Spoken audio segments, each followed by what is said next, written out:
10 seconds remaining. 5 seconds remaining.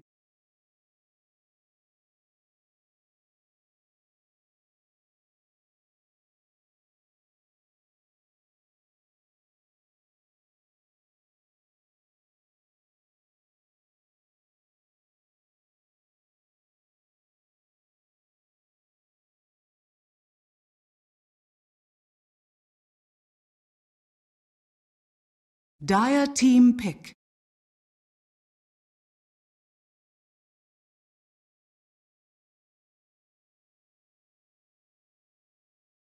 Radiant team pick. Medusa.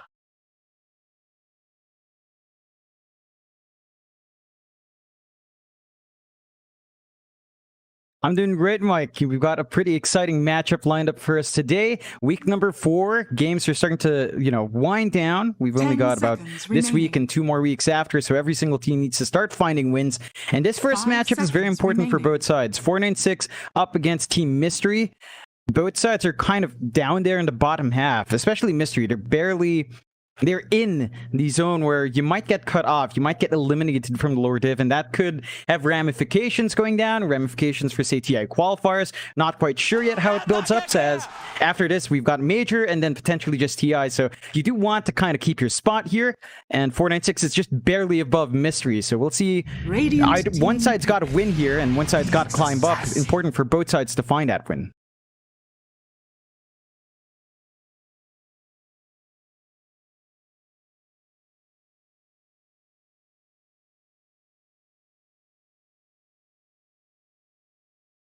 Ten seconds remaining. 5 seconds remaining.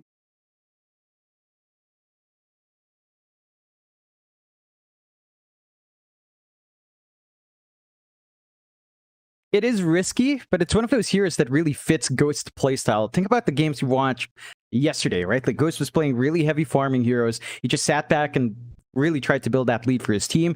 We saw it especially on his Luna. Just out-farmed literally everyone for the first 20 to 25 minutes. Medusa is the same thing. Like, you kind of just sit back, farm up, hit a couple of major item spikes, join your team afterwards. The issue for Mystery is kind of buying that space out and getting some farm distribution to these other cores. I love the response from 496. I think these are the 2 heroes that you'd want to rush Medusa with. Nyx Assassin means that you're going to be able to control the Medusa, burn that mana a little bit better, especially since the Medusa does build stat items. So the int will grow, and the mana burn is going to get that much more effective. PL, natural diffusal carrier. The Medusa can kind of play around that. You've got split shot. You can sort of melt those illusions. But if they overwhelm you, your mana will burn out, and your durability just suddenly fades. And once your mana is completely gone, like, you're not going to be able to cast that Mystic Snake. I mean, while you can, it's going to be annoying, but once you can't, you're going to be a sitting duck. So I love the response from 496. It feels like they're ready for it. And Mystery, they've got this great Ghost here, but they need to follow it up. They've got the Grimstroke on hand, which is actually kind of scary. Soulbind plus Mystic Snake Ags upgrade can be pretty darn annoying, so that is a pretty strong combo here for Mystery. 10 seconds remaining. 5 seconds remaining.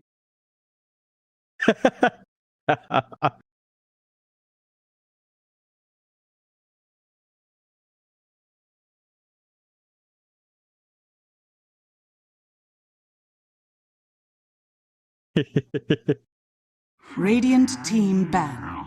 Oh, yeah. Dire team ban.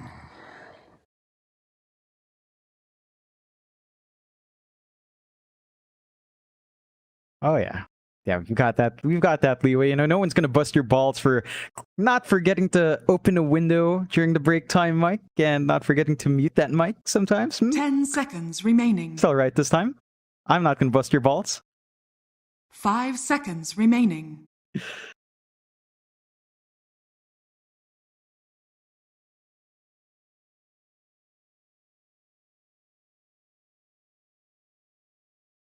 Oh, yeah. Oh, for sure.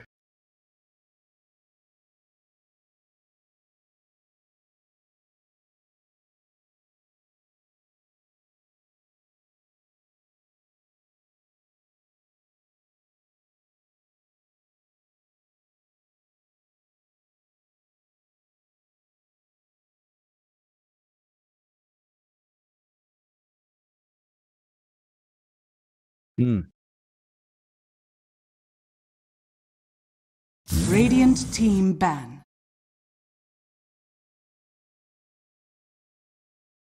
Dire team ban.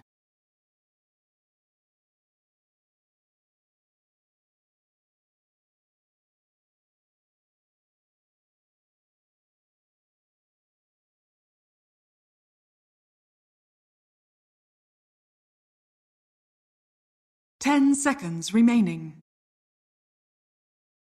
Yep. It's a lot more 5 potent, seconds especially once the remaining. stat items come in. And Spike Carapace, just you let out a Mystic Snake, Spike Carapace will hold you down anyway, so the stun duration's not going to feel as amazing for Dedusa. I think that's one big thing that Mystery is going to have to watch out for as well. First pick Medusa is very confident. I think the only other team we see do this is like Boom. Boom is really the only one that comes into mind with Dreamosell playing the hero, or sometimes Mikado as well down mid, but tends to be just Dreamosell. It just signals that you have a very specific playstyle in mind. And again, for Mystery, this Radiant is allowed team back. because Ghost just loves farming. He has a very heavy farming pause 1. Medusa probably just needs, if you want, just go for a Massive Madness, same thing as a Luna, dip into jungle, build up from there, play with your Soulbind combo. They need some aggressive mids and off lanes to kind of support 10 this though. seconds Like something remaining. like a Centaur would be pretty darn good. It is left in the pool for both 5 sides. seconds Centaur plus remaining. Medusa is just really nice. It'll help you retreat and help you disengage from something like the PL. Like the PL depends on the Radiant Phantom team Rush pick. to close the gap, and with Stampede, you're going to be chasing for a pretty long time. There's enough time for the Medusa to get to safety, to bait in the PL. So I think 496 has to watch that. They do leave the Centaur in as well. They don't ban it out themselves. So that could be something Mystery goes for. They've got the Grimstroke on hand. Grimstroke plus Centaur is really 10 strong in lane. seconds remaining. 5 seconds remaining.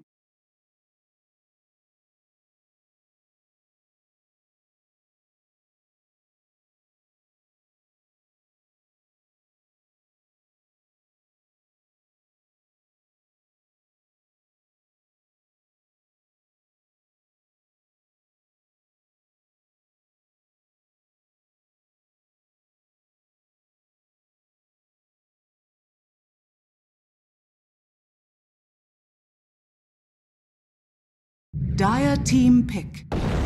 The sack.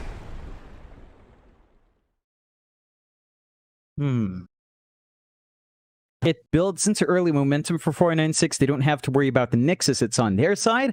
So there's no natural Radiant Leshrac team counters here. You're going to be able to just do what you want, push towers, which is really good.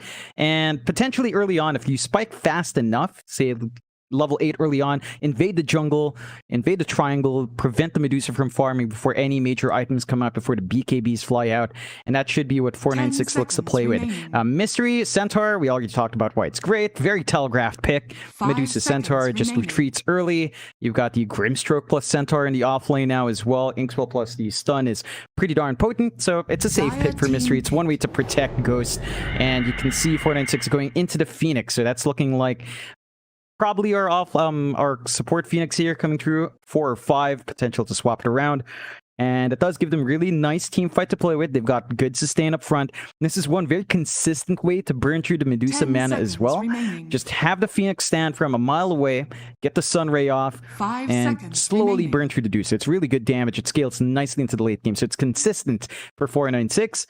You're not going to get the best egg value here. You don't have that combination yet on the offlane. There's no option for Mars as well. So it's a bit harder to maximize the egg. Oh, yeah.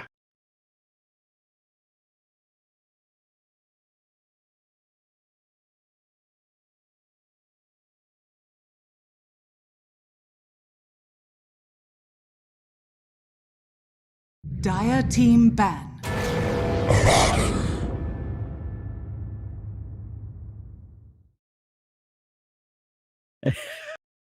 Someone in the chat, Cho Skywalker, Radiant asked team me, back. is water back? Yes, it is. What's not back is my internet. So right now I'm on, you know the saying, phone off the hook? My phone's not off the hook. It's on the hook because I'm using my mobile data. So I have water back. I've shaved, but there's no internet. 10 seconds remaining.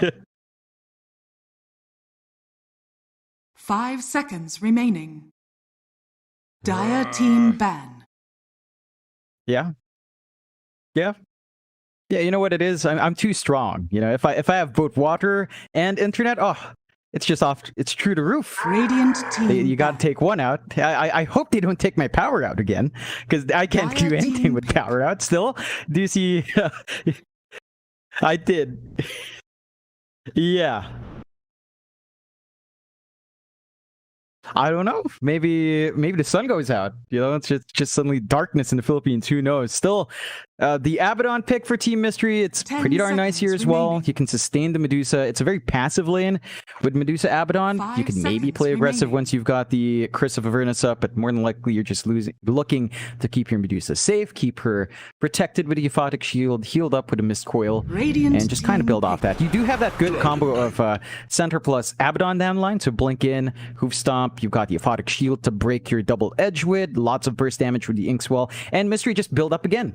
Dragonite comes through, really strong in terms of playing early, having that early spike. Once you get even just 10 your level seconds 6, you can pressure remaining. tower. Lane of DK against Lashrak is not as nice, but you 5 can sort of seconds sustain. remaining. Once you hit your level 3, it doesn't feel as bad. The Lashrak's still going to have an easier time spamming his spells out to get that initial farm, but the DK shouldn't lag too far behind there. It's all about EXP in that lane.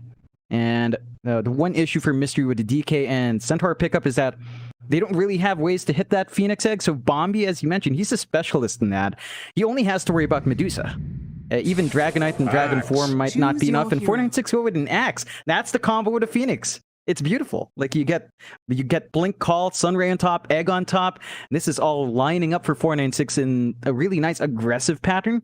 They do have the PL, which kind of takes time to farm, but I don't think it takes as long as Sedusa. The issue here is Ghost is going to flash farm faster. So if Mystery secures her jungle, the Medusa should still hit some good item spikes to face off against a PL, but it's still going to take time. So Mystery still, again, has to play that stall game.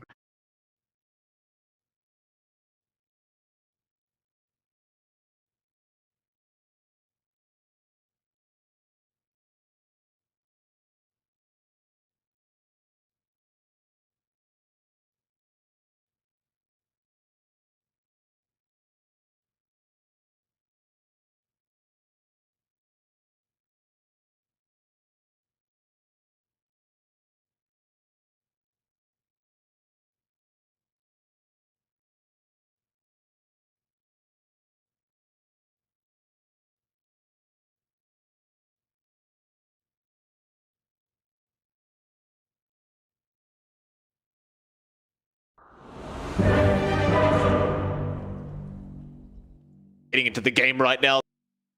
Question unanswered for at least now 496 and Team Mystery. They can answer it for us, John.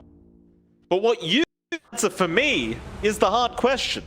Who came out with the better draft, sir? I'm going to go with 496. I think they've got the Medusa counters all lined up. The PL should still be able to Prepare hit for some pretty good battle. spikes for Drew. The one thing is that Drew needs to kind of play with those early item spikes. Once Diffusal Mantis up, you have to go and Medusa before the Ags flies through, before any more comes out for Ghost, especially the Ags plus Ags Shard combo. So ideally you want to be active before that 20-minute mark on the PL this game. Going back to the question of the Axe, this should be a more standard Axe build. I can see Blink Vanguard being an option. With the Ag Shard Manta coming after, I think you could skip the Blade Mail. It just feels like Blade Mail's not amazing anymore, so I don't mind an Axe going for that, but you do have to get Vanguard. Like 100% this game, there's a lot of physical damage coming through. You want to be able to block it. Even a Crimson Guard's going to have a really good value here. Look at this, John. He went for a bracer and just a set of tangos on the axe. This is 30 something I seconds haven't to seen in a bit. Generally speaking, Quelling Blade, Ring of Protection maybe, and a lot of regen on the axe. But he goes for the bracer and one set of tangos. What do you think about this? Like, is this a bit too greedy? It's a bit greedy. I think he's just trying to pad out his HP. He's maybe going to try to play around with just focusing on farming rather than aggression. So just kind of pulling the wave back as far as possible, getting that initial farm up, rushing the Ring of Health. And after the Ring of Health timing, you're kind of sustaining that lane fine. You have to watch the positioning coming through. It's mainly down to the fact that Ghost plus Swain on Medusa plus Abaddon is super passive. Like, the axe is not going to be threatened here. You could maybe try to run up if you're Wayne. He's pocketing that level 1. He could opt for the Avernus and try to bully out that BB, but that doesn't sound like a really good prospect as well. And this is a dual melee lane from 496. Axe plus Nyx is something that the Medusa shouldn't worry too much about. Issue is Abaddon doesn't really do as much in the early levels as well, so that BB might be just allowed to get that greedy start. Yasi already drops a nice forward ward to block the camp as well. Wayne's always going to shove in. You can see Wayne just applying that pressure, but with a bracer up, you're really just not losing enough HP on the axe. Now, I like the choice to go for the spin level 1 as well, because generally speaking, you'd see the level 1 battle hunger at the level 1 mark on the axes these days, but I think the thing is, the Nyx Assassin won't be able to chase down the Abaddon and harass him out with the battle hunger anyway. So you're probably better off just getting the spin and pushing out the lane, and well, right now he might just die. That BB being slowed up quite a lot, and this should be first blood. Ghost looking for that last hit though. That BB, a cheeky juke, but I don't think it's going to be enough. He will try, but eventually Ghost will be able to connect the Mystic Snake and does get the kill. That's going to be a really nice start here for Ghost. Yeah, it all came down to the fact that Yasi went for a pull, and he's trying to get that level 2 spike on his Nyx. So the axe going for this greedier start is easily punishable. You need someone else to soak that damage, or at least spread the damage around, take the attention away, get the stun off to prevent that aggression from coming through, and you already kind of give Ghost a pretty good time here. It has that leveled spike over the axe, and that's just going to feel good in laning. Now, bot lane, though, Bombi does end up dying, and I didn't quite see what happened there, but he is level 1 with only Fire Spirit, so there's no Icarus dive available right now on Bombi. Of course, Mystery will try and abuse that as they can. That'll be the second kill on the board already for Mystery. 496 yet to find their footing, but I'm sure for them it's all about allowing Drew to farm on this PL, and well, right now Drew is top of the CS board and appears to be free farming basically, so he's having a great old time.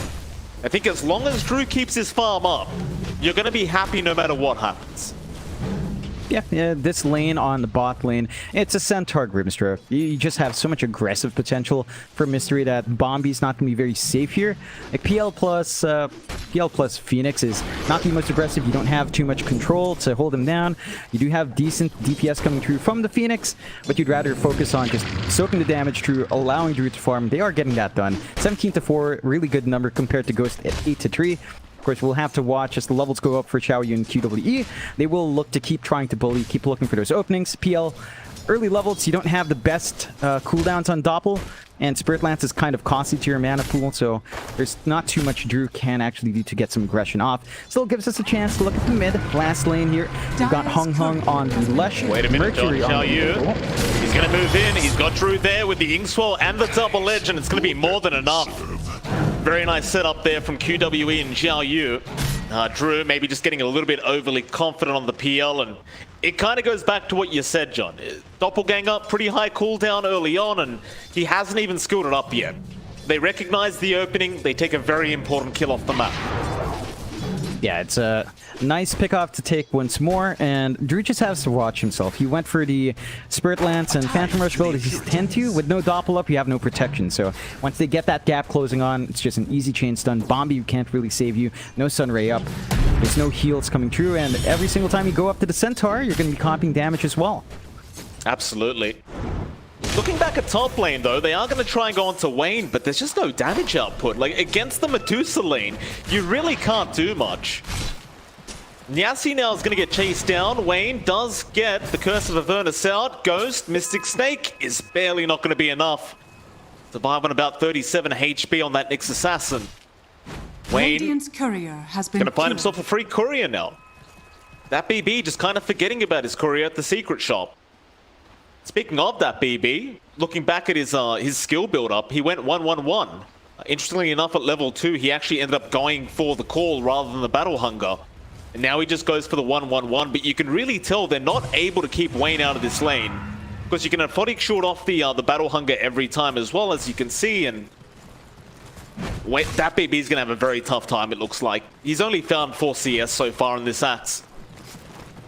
Yeah, that's going to be a massive issue. Like, you don't necessarily want to share jungle farm here with Leshrac and with PL, and every single lane's just kind of going rough here inside of 496. Yep. At least QWE does drop at the bot lane, and Zhao Yu now is going to be chased down in the Centaur. Do they have the damage though? Drew would love a Phantom's Rush, but he'll go for the Doppel instead. Be enough, a double kill out for Drew. And that's really what you wanted to see if you're a 496 fan. They just needed some kills on the board, and getting a double kill there for Drew is going to feel very nice. Meanwhile, Bombi, he'll just deny himself off to the tier 1 tower. Nobody around to soak XP anyway, so it's just worth the reset. And of course, the respawn time is going to be quite low because it was a death to Zhao Yu on the Centaur. Yep, it's kind of works out for 496. They're giving some space out to Dat BB to get his own creep pulse going and be able to farm, although down mid. And Mercury trying to go into Hung. He does have some help coming in. Stroke of Fate is out. Hung, he's going to be all right. Now Mercury might be in danger. Yassi and Bombi going to try and chase him down, and yet Mercury's gone. Cannot survive the damage output of Bombi. Now Wayne, he's going to try and go for a run, but Yassi is there with the Impale out, and now the Aphotic Shield. It's not going to do too much, as Hung will come back in. He gets another kill on the Leshrac. 196 looks like they finally found their footing in this game 1. Yeah, they turned out aggression down mid at a really good time, and they even catch QWE here. He's going to go for the Ink Swirl, but it is not going to be enough time to pop. Your elements. Like to see if he could go after Hung there, but the Pulse Nova damage is going to be way too high. Instead, Mercury, though, going to TP back in onto Yassi. For Spike Carapace, just walk away. Everything's fine for the side of 496. They're going to need to get a few resets out for Hung. The bot alone is just going to give him to half, but at the least he does have his Arcane Boots up. So there's more mana to play with here. All the rotations has, again, opened up some space for that BB to play catch-up in the farm. Still lagging behind. 10-6 on the Axe in terms of CS is not good. So that BB is still going to have to play in the jungle. He is trying to just play in that top jungle area. Wayne is going to keep an eye on him as he's trying to give that space out over to Hung. Hung in the triangle, and your Leshrac is getting a lot of space out. So you don't necessarily mind too much, but this does mean that the Vanguard blink timing for that BB is going to be stalled out, and you're going to find Ghost with really good timings into the Manta. So he's going to be able to keep farming up like a madman, and you might, again, have to keep an eye on just how much the Medusa gets for free. Sure, Drew's farming up right now. The Diffusal looks to be lined up for a pretty decent timing, but the Medusa can flash farm the jungle a little bit faster once a couple of items are up. That's very true. That BB, it's a call out, but you've got to be careful about that Curse of Avernus. Wayne almost has it. He doesn't even need it. Ghost, he'll pick up the kill. Into the mid lane, Mercury getting very low on the DK. Stampede was popped to allow him to get out, but we're now Hung with the Diabolic Edict, can start chipping away at that mid-tier 1 tower. Of course, that's something you really don't want as Team Mystery, because you don't want your jungle to get invaded. You want your Medusa to be able to farm, and now Mercury, he's been caught out. He might just be dead here. They do find him. Zhao Yu going to try and turn, but no, he has to run. Hung is doing way too much damage. The Aphotic Shield might save the day, but no, Zhao Yu, he will burn out. In fact, they might even find more Hung. He's not done yet. Yassi will find another. Wayne is trying to survive, but there is no way in hell, as Yassi will get a triple kill on the Nyx Assassin. And that should be the mid-tier 1 tower, about to cop a lot of damage here from Hung. In fact, never mind, it looks like he's probably going to be too low, and Mercury is going to come back into that mid-tier 1. Yeah, I mean, for Mystery's end, they kind of defend that mid-tier 1. Sacrificing 4 heroes is really not good. Hung is starting to build up. #1 in net worth right now. The only silver lining right now for Mystery is that there's a lot of free space still for Ghost, but the same thing's happening to Drew. Every single rotation out has allowed a PL to just sit back and farm as well. So it's a bit of a farming war between the PL and Deuce. The gap isn't too wide yet. There is still chances for Ghost to bounce back in the jungle. I don't think they've really managed to get too many stacks, though. The map has been a bit too busy. They have managed to stack some Ancients up, but the Medusa's not quite at the point where Ancients are feasible. That's going to be a little bit more down the line. And 496 are just keeping the precision down mid. Fortify's down, Edict's up. Tower's not going to stand long. It definitely isn't Mystery. They're going to be forced again, as 4 to defend this mid-tier 1. They'll try onto the Phoenix, go onto Bombi, but Bombi's got the egg out. BB now going to rush in. This is very dangerous for the side of Team Mystery as they try to go for the egg, but the Impale out from Yassi is going to stop them in their tracks, and now they'll turn again. 496 right onto Ghost from that Medusa. The Sunray is there, and eventually they will burn it to death. They found Xiao Yu. They found QWE. Onto another. Mercury's going to try and run, but it doesn't look great for him. As Yassi is right behind with the Vendetta and the Impale. Bombi even going to have a bit of a dig for herself instead of going onto Mercury. But it won't matter, John. They don't get the DK kill, but they found the mid-tier 1 tower, and as we know, that is going to make the life of our Medusa much, much harder. This Ghost's map just got a lot smaller. Yeah, he's going to have to really just play in the triangle area, try to maybe get some help to clear out those ancient stacks and get to the point where the Medusa is a bit more self-sustainable. And he's going to start now. It's not a massive stack. It's big enough to give you a gold injection here. There's still a lot of free space for Drew. Clears out the top tier 1.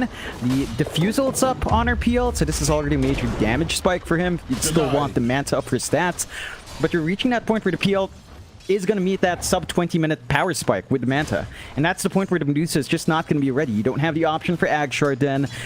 You're still a ways off from the Manta and very far from an Ags on top of that. So that huge, annoying, constant Mystic Snake stone form is a long way off, and this is the very vulnerable time for Mystery. They need to keep stalling out for the Medusa. They need some major items to fly out here. Xiao Yu needs his Blink, and you also need that Blink on Mercury. You need those two frontliners to jump in, get the control off, and find those pickoffs for your team. Otherwise, your initiation's all down to Stampede, and that doesn't feel like it's enough right now. And guess what I just remembered, John? I've forgotten to turn on the predictions again. My apologies to the viewers if you were waiting for those predictions or you were trying to tell me to turn them on. I promise I'll remember in game 2. My apologies. Try not to look at the chat too much while we're casting, which is probably why I forgot. Bot lane, Xiao Yu gonna try and run. Yule's up is gonna be there. Dat BB doesn't have the call, but doesn't need it. Hung will have more than enough damage on the Leshrac, and well, that Xiao Yu on the Centaur, John. He's got a Hooded Defiance and a Vanguard, but it's just not proving to be enough with the amount of damage that Hung is pumping out. Yeah, it's way too much. They can melt right through the Hood of Defiance's shield and Vanguard. There's not much physical damage coming through anyway from the side of 496 right now. He's gone on to Mercury now. You've got Bombi around with the Sunray, and that's a level 3 Sunray. Gonna hurt quite a bit. Mercury, he is really getting quite low as Yassi now will go for the chase. Mercury, he stuck around for that bounty, but that may cost him. Yassi will catch up, and Drew will be able to secure the kill on the PL. And it's just getting from bad to worse now for Team Mystery as they are 5k behind. And when you've got a Medusa, that never feels very good. No, I mean, Ghost is still keeping up in farm. Everyone else is falling behind. And this is what we see from Mystery every now and again. They keep throwing their bodies out. They want Ghost to farm up, but they sacrifice too much on their other cores that it just becomes hard to catch up. They found another one. They found Wayne. He doesn't even have borrowed time yet, John. It's 13 minutes in and he's still level 5. He's gonna get dunked on by that BB. And useful with your bow. Well, that's how you can tell that Mystery's having a very tough game. In fact, let's have a look at the level difference right now between all the heroes, and just look at that graph, John. It's not looking great. Yeah, nah, it's a tough time for Mystery right now. Like, Xiao Yu is below all the supports of Mystery, of 496 and Mercury. Well, he gets run down by Drew bit. And once you run out of mana, that's one little blessing on these lower mana heroes. Once you run out of mana, Drew doesn't do as much damage right now. So you're kind of safe. You're just going to be annoyed. Probably going to have to reset the base. I love what I'm seeing here as well. Axes, please! I'm not sure if you were referring to that kill, John, but I'm sure any Team Mystery fans aren't very happy to see that. All this either. They're onto Mercury again. Mercury, he has no mana to play with. And eventually that BB might get the dunk off. Miscoil is there, a botted shield, but now the egg is going to be out from Bombi. They're going to try and focus down. The call is there. It's not going to be quite enough though. They'll get the egg, but a big dunk out from that BB going to be enough to kill off Wayne. And it will end up in a 1-for-1 trade. But you can just see how much 496 are controlling the map right now. Ghost has got nowhere to farm. And that's going to be a really big issue. Yeah, you're basically just stalling out for this Medusa to become big, and again, you need Manta, you need Ags, you need Ag Shard. That's a long way off for this Medusa. And you look at 496, they've been playing around with their item build. Dat BB rushed his Blink over Vanguard. He was very behind. The Blink's just allowing him to get into that good spot. You see Hong just playing in the triangle, clearing out all the stacks, and because there's no Blinks on Mystery's end, they can't jump in and punish that kind of greed. Like, they need that blink desperately up on Xiao Yu, but he's still about 900 gold off. And until then, without the blink on Centaur, without the blink on your DK, you just don't have angles outside of Stampede. And even Mercury actually opts to rush to BKB over Blink, so just wants to stay alive a bit more, stand in front, get damage off, but you're not going to have that movement up. I think he's really got no choice. The matter is now, they found out Wayne, borrowed time is going to be popped, but Drew will just wait it out. Should be another easy kill on the Abaddon. Eventually, as Drew is going to rush in. Mercury is around to try and help. Doppel, Drew, he won't go any further. Turns out it won't be such an easy kill.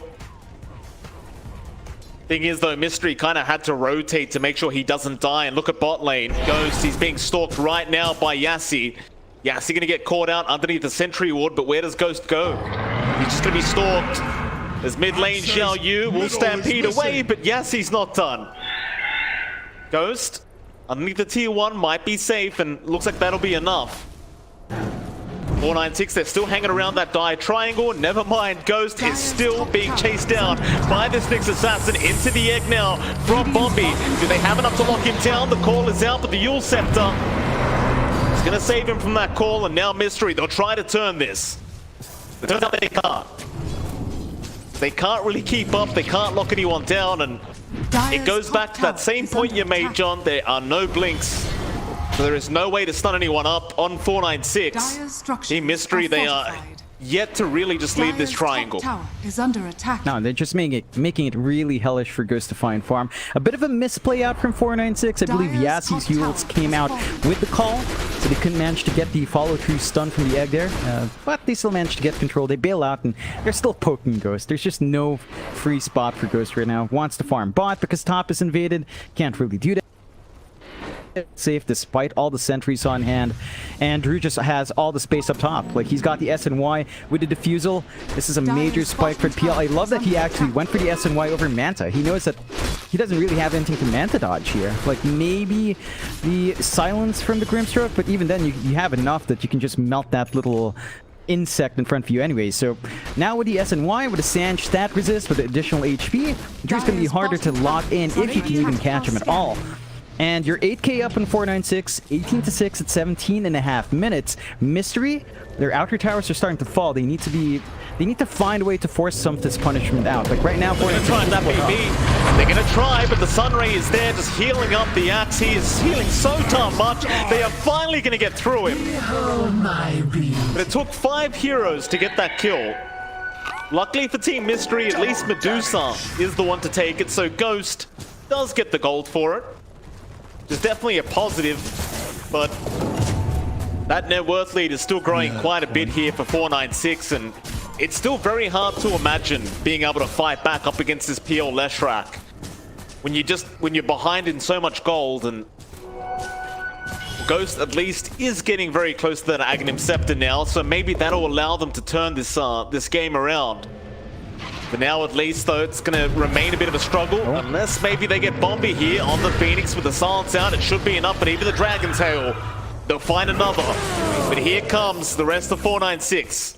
That may be, he does miss the call, though. That's going to be enough. Yeah, and you're seeing the difference here from Mystery. With a blink up on Xiao Yu, they can set up, they can look for angles, and it's starting to open up more opportunities for them to fight back. You have to worry a bit as well. Once the Ags is up for Ghost, you might still be able to take these fights outside of base, but the high ground is a different story. That's where Mystery can really stall this game out. And 496, they have to be careful about stalling the game out too long. They need to make some progress into that high ground base, because once this Medusa's geared up, well, he can stall the game out forever with that Mystic Snake.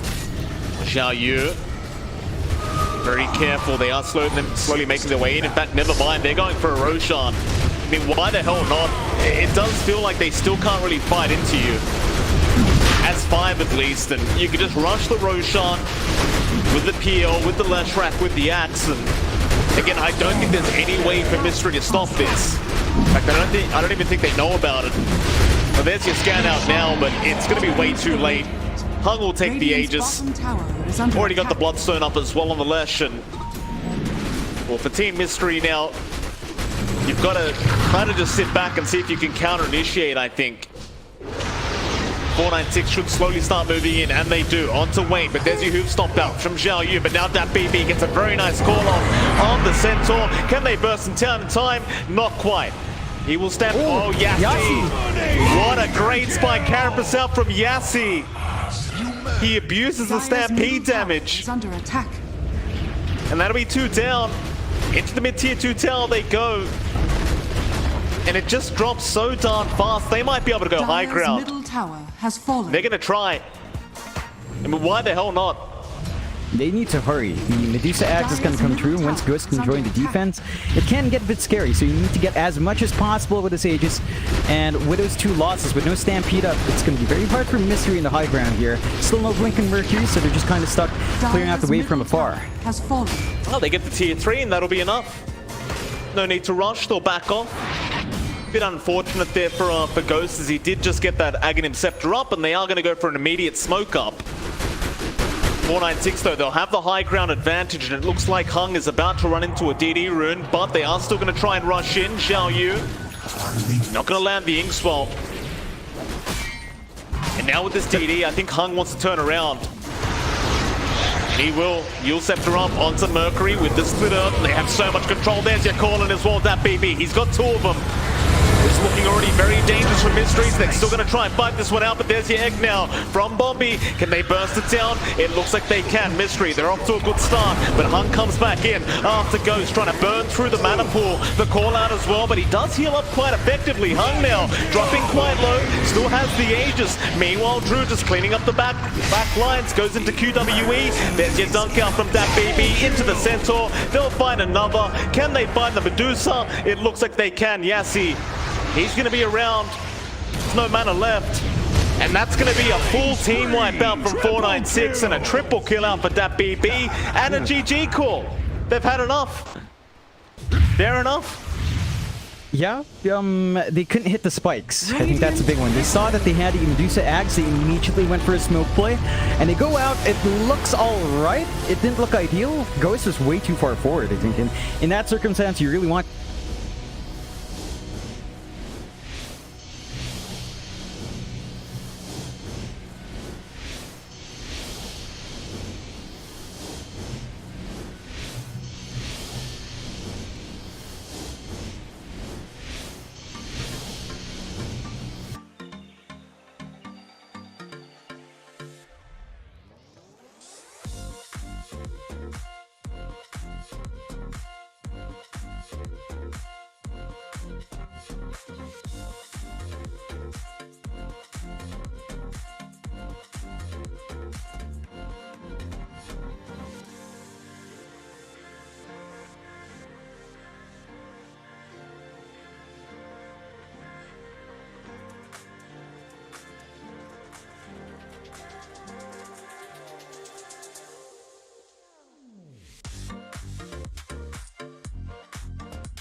Radiant team ban.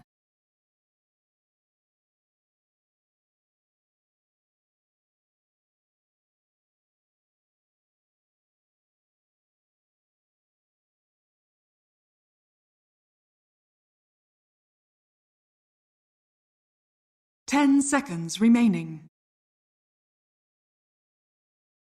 5 seconds remaining. Dire team ban. Radiant team ban.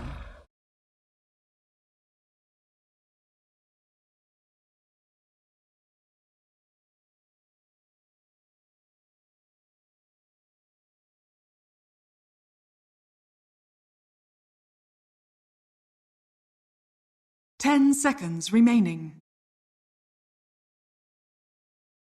5 seconds remaining.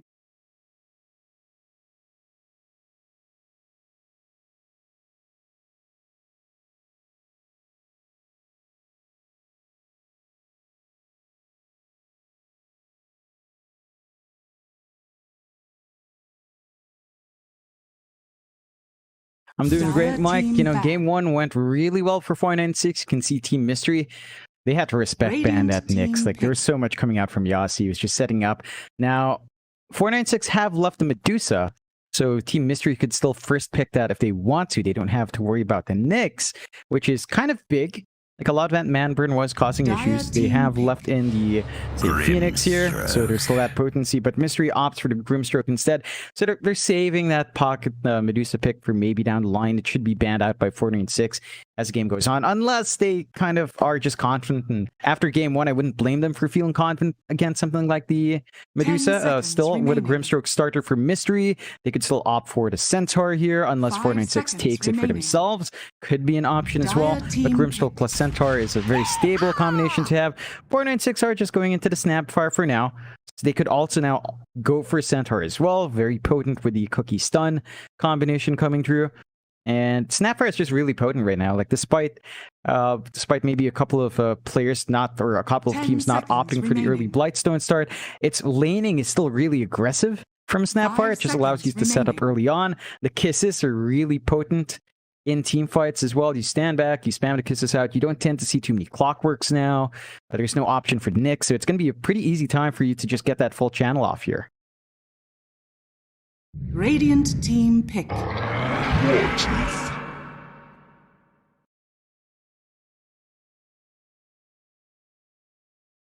Radiant team ban.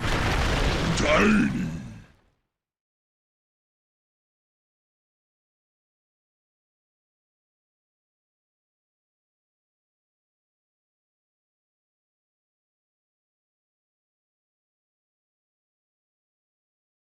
Ten seconds remaining. Yeah, you know, 5 you're, seconds remaining. you know, it's bad as a support when you'd prefer Tiny off, which we just don't really see. In fact, we haven't seen since, I want to say, BTS Pro Series 2, like a year ago. So it's been a long time for that off-lane Tiny, but Tiny support's just not the best right now. I think we did see TNC pick it. I believe it was Boomy maybe playing it. But that is Boomy. He plays a super greedy 5 every single time. Basically a 4 anyway, I think, for Boomy. So if Mystery want to go that route, they're going to have to be ready to buy space for a Tiny, which is sometimes never ideal. And you have Ghost, who really soaks up a lot of farm. So there's not going to be too much space there for all the cores, plus a Sport Tiny rushing Blink to really just sit back and build into the mid game. So we'll see Dire what Mystery team does back. opt to do. That should be the mid. I think Mercury has played it a couple of times. And it's still potent from mid. You still go for the Blink, but you tend to go for Echo Saber into, say, AC, and just kind of build on your right click at the Shard. So the focus is still on the right click Tiny, but the Blink is a priority early on. Radiant Could still team work out ban. that way. You can see Dire Mystery just team ban. target banning, take out the Phoenix Lush. 496 obviously taking out the Dusas. They don't really have the Nyx to play with anymore. So they're just not letting Ghost be comfy. There are a couple of options here for Ghost. I suppose the Luna could be a viable option for them if they want to go back into another Flash Farmer. For Ghost, he did 10 get like a, seconds remaining. what was it, 5 to 6k lead by the 15 to 20 minute mark 5 last time we saw his Luna. seconds So he plays it fantastically well. Mystery just really have to play around the constraints of a Radiant flash farming team hero ban. like that. Like, their other cores cannot be as greedy. You have to meet those blink timings to get your aggression out. Otherwise, your two cores will be really shafted just for that one hero.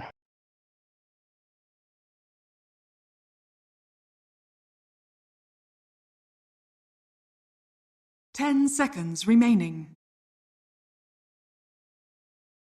5 seconds remaining.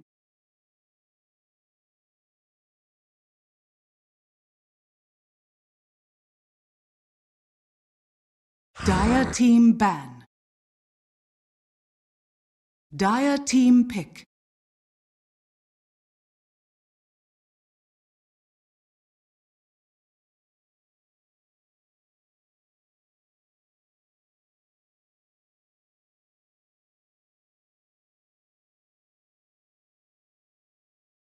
Ten seconds remaining. 5 seconds remaining.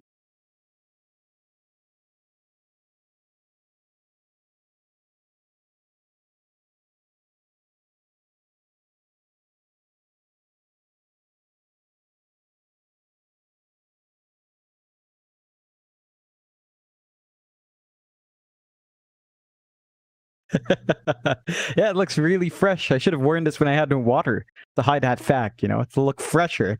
But now I wear it where there's no internet, so it's just very ill-timed, but yeah, very minty and refreshing. It's surprisingly not refreshing here, Mike. It's bloody hot.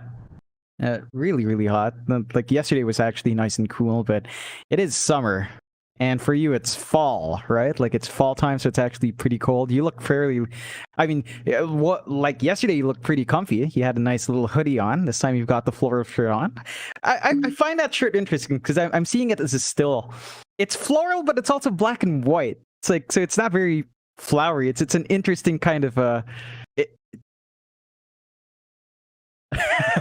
yeah. Yeah, exactly it. Exactly it. Three cheers for sweet revenge and all of that, you know? Look at that. Oh, yeah. Radiant team pick. Clockwork!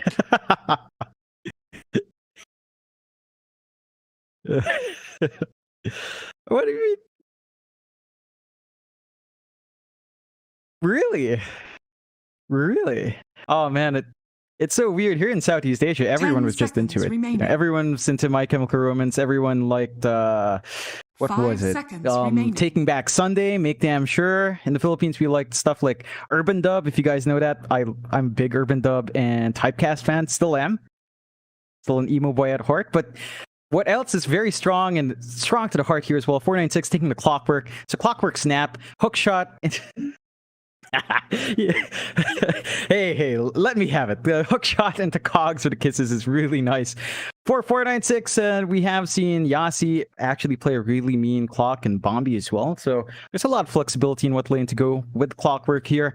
And it's just such a stable combination. Hookshot, kisses from far, nothing to break that combo from Mystery. Mirana. And they do go with Marana here from Mystery's end, which is pretty nice. It gives you some angles to Radiant arrow team the pick. snap while kisses are flying out. Not the most reliable stun, and 496 do get something to kind of keep that from being a nuisance. Bloodseeker's out, so you've got Blood Right, you've got Rupture to stop the Marana. Even the Tiny's not going to be able to jump out. The one thing for Mystery right now is sort of a lack of hard stuns. I mean, they have Avalanche, that's 10 probably their seconds best remaining. bet, but you're going to need the blink timing in that Tiny. Radiant Otherwise, it can team be hard back. to really fully lock in these heroes. And Mystery do go into the Lifestealer, which is pretty nice. You've got some natural vehicles, and say Tiny once it blinks up. You can ride a Marana as well if need be.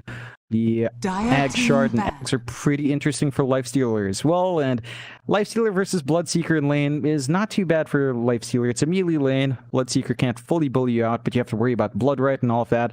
There is aggression here as well. Lifestealer plus Grimstroke means Inkswell plus running up. Lots of good damage can fly through there. 10 So there is seconds some remaining. potential for early aggression. I don't think you're going to Radiant really push team back. that top lane all too Dire that team bot lane all back. too much from Team Mystery.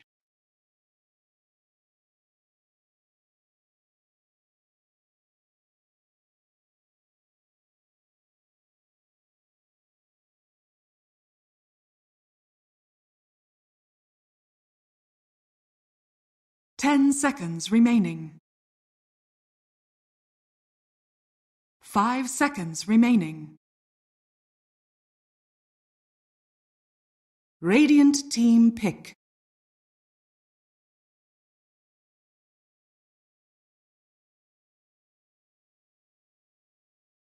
Yeah, we've seen Drew play it a lot on that safe lane before. It should allow for a much better mid here coming out for Hung. I think that's going to be 10 key. seconds remaining. It's fairly selfless from center Bloodseeker, especially the Bloodseeker center will need a 5 blink, seconds but that does mean your mid laner can be maybe a bit more farm oriented here, a bit more of your actual hardcore. What would fit? TA against Tiny sounds like it could be okay if you want to go that route for Hung. Could pop out. We saw a lot of people talking about Ags. I'm not sure why the panel was very surprised about Ags. We've seen that a lot from some Southeast Asian teams and from China. Huh? Oh yeah, they were talking about it yesterday, I believe, on the Upper Div panel. I was like, but this was something China was doing a year ago. It's like the Ninja TA, the Naruto TA, which is really nice to have for split push. Mystery, do you go with the LC? So it is looking like our mid Tiny, LC off.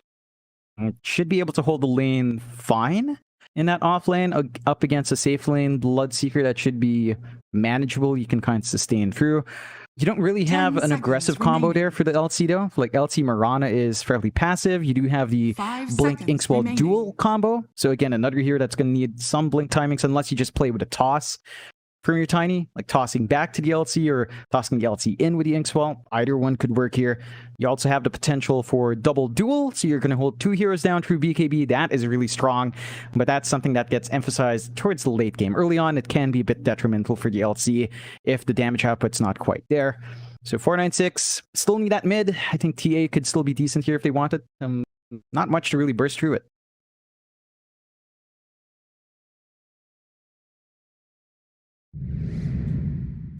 Honestly, again, I don't have predictions in the Philippines. It's blocked in the Philippines and Singapore, which is funny because Singapore is where I was living before as well. Literally everywhere else in C, anyone else from C could start these predictions for you, Mike. I literally can't. I don't know why.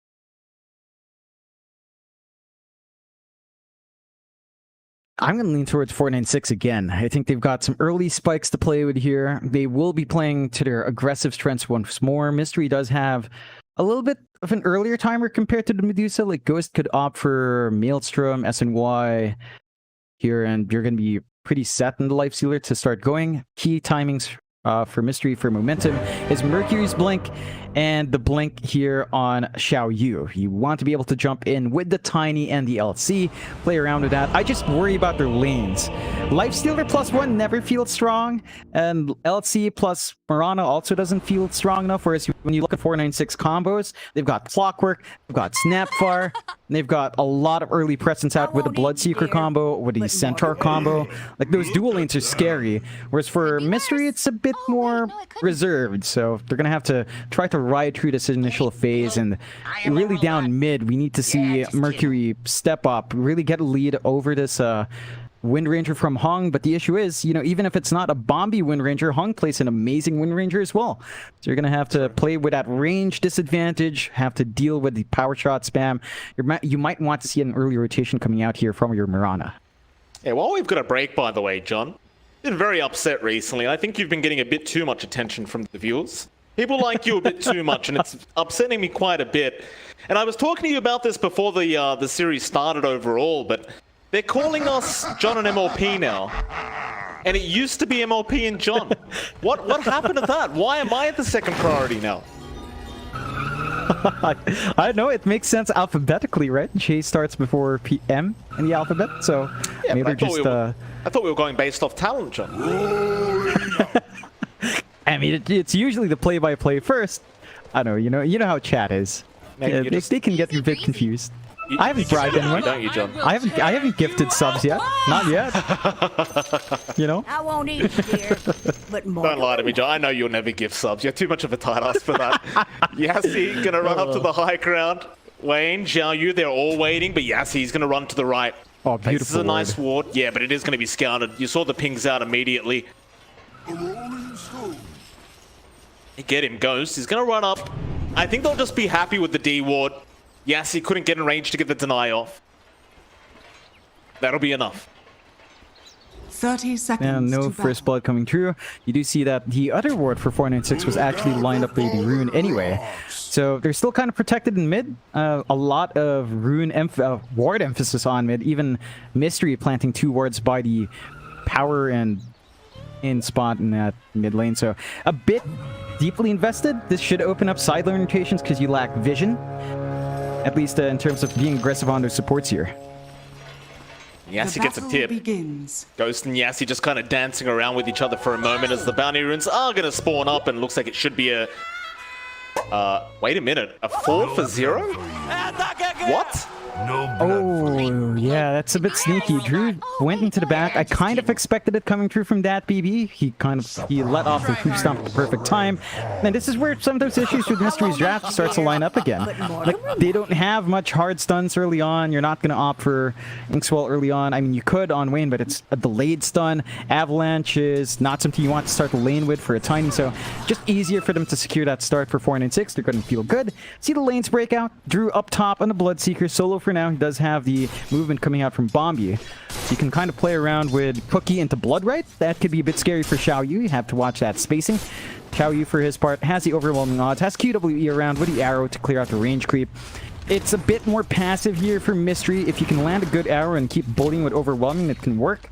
But every missed arrow just means that Bombi's gonna stand in front, trade. He is going for the Scatter Blast build, not opting for the little Shredder. But again, with a Bloodseeker, this is preferable. You just want to line up the nukes once you get Snap Cookie into the Bloodright.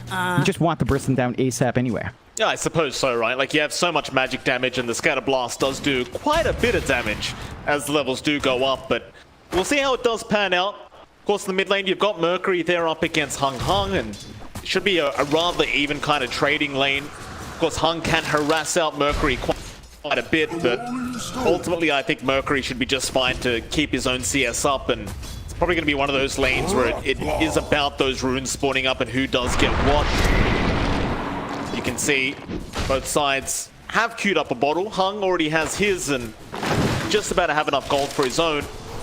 It's like Hung is going to be able to at least get one water rune for himself, though, early on, and Mercury might just have to wait a little bit for his own bottle. But top lane, Drew does manage to get the first blood. QWE, he tried to leap away into the corner of the map. Does not work out for him. And it's that pretty big spike for that top lane. Like, level 2 up, Bloodright and Cookie in play. There's just a lot of magic damage here, and Xiao Yu can't really help you. Doesn't even opt for to press the attack to burst, or to clear out that silence. So, you really have to watch how you trade in that top lane there. Xiao Yu is copying so much damage here. Drew, chase him down a little bit, and already this off lane for Mystery looking very, very rough. Of course, the one lane we haven't talked about yet, the bot lane, we'll see DPC and Yassi up against Wayne and Ghost. For now, Ghost having a decent enough time. I suppose up against the Centaur, you can't really harass him out too much because he will have the Retaliate. I had to look back up top lane because everyone is dropping so darn low. Ghost actually dies. In fact, he might just, and does. QWE, a nice leap in, and he gets the right clicks off.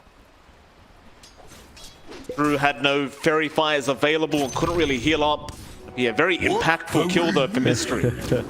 Yeah, it's Radiant's an middle important one for them tower to is find. under They need to get some grip back in that top lane. So they managed to balance out the kill board, slow down Drew just a tad bit more, which is great news because the bot lane, Ghost is having a pretty good time already.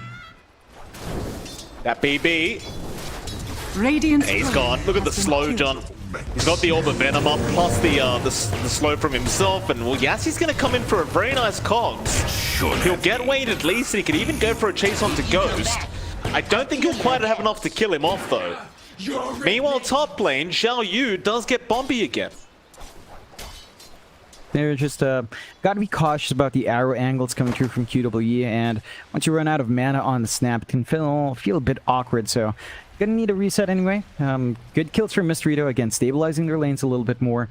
And they are starting to open up the map a bit. Like that BB's having a slower start. Lifestealer versus Centaur is kind of back and forth, but you've got this Inkswell combo with Wayne. You can just play with that aggression, run up with the slows, and take control from there. It is something that BB's going to have to respect. The mid lane is still really even between Hung and Mercury. That's just going to be an even power spike coming through, although up top, Bomb just playing tag with QWE. He's still going to be careful, though. The arrow won't connect this time around, and Xiao Yu, he was a bit low on HP. You do have to be a little bit cautious about the initiation onto that Mirana. Every lane, at least for now, has seemingly stabilized for a bit. So everyone just chilling out, getting some CS. Neither mid laner really wants to move right now. They just want to keep farming up as Bombi tries to go for a bit of a cookie there onto the Mirana again, but we'll see QWE just kind of leap away and go and stack up some neutral camps for his team. An easy shot. But yeah, we are in that bit of a quiet period where everyone just wants to CS, and it may be a minute or two before we see some more kills come out between these two teams. Never mind, I jinxed it. Xiao Yu, he's gone. I claim your blood. I'm gonna pretend I did that on purpose, John, because it happens every time. Yeah, perfect timing there, Mike. Impeccable, and Drew gonna be able to compensate for it. There's a couple of deaths given out.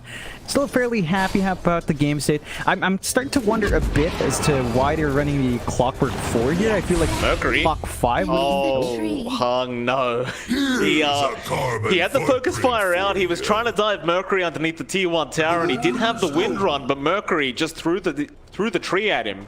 QWE was there with the Starfall, and well, unfortunately for Hung, that was enough.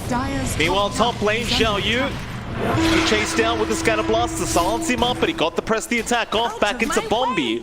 Drew, does he really want to chase him past the T1 tower?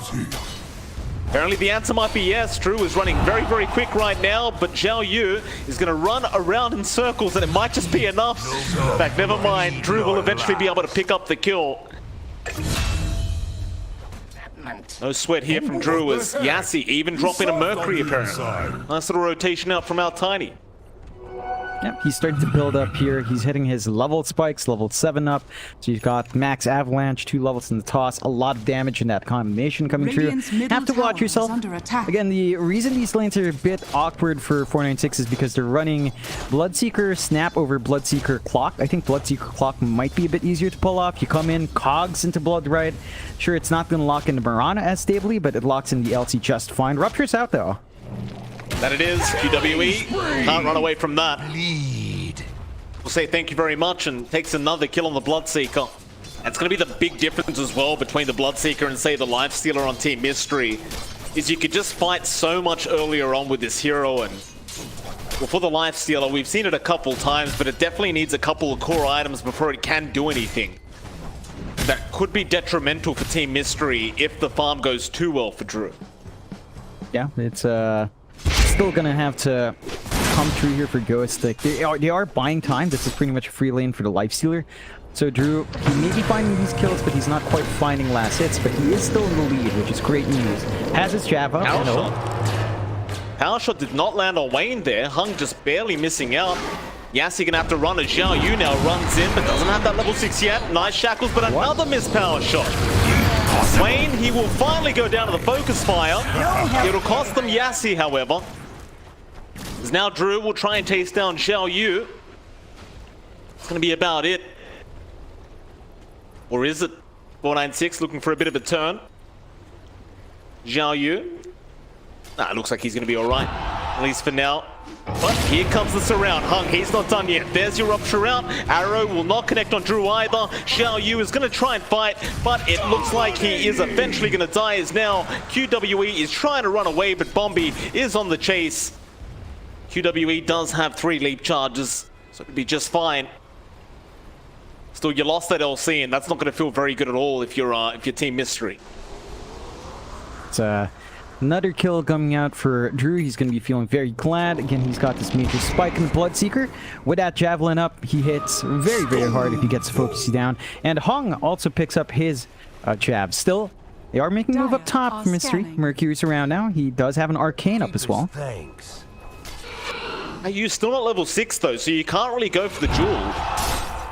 You'd love to hit that 6 timing beforehand, but they're going to go in with the Inkswell out on Wayne, straight on to Drew, but a nice cookie away might be enough, but no.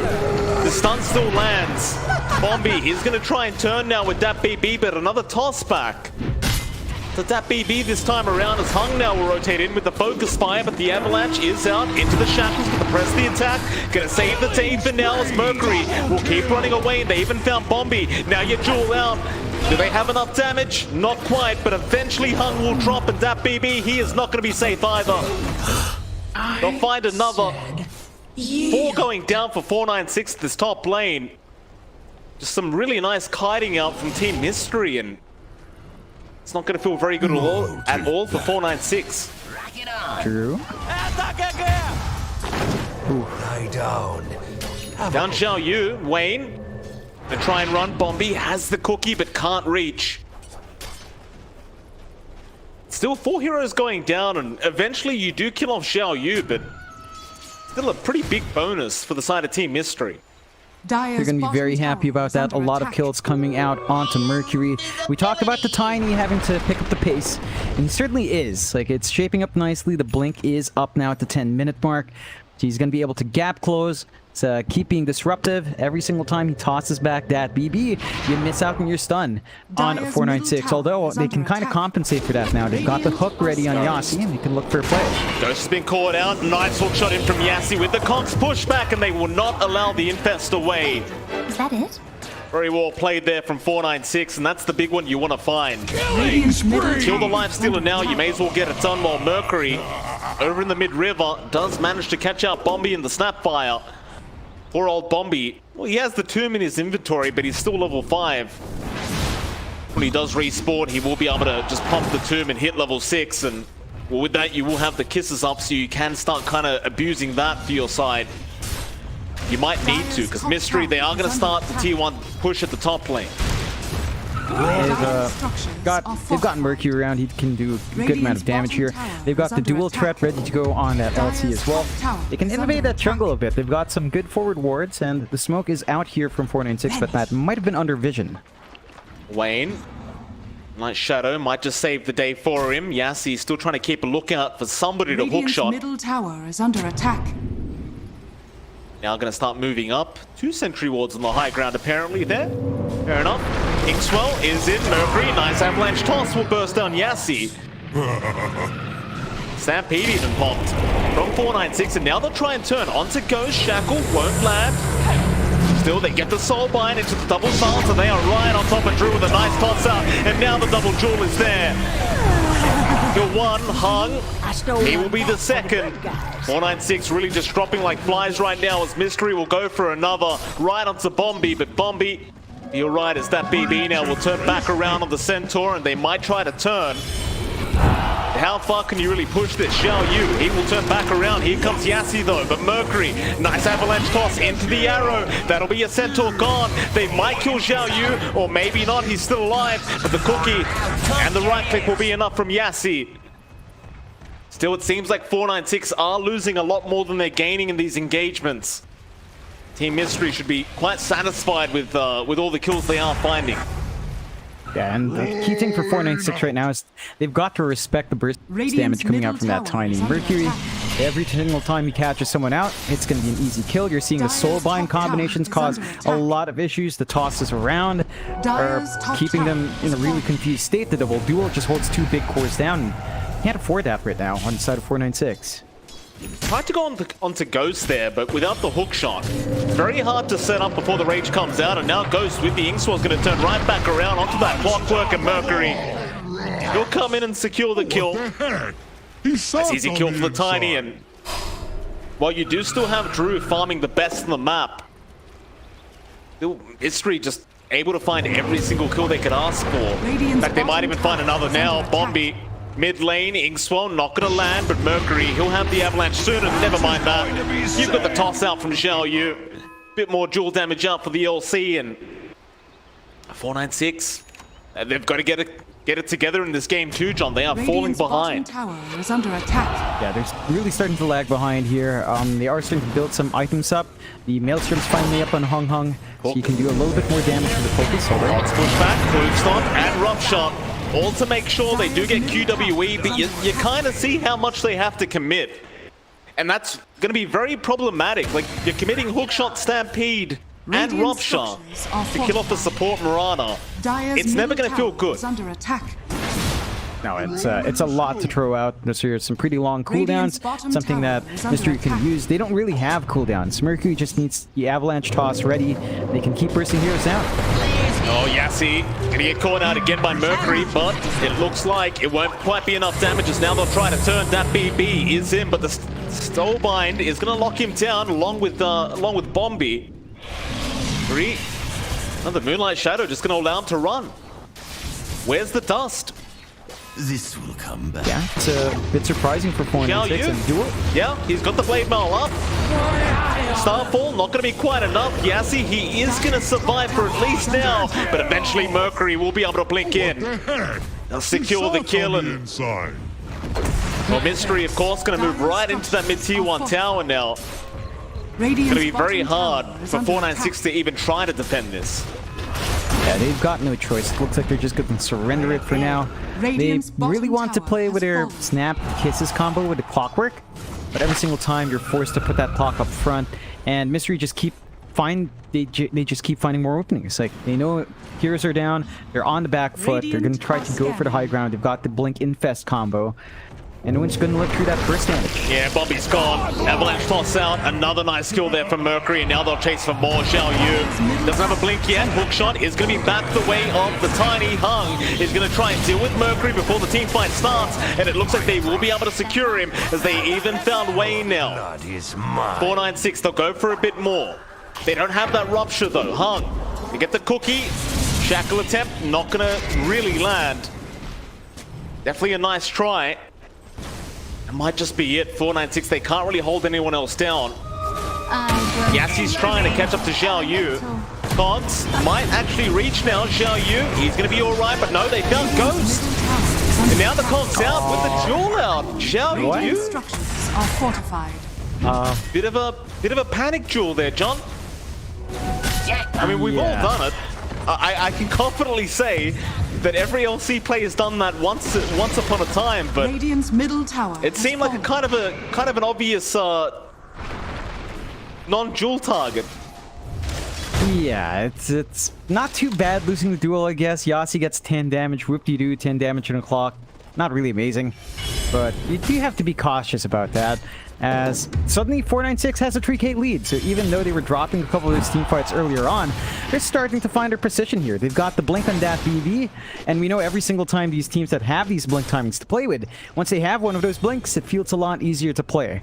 So we can see 496 maybe line up for the kisses used from Bombi. Still haven't seen the biggest kisses yet, but side of Mystery are smoked up, trying to go into triangle again. Well, they'll find Bombi. Now, the thing is, they've killed Bombi that many times now. I just don't know how worth it is. They'll have to accept the kill. Bombi realizes what's going on, but the Avalanche tossback is going to be there. But a nice stampede now as Drew is going to meet halfway. There's Immortimus Kisses, but a very nice arrow out from QWE is going to lock Drew down. They still want the rupture out, but again, you have that dust problem, John. Where's the dust? Bombi has one, but he can't reach them. Mercury going to move back in now with the Avalanche Toss and the Inkswell, and it will be enough. Drew is going to drop. 496 going to be forced to back. There's a smoke out now. The smoke? Yassi, he's got a dust and hook shot. Moonlight Shadow already gone though. Who do you aim for? Mercury. Looks like he's going to be targeted. And you burst him down. That BB jumps in for the stun, and now the power shot into the focus fire. But you might lose your Centaur first, and now the Avalanche Toss on Hung. It won't be enough to kill off the Wind Ranger, but they'll chase her down with the arrow out. Hung, find a way out. Not quite. Dismissed. Still just, it's not worth it whatsoever for 496. Team Mystery continue to win out these team fights. But you know what is strange, John? It's 496. They still maintain the net worth lead, even throughout all these deaths. Yeah, and they had the 3k lead before these two fights broke out, so it's just kind of equalizing back off those losses. I think the one thing that Team Mystery is probably not doing as good as they were last time is Ghost isn't flash farming as much, and the rest of his cores aren't farming either, so you're not seeing Ghost actually take over the lead in any way. He's lagging behind Drew, he's lagging behind Hung. It's the nature of Lifestealer, it's just not a great flash farmer. That's something they're going to have to consider. These fights need to work out a lot more cleanly for Mystery, and they need to transition that into objectives. Like, they've been winning the last few fights. They haven't taken that top tier 2, they haven't taken the mid tier 2, they haven't taken Roche. We need to see some progress in some of those map objectives there after these fights to really line it up and start to work out towards the end of the game. You know, you start eyeing the high ground, you start eyeing the ancient, which is what the game's all about. You need to find something else beyond just teamfight wins. It needs to give you something on the map as well. Absolutely. Drew is still going to be a big problem on this bot seeker with the way he's farming up. Ghost is trying his best. It's just so much more of a slow process here for the Lifestealer. No farming tool either. Like, he didn't go for any kind of farming item. Pretty standard, I suppose, in the Lifestealer, but top tower is under attack. Does feel kind of slow. Shadows take Mercury, I guess he's been the damage output anyway for Mystery, so they haven't really needed that Lifestealer to be ready to fight. Tower is under attack. Speaking of Mercury, by the way, with the Moonlight Shadow, he's going to have a look around on this Tiny. Going to be around that mid lane, but you've got 496 slowly making their way over. Mercury, as soon as he sees that rocket flare, is going to back off. But 496 now, they've got a BKB on Hung, and that might be about the time to start smoking up and going again. That'll be about it. Bombi's got one. In fact, he's got two. To try and abuse the BKB.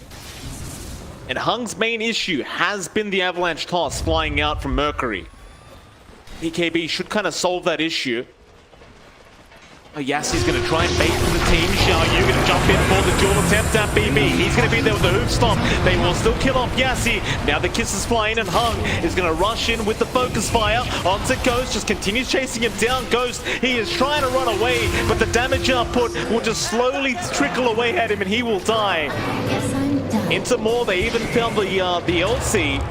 Wayne, he's going to try and survive, but of course Drew is going to chase him down along with Yassi, and that should be a Grimstroke gone.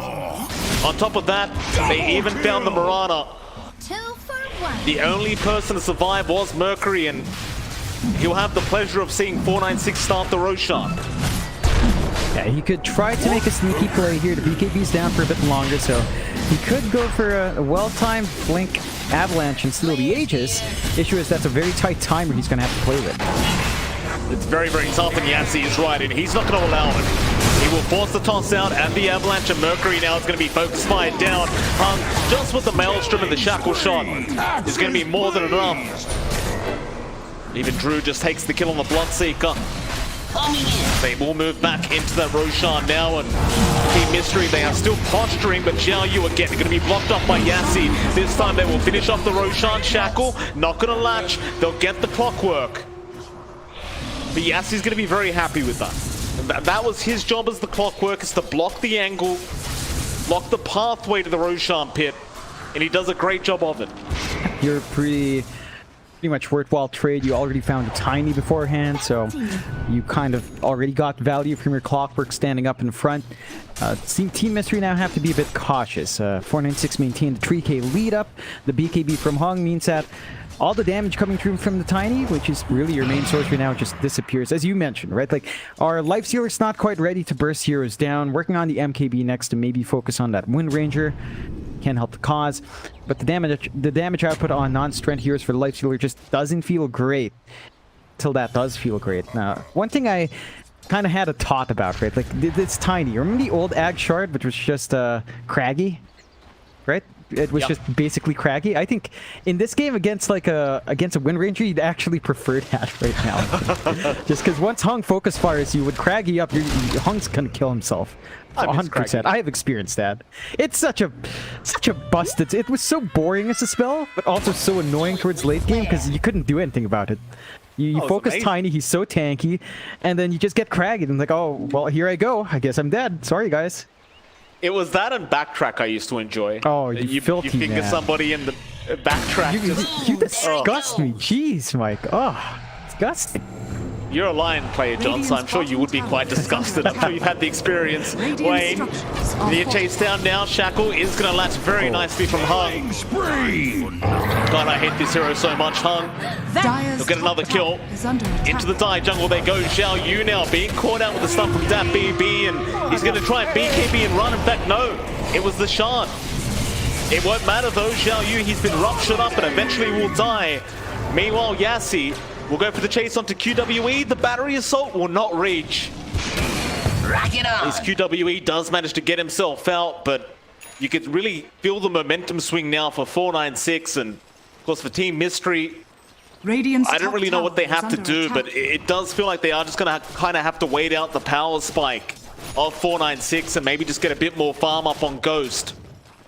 Even then, though, up against the Wind Ranger and a Bloodseeker, it could still be a very hard ask for Ghost to be able to carry this game on a Lifestealer. Big issue for the Lifestealer down the line is kiting. Like, he's a melee hero up against Wind Ranger. That's already not great, because it's melee against range, and Wind Ranger is very mobile as well for a ranged hero. With that Wind Run, very hard to catch out.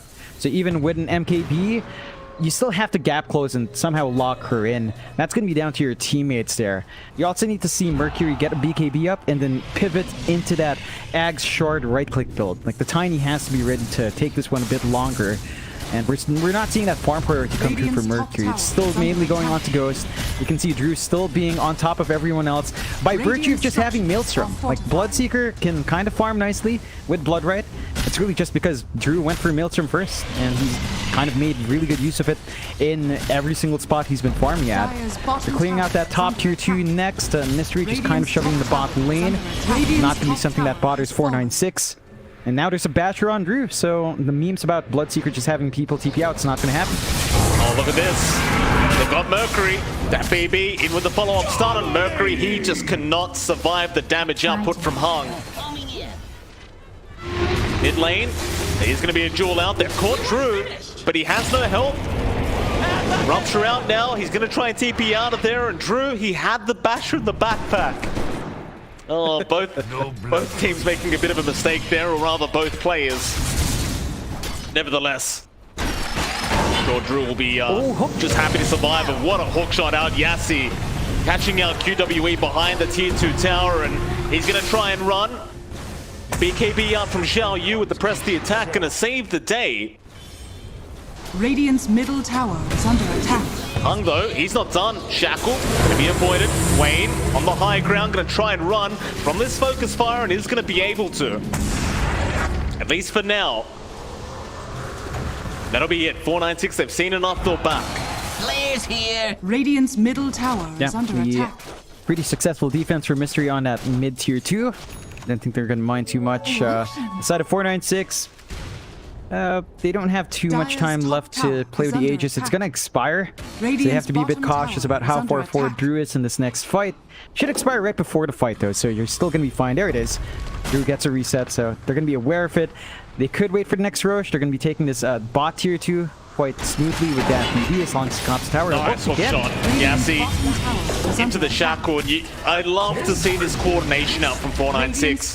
This is something we used to see a lot from them last year in the BTS Pro Series, and before the DPC started, 496 were really kind of getting on the board as a team, and I do have to admit it's kind of sad to see them in the lower division right now, but I'm sure slowly but surely they'll make their way back over and make it to the upper division eventually. Still, of course, they have to get through Team Mystery first, who are still well and truly in this game. You look at Ghost, he's just trying to catch up and farm, trying to get that MKB up. It's still just going to be a bit more time. In fact, never mind, he's got it. Yeah. It's a good spike. They need to play with their Infest combo once more here. I think that's what's been lacking from the side of Mystery. Like, we haven't seen too much Blink Dual Inkswell, Blink Dual Inkswell Infest.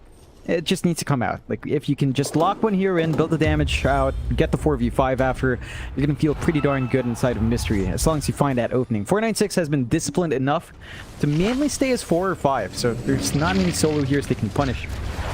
And that just makes it much more difficult to find those angles, but they'll try. They do infest up and smoke up as well. Absolutely. Are scanning. Bree gonna move in. Xiao Yu with the infest.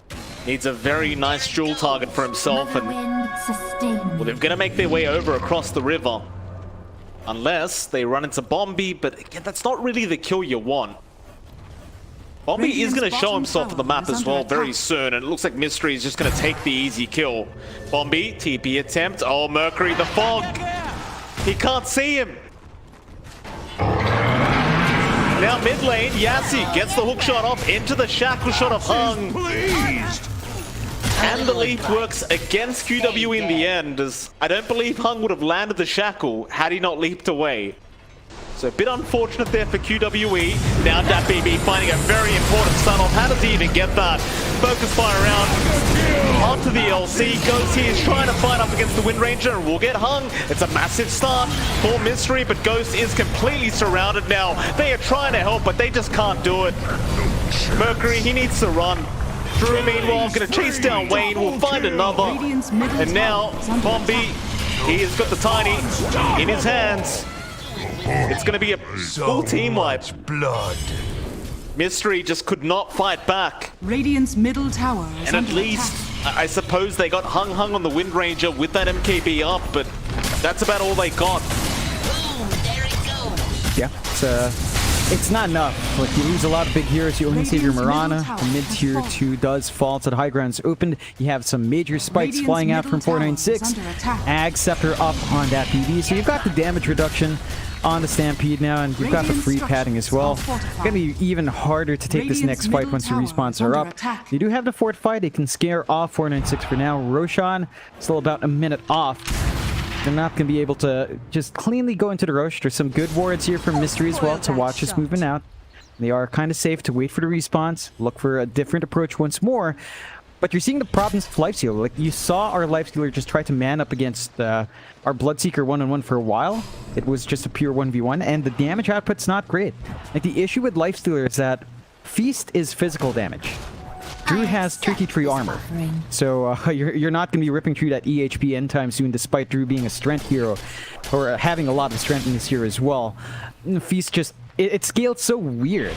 You have to drop armor, so you need, say, a Desolator and an Assault Cuirass, but we're not seeing Ghost itemized that way because he can't. He has to go for the MKP, he has to get the Basher for control. It's a long way until his damage output starts to build up, and that's just something 496 is really abusing quite nicely. That they are. 496, they're going to group up. Lincoln Sphere now coming out on Hung, and that might be Q to smoke again. And they will immediately. It's going to make it a lot harder to catch Hung now because you can't really duel him straight off the bat. You need to break the Lincoln somehow. WE, he is going to break the smoke, but they are in with a shackle shot right onto Ghost. Must press the attack, but no! A big hoop slop in from our Centaur. And they are going to melt Wayne and Xiao Yu into another. There goes Ghost. I won't celebrate the end of such a pitiless. That BB, he's been landing some very nice stuns in this game, and 496, they're onto the high ground. There's no buybacks. This game's looking very over. It might just be time to call it, honestly. It's very hard to see them coming back. It's a difficult one to hold out on. They're going to lose at least 2 sets of racks, probably just all of them. And 496, there's just nothing to stop them. Their cooldowns are so short, Stampede's up. By the time your Lifestealer's back up, Focus Fire's already back up. Yassi's just flying around with Jetpack, cutting them off, and there's just no angle. Like, they need a Lifestealer Infest to take this defense, so they just have to wait the full half minute here. Wish Ice Frog would buff that Jetpack shot. Doesn't feel great. Feels alright. Never see anyone buying it. Bit sad. Yeah. I think we see it every now and again on the Clockworks every time they're up. It's like, it's nice, it's mobility, you can reline yourself up for the hook, so it has some utility. I think the move speed needs a buff. Still, Roche being taken out. This is Roche number 2, Aegis Cheese plus Ag Shard. So the freebie Shard coming out. Wonder who takes it. You already have one on Drew. Maybe Hung. I do love the power shot. Power shot with the Cleavel though. I love what Yassi's doing. He's just flying around, getting vision over the triangle by himself, and it's what you love to see from Clockworks. You don't need to be in the Roshan pit in case you are listening as a Clockwork player. Be out in the triangle, watch the angles, make sure nobody gets in the pit from the enemy side, and the team will be much happier with you, I'm sure. Nice hook shot in as well. Yassi right into the Grimstroke. Does go for the Cogs pushback though. Still, there is a spin out. That BB going to be right in. Mercury going to try and run, but they got the rupture out from Drew. He cannot run away from this. He will try to fight. It's going to be no good as Yassi. He will just keep flying in. And Hung apparently just killed Xiao Yu. Now it's going to try and run from Ghost. Nice blink away. Ghost going to be careful. There's a focus fire out. Hung. He's going to kite him around Ghost. He's going to try and run, but the shackle is out. It looks like they might even lose their pos 1. Ghost wasn't even there. That's it. They called. They've had enough. 496. They were just too good of a team today, and unfortunately for Team Mystery, they will have to leave today 0-2 on the scoreboard. Yeah, it's really well played from 496. They managed to basically punish Team Mystery's playstyle.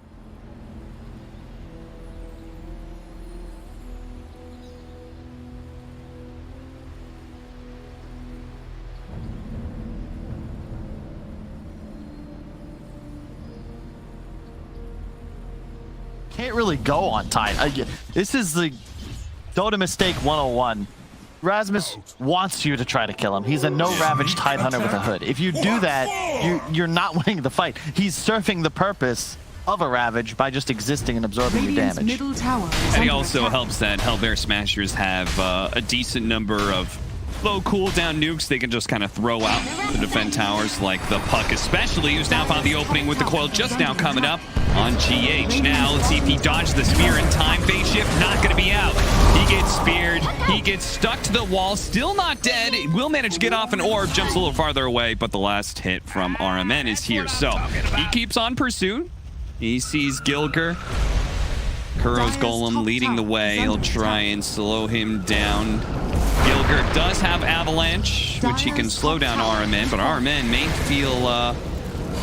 feel bold enough to keep it going. Man, he's so slow. Cold feet not quite there. Now he's going to toss him over to Ace, and Ace is actually going to be the one last. So if they're both together on this Firefly, Ace is still alive, but the TP actually getting canceled there by the spear, and RMN gets the double kill, all thanks to Gilger's alley-oop. He goes ahead and thanks Gilger for that one. Nigma do close in with GH and Mind Control to ensure this team fight. Oh, they're going to go for the Ravage, but it's just the two of them. They really want this kill into RMN. The spear goes out. They only get the one kill out of this one, but it is a killing spree collected. That is huge, though. AlcodeTV put in so much work. His squad just pretty much won a team fight without him. He killed top tower, farmed a couple, I think 4 or 5 creep waves top, through the jungle, now to mid, no Ravage, so you're probably going to be able to push this mid tier 1 as well. And Ace dies.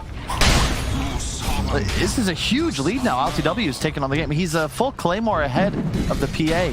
Has the Battle Fury complete. Tofu caught out here, trying to get a little vision.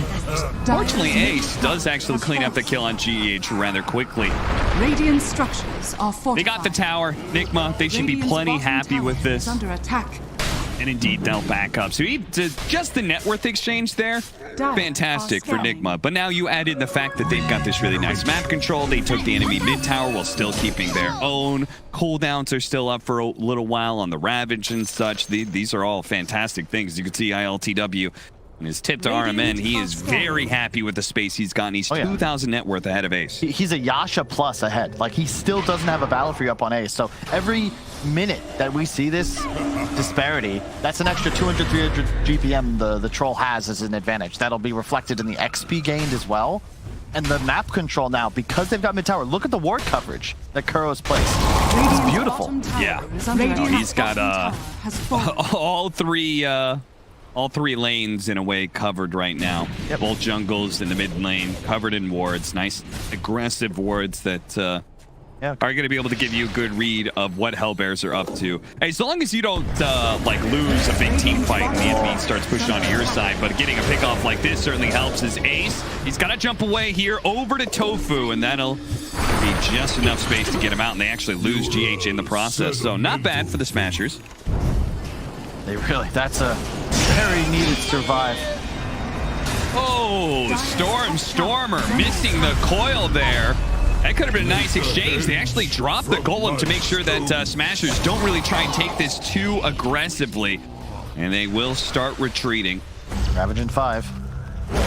It's a 4 position for a 4 position so far, so with the Ravage ready to go, if RMN extends a little bit too deep, look at him, just the upheaval. Oh god, is Tofu gonna die to the Golem like this? The spear comes out, the Golem needs another hit, but he doesn't quite get it. RMN, is he gonna try and go for a flame break? He is, and he's got him too. Tofu gets burned out from a distance. They blow the Ravage to kill RMN for that though.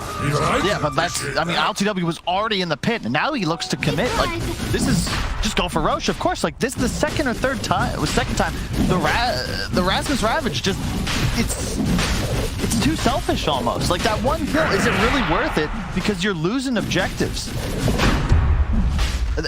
You can only do this as AlcodeTV. You have so much map control, but again, the vision. Like, there's no fear now. You see your enemies, and he is solo killing Roche as we speak.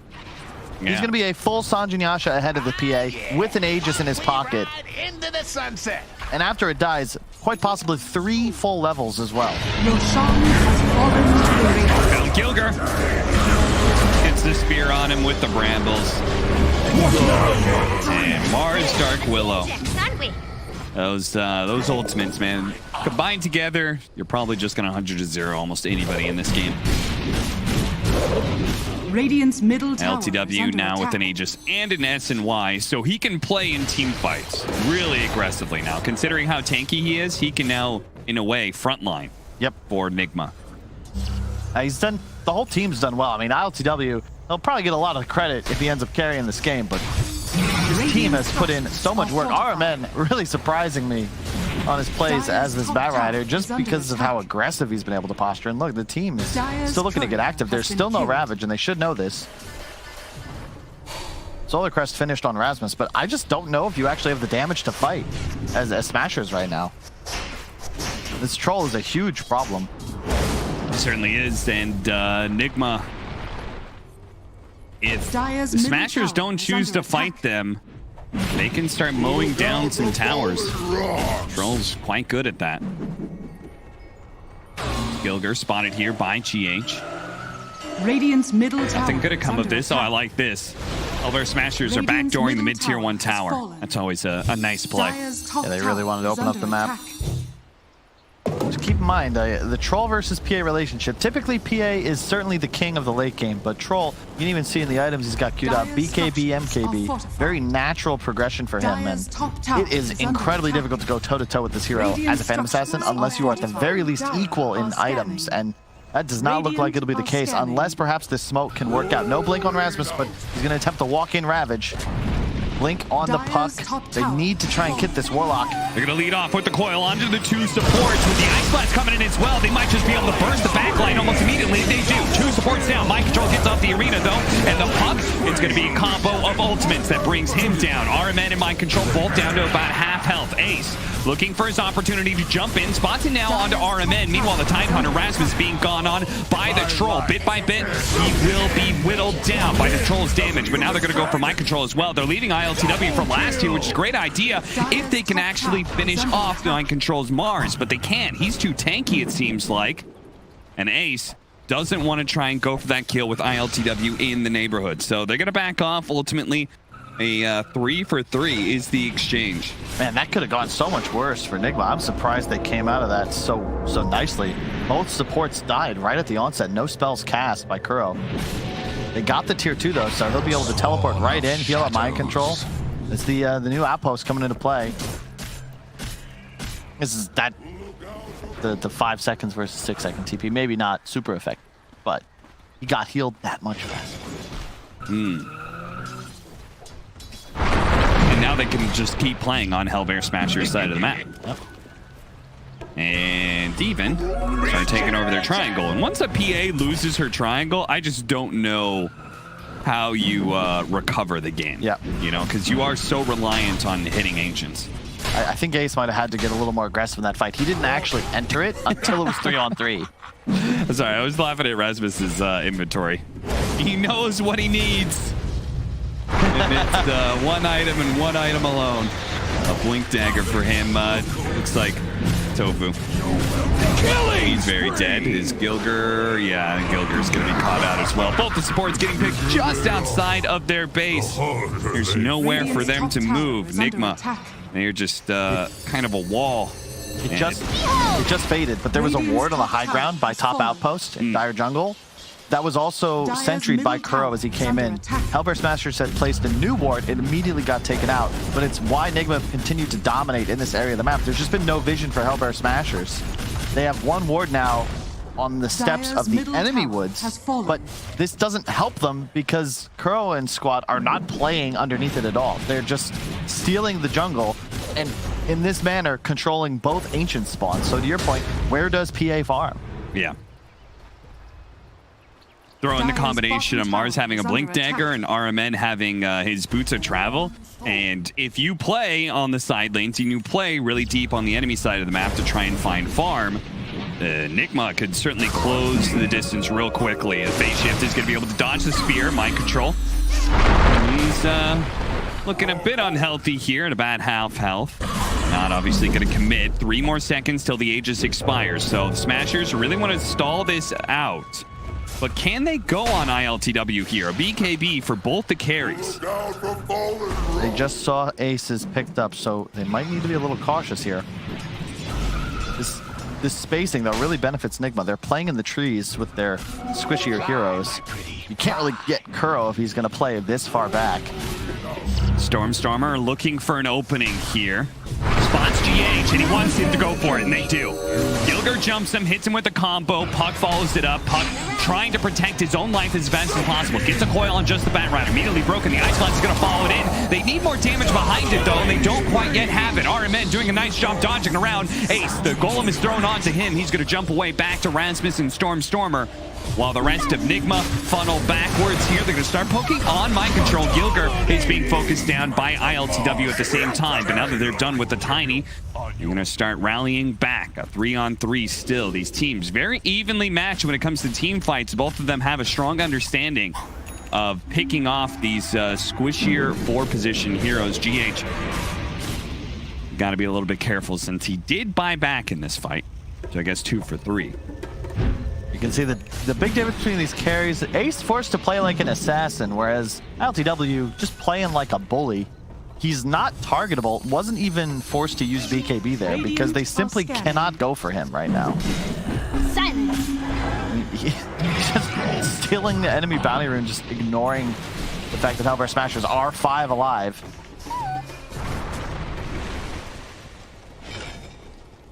Really nice placement. They're just going to continue to apply this pressure. And he's going to be able to naturally progress into an MKB. So the PA feels like you are answered for the next, like, 10 minutes. Yep.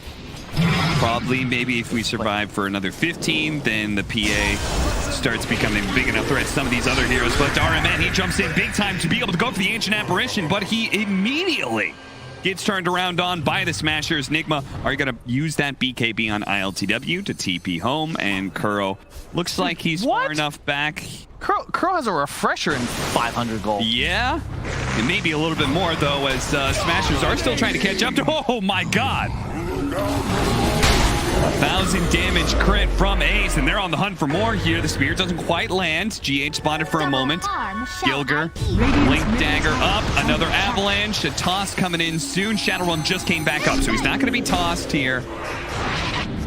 It's huge. He had no buyback. That would have been guaranteed tier 2. Still might be, but you can see the downside. Kuro went for this very greedy item build. When he gets the refresher, that's going to be nuts. But for now, the side of Nigma have literally no plus armor items. So that Solar Crest advantage is going to come into play.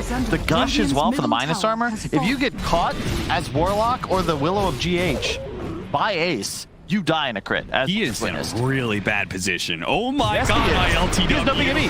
What is this? He has no BKB. The most insane farming I have. What? We get a replay. Where was he? So he just walked up to the Ancients? BKB TP'd, and I think he TP'd the tier 2 bottom, and he farmed his way up into their triangle. And they had a ward on him too. Yeah, I mean, the only place on the map Kuro doesn't have sentries is the ancient camp that ILTW chooses to farm. That is a huge death. his advantage has just dropped off. You know, he's been an item ahead this entire game. Now it's going to be half an item. And Ace, you know, he's got the Deso complete, so, you know, actually they're even. It's just that right now he's got a lead on the MKB. That timing is going to be huge for Enigma. They'd like it to hit before the next Roach fight, but that's going to be easier said than done. They just lost map control. Suddenly it's Hellbear Smashers playing enemy side of the map. Crazy, just wrong positioning from two people on the side of Nigma, and it makes a huge difference. I think RMN and his choice to, I think he jumped in and lassoed Tofu. Yep. Right? But like as soon as he does that, PA has free game. Right? And part of the success of teamfights of Nigma has been the troll being on the front line. They're going to be able to grab Gilgert here. They're trying to blow him up. He's not quite inside the wall, but he should still die here. But at the same time, Stormstormer's in deep. Uh-oh, he ran into a bramble. Almost gets hit by the golem, but fortunately he phase shifts it, jumps over to his orb, but he's still caught. Nigma. What? This time it's the Hellbear Smashers who get like way too aggressive, and Nigma finds a great opening into Roshan. What the hell? How did that happen, Cap? It's a 4-on-5. There's no troll. The enemy highest net worth by far is dead. Roche has now spawned. You have Ravage. Do we have buybacks on these heroes? Stormstormer, yes. Gilger, no. Are you just going to give up the Roche? Yeah, I mean, Hellbear Smashers just were not ready for a fight, I think. Icebox is going to come in, but the PA is a little bit too far away. In fact, he's been hit by a Brambles here, and maybe forced to use his first BKB to try and TP out. There is no lasso for a second here for the Batride, but it may not be needed. They managed to get the chain stun onto it. The Ravage are going to go down. BKB and a blink strike away, but that's not the way you wanted to use your combination there. Just to retreat to save your carry, but still lose your Tidehunter in the process. Nigma, all right, the game's fully swung back into their favor. What? Radiant's That's just nuts. They just gave away. They were gonna have such an insane timing. PA just hit level 20. He has the Deso for 7 minus armor, his talent for 3. They would have no armor items. Kuro 7, Willow of GH 5, 15 on the Batrider. These heroes are going to explode in the duration of a Ravage, but now they don't have it. Now they're playing into Aegis. 663 gold for D-warding. Nicely done by Kuro.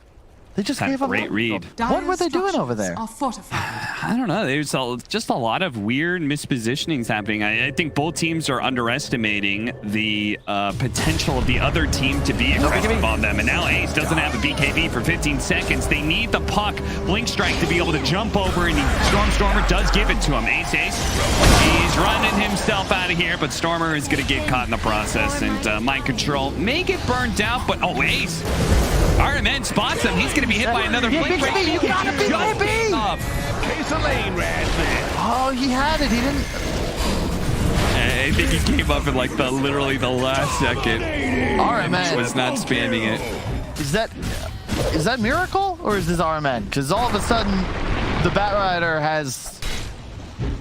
it's just winning the game for his boys. You know what's funny is that like there's so many okay, that fight in triangle where Hellbear Smashers is not well prepared. They get caught. That leads into Roshan being taken. That Roshan is a shard. So the Batrider picks up the shard. That's how he ends up killing the PA again. It's like these things can snowball rather heavily. So he now doesn't have to buy a shard. He can instead buy a BKB cap. Suddenly the Ravage is ineffective, and he's going to be gunning. I mean, that's 2 racks. Like, I actually, is that just GG? It's close enough to it. They're going to hold out because they've got a PA, right? They've got a PA. They've got tier 1 and tier 2 still up in the bottom lane. But their whole timing just disappeared. Suddenly, everybody on the Radiant team now has a bonus 2,000 gold. That's a plate mail on the Mars. It's going to be an Aeon disc soon on GH. It was 24-20. Hellbear Smashers had a lead. Radiant's top tower and then, is under attack. Man, just I don't know. I guess by now I should have learned to buy the dip, but I cannot believe that they turned this around. Yeah. Fistful of sand. It all just slips through their fingers, and Hellbear Smashers, who had an opportunity to take control of this game.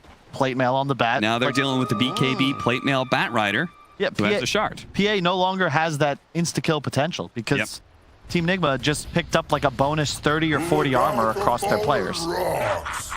Now they have a Refresher Golem and an Aegis and a DD. Still have an opportunity for outplay RMN in deep here. Tried to go for the lasso, but the Lincolns protected him, I believe, on the puck. So, did he not know about that? It was new. Just picked up. It's the right choice, too, mostly for the defensive application on PA. Because otherwise, right, there's no protecting him. He can BKB, but still get lassoed and he'll be done for. It's a pretty sick move.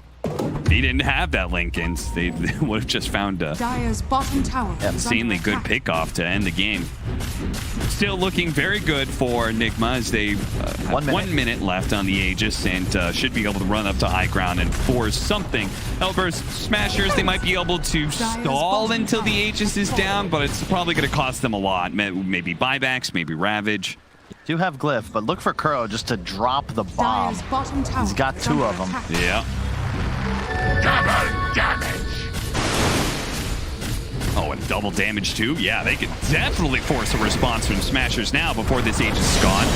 So now, okay, they're not going to wait. The Lotus Storm going off actually does manage to get the lasso back turned around, but it doesn't matter. Gilger is being ripped apart by AlcodeTV. They do have a buyback though. RMN almost getting critted down to death. He's got to be careful of that MKB. Double damaged up by AlcodeTV, who's running down heroes right now. That is going to be the use of his ultimate. He's got 14 seconds left on the Aegis. They really need to take this Megas now because he won't have those extra lives soon. AlcodeTV toss back, and they do take him out before the Aegis expires. Now the Golems double dropped in. Phase shift is going to be able to dodge one of them. Instantly Ravage up. Can they burst him down? He doesn't have his ultimate. He eats the chains, but he still is getting chunked on by Ace. Now Smashers, they haven't even lost their barracks just yet, are going to look for more. Everybody else, maybe they can catch the Dark Willow here, but other than that, great fight for Smashers. They will hold. Oh man, so they kill him a second before Aegis respawns, but sick play. The BKB was down, so Gilger with the immediate toss back forces AlcodeTV to be out of position. He had no ult either and used it purely offensively. Yeah, he just used it. He's just like, I'm in, but Crow didn't drop the rocks. Then he does onto the puck. Both of them, both are dodged. Like, why do they need to initiate here? You can just chill. Just you let kill them go Tiny. on AlcodeTV. It's all good. Like, use the arena maybe if you want to, but it's all fine here. Okay, everything's good. You don't need to do this if you're AlcodeTV. You can just hit the Rex. You have a DD. Instead, he's now forced into the tier 4s. You're going to see a toss back in just a moment from Gilger. Beautiful toss back by Gilger that saves the barracks and puts the troll in a very bad position. Yeah, they get the crit. But now watch Crow. Golem 1, Golem 2, what? And then there's just a wrap. Like, if you're going to use that, that should be, I don't know, you ever play StarCraft 2, when you're launching nukes? Like, you want to put it closer to the enemy base full of workers. You don't want to aim for the army. Or in this case, I guess the lone Dragoon. Not ideal. And now, I don't know if this is going to turn it around necessarily, but at least Smashers have some breathing room. They're going to have a Satanic soon on their PA. Don't know if I like that choice, actually. He might need damage, but I guess they're considering that if our PA can actually live and just go toe-to-toe with AlcodeTV. Gilger breaks the smoke and blinks away. Very nice by him. Smashers may still be caught in the process. Dagger doing a lot of damage here. They're going to poke at mind control some more. Brambles actually caught him and terrorized as well. Stormstormer is just dead. Not buyback. Now they've got the Gold Scepter. He does have a BKB. He's going to jump back first, holding on to that magic immunity for as long as possible. Now using it, but not being able to go in. They buy back on Stormer, but the BKB will be on cooldown for 70 seconds. Nigma have an opportunity to just hit the base again. Yeah, I can almost guarantee this is the last time we're going to see Rasmus playing Tide in this series. Not that he's doing anything wrong, but he had no Ravage there for 20 seconds. They might have an opening to fight to use that buyback, but without Ravage, they just don't feel comfortable. However, this is a sick backstep. They've got great vision. They see the support. They see the two back line. They get them together in a combination, but the AlcodeTV protects GH. He was aware that this could be a possibility. He saves himself. Mind control's going to be rooted to this spot, but it's AlcodeTV who's already smashed in Ace's head. He rips them apart with that MKB, and as soon as Ace is gone, the fight's done. They don't have any damage. This is a 4-protect-1 lineup. There's nothing left. So that's it. Radiant structures Nigma. Don't even get the Ravage. Oh my. Oh, Cap. I was like, they're going to go. They've got vision. This is such a sick opportunity to just. Oh, no. Like, you got to, at one point, your guns are loaded. Just blink in and pray, right? Use everything. I'm from Rodent Side. You asked about his fiance's name. It was Luna. Then Luna Lovegood was raised, so we devolved into Harry. Potter, had a nice conversation about it, and I love that Rodenside agrees. Richard Harris was the best Dumbledore. Hands down, Michael Gambon tried his best. Those were big shoes to fill. He tried to take the character elsewhere. Never doesn't match Richard Harris. But, you know what does match up to expectations? This matchup, MG Trust up against Army Geniuses. #1 team right now, yeah.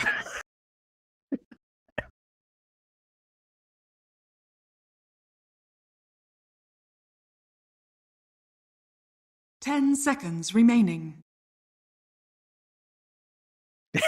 5 seconds remain. Dire team ban. Radiant team ban.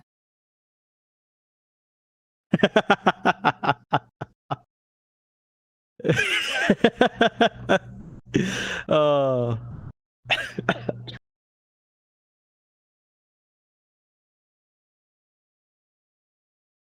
10 seconds remaining. 5 seconds remaining. Dire team ban.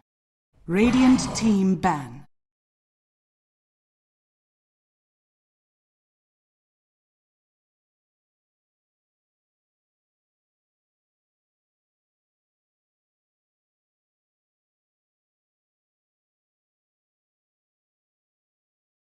Ten seconds remaining. Yeah, I've got to add, you got to 5 give Wami seconds some credit remaining. here. He is a fantastic Timbersaw player as well. We've seen it across the lower div. We've seen it in the OEDL Fall Invitational. His offlane Timb is something to behold as Dire well. So team they get a back. really strong comfort pick. I do have to worry about it into Lion and ET. Like, you take away the base magic res, it's going to be a bit squishier. The Hood of Defiance pipe is still going to help. But you have the Lion with the Earth Spike, with a Hex to keep that Timbersaw down. Have to worry about the Lotus Orb timing. Finger, once the Hood of Defiance is up, isn't 10 going to seconds do as remaining. much, but it's still really potent up against the Timbersaw. Bypasses all his 5 strength seconds or all remaining. his bonus armor, so you can just still have a way to manage him down the line. Just have to see what MG Trust builds up off this Lion ET. Like, Lion ET is still potent. Again, magic res taken out does amp up your finger by quite a fair bit. And we have seen the Radiant Ag Shard team build ban. from Lion just be really disruptive. That slow on multiple heroes is not fun for anyone. Like, the Timbersaw probably the least affected here, as you can just chain away. But if your mana drains off, if you're playing on the edge, you might be stuck in the middle of a fight. So you have to watch your spacing here a bit from 10 AG's end. seconds We have to see remaining. the Snapfire combo. Not much to lock in from the offlane, as you have the Timbersaw. 5 So we seconds can't see remaining. the Mars, you can't see the Centaur. That was banned as well. We need to see something to maximize the kisses. Maybe a Clockwork 5 could work out here for AG. We have seen that in the last series coming out from Mystery and 496. Clockwork can set up with the cogs and the hookshot, so you can still play around that factor if you want the snap to be utilized for the kisses there. But Clockwork was banned out by MG Trust as well, so no option for that. It's going to be trickier to maximize the kisses, but if you can corral them in, get the slows off with your Chakram, I suppose the kisses are still valuable there. Radiant team, Dire team pick. Faceless Void.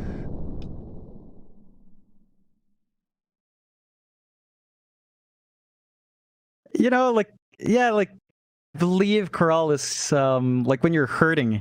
Yeah, it's I understand 10 it. I just don't know if I'm getting the remaining. pronunciation. I believe it is corral. It's like when you herd animals into a 5 pen, you kind of seconds guide them. remaining. That's what it means. You corral them in. You guide them into a spot where you want them to be in. So that's what you're going to have to do with a Snapfighter. That's the right usage, Mike, if my Merriam-Webster definition is right, which I believe it is. You bully. You bully. Just because I'm Filipino and I don't English too good.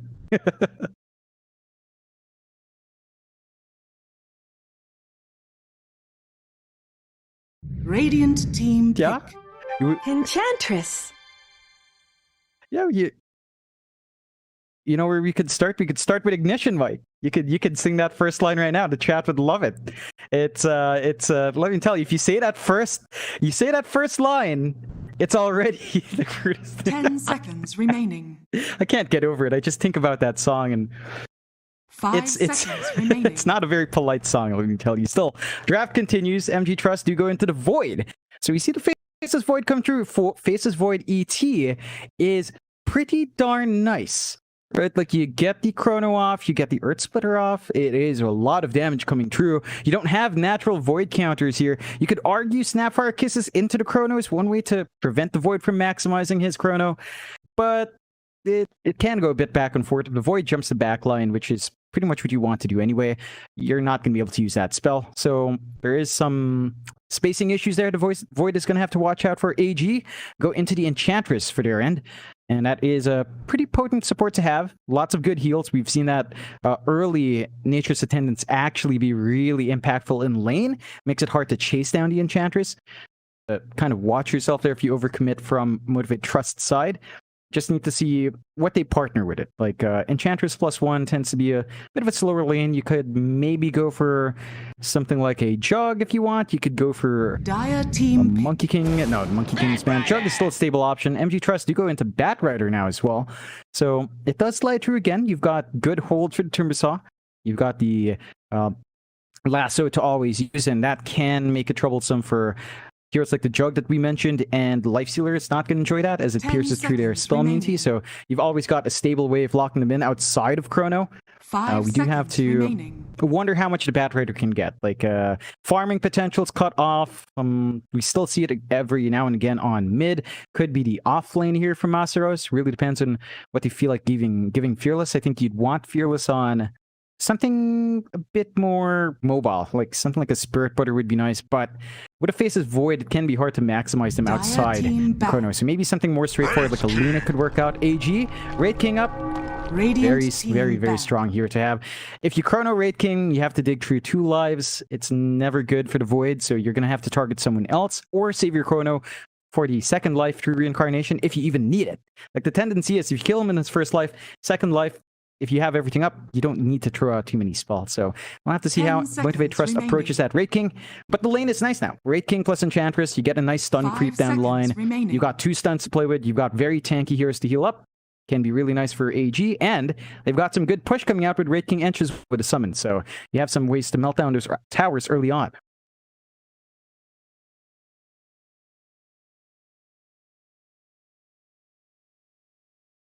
Dire team ban.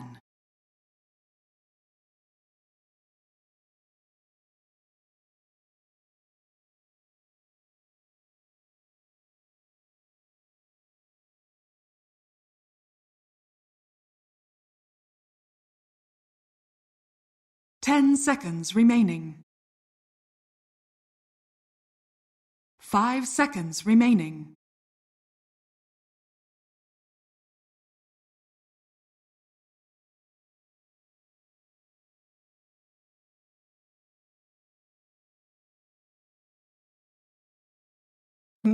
Today, no. I had sliders for lunch, homemade sliders, so I was kind of full. Yeah, just some simple sliders. Maybe down the line. It's really hot. We've got some ice cream that could come out after the series. You know, it's a bit early. 2 o'clock. Radiant team 3 o'clock, ban. 4 o'clock would be a good time for that, right around the operative games. So while we're watching that, Dire team pick. oh, I don't think I have. It does sound lovely though. Like that does sound like a really good time. Sounds like a really good blend. Actually, that sounds perfect for this weather because it's so bloody hot. Yeah, you should, 10 if you could, you should seconds try Halo remaining. Halo. I think that's absolutely hands down the most refreshing thing. 5 No, it's seconds it's a remaining. nice. Well, Jollibee doesn't sell it, so you'd have to find a Filipino place. That could be a bit tricky. I think most Filipinos are in Melbourne, not in Sydney, unfortunately, Mike. So, you know, Nada, if he's watching, he's gonna have even more words to say about Melbourne. I know you guys love to spat with each other there. You've got your Radiant own city team wars. Which one's the best city? Still, draft goes on. AG pick up the Ricky. That should be Ricky mid against maybe the Bat Rider. Bat Rider Ricky is manageable somehow for Ricky, but the Bat Rider is going to overwhelm you. You still get these sticky napalm stacks. They're still great for hero damage, and you can burn through to Ricky early 10 on if he's not seconds careful. Remaining. 5 seconds remaining.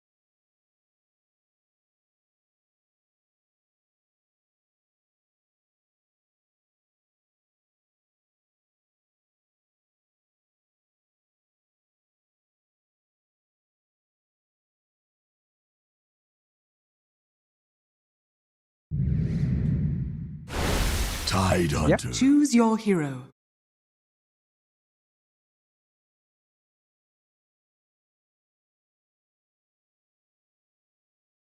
It's been so long since we've seen Masaru's Tide, and I see the dad bot again. And I remember when we were haunted by the dad bot in literally every offlaner plays Tide in Southeast Asia. So it's just refreshing to see it again. It's refreshing to see it, yeah.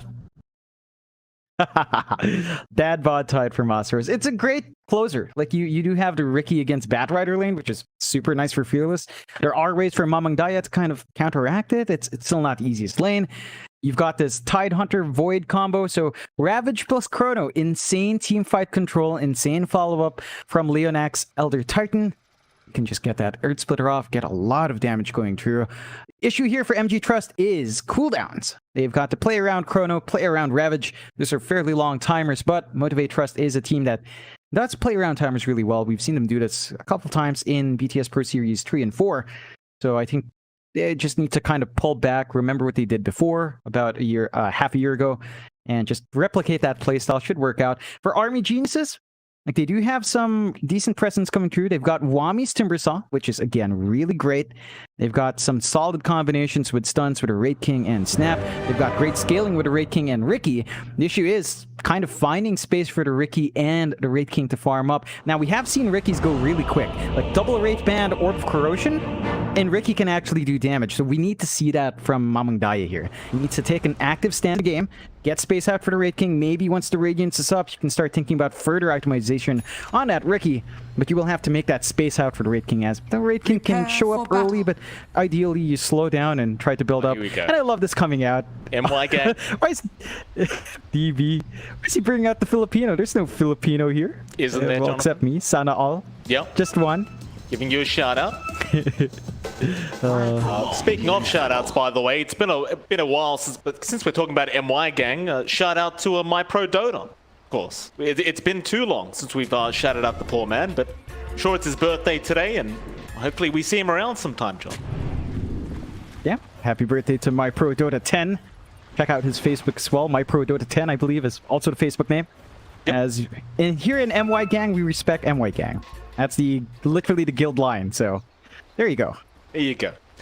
By the way, apparently people are in our Twitch chat, John, are starting predictions on whether I'm going to start the predictions now. So things aren't looking too bright for me. I have gotten the predictions started though, so joke's on you. If you voted, no. I've got to find something to do with the channel points as well. I haven't put any rewards up yet, John. I'll come up with some ideas, would you?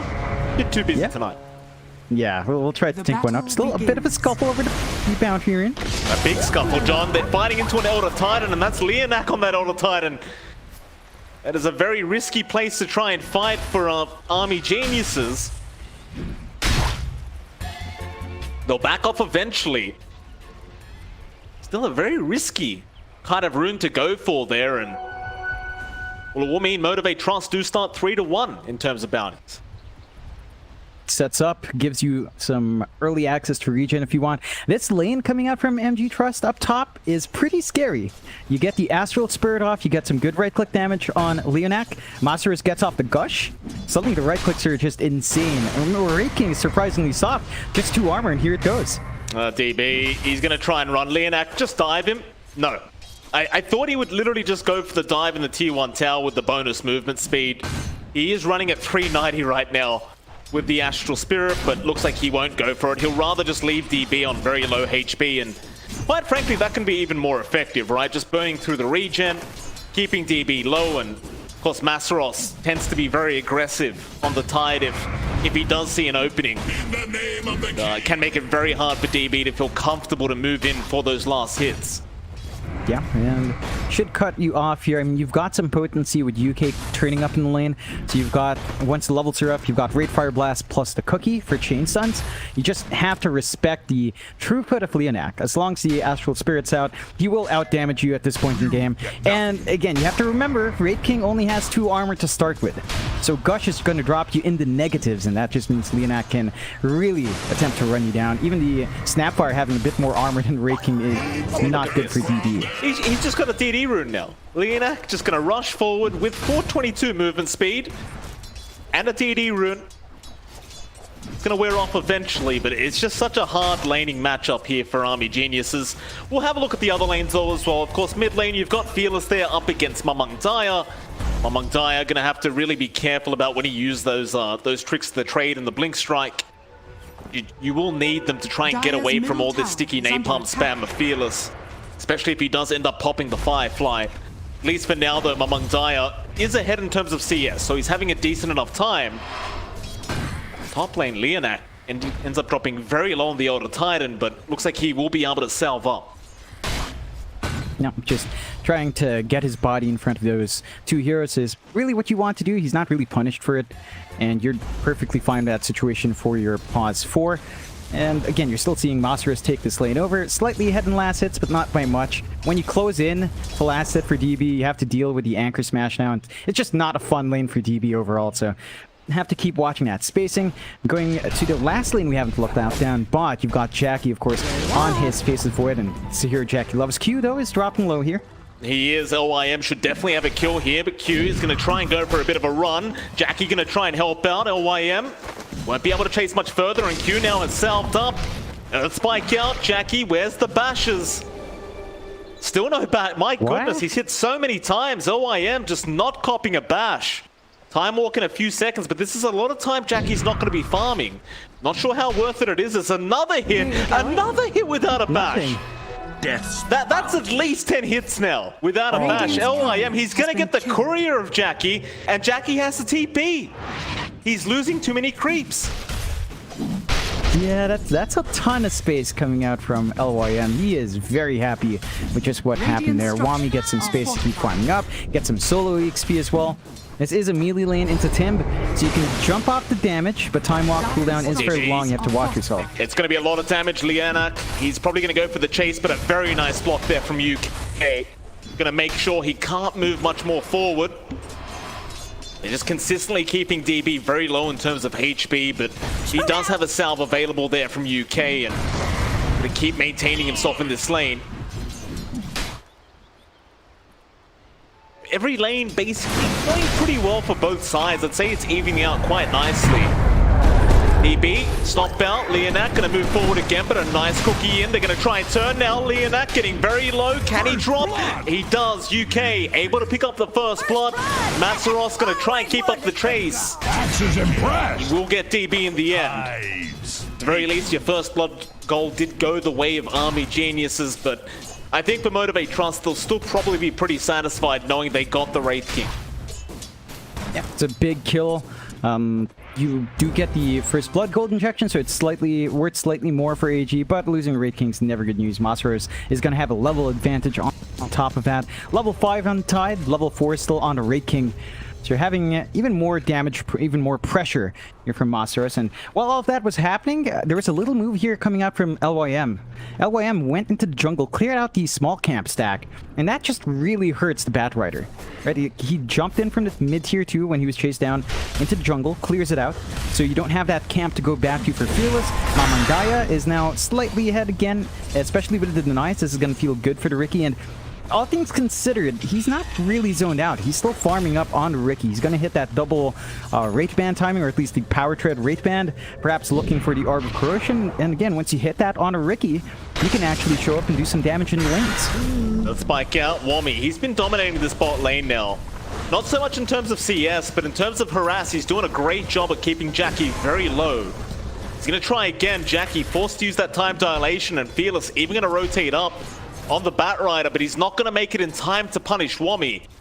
Looks like Wami may have spotted that. No, in fact, he hasn't. Fearless is going to try and move in now with the Earth Spike out. They do have the lasso. They will have to commit it for this, but they are waiting. Wami still trying to run. Fearless still being very greedy and won't actually need the lasso, as it looks like Wami was out of mana, so he couldn't chain away. Didn't want to pop the Soul Ring either, as I guess he would have just burnt out too fast. Meanwhile, top lane, however, Mamang Daya makes the rotation up towards the top lane and does at least get a trade on Leonak. Dire's bottom Yep, tower it's a is under really attack. nice kill to take. So mid's finding the successful rotations a bit better here for MG Trust because you kill off the Timbersaw, a much more high priority kill. But you can see Mamang Daya just opting to start to be aggressive early on. Is actually still going to rush the Diffusal. So we'll see if he gets the space out to farm that up. It looks like they might have to sack Wami's farm.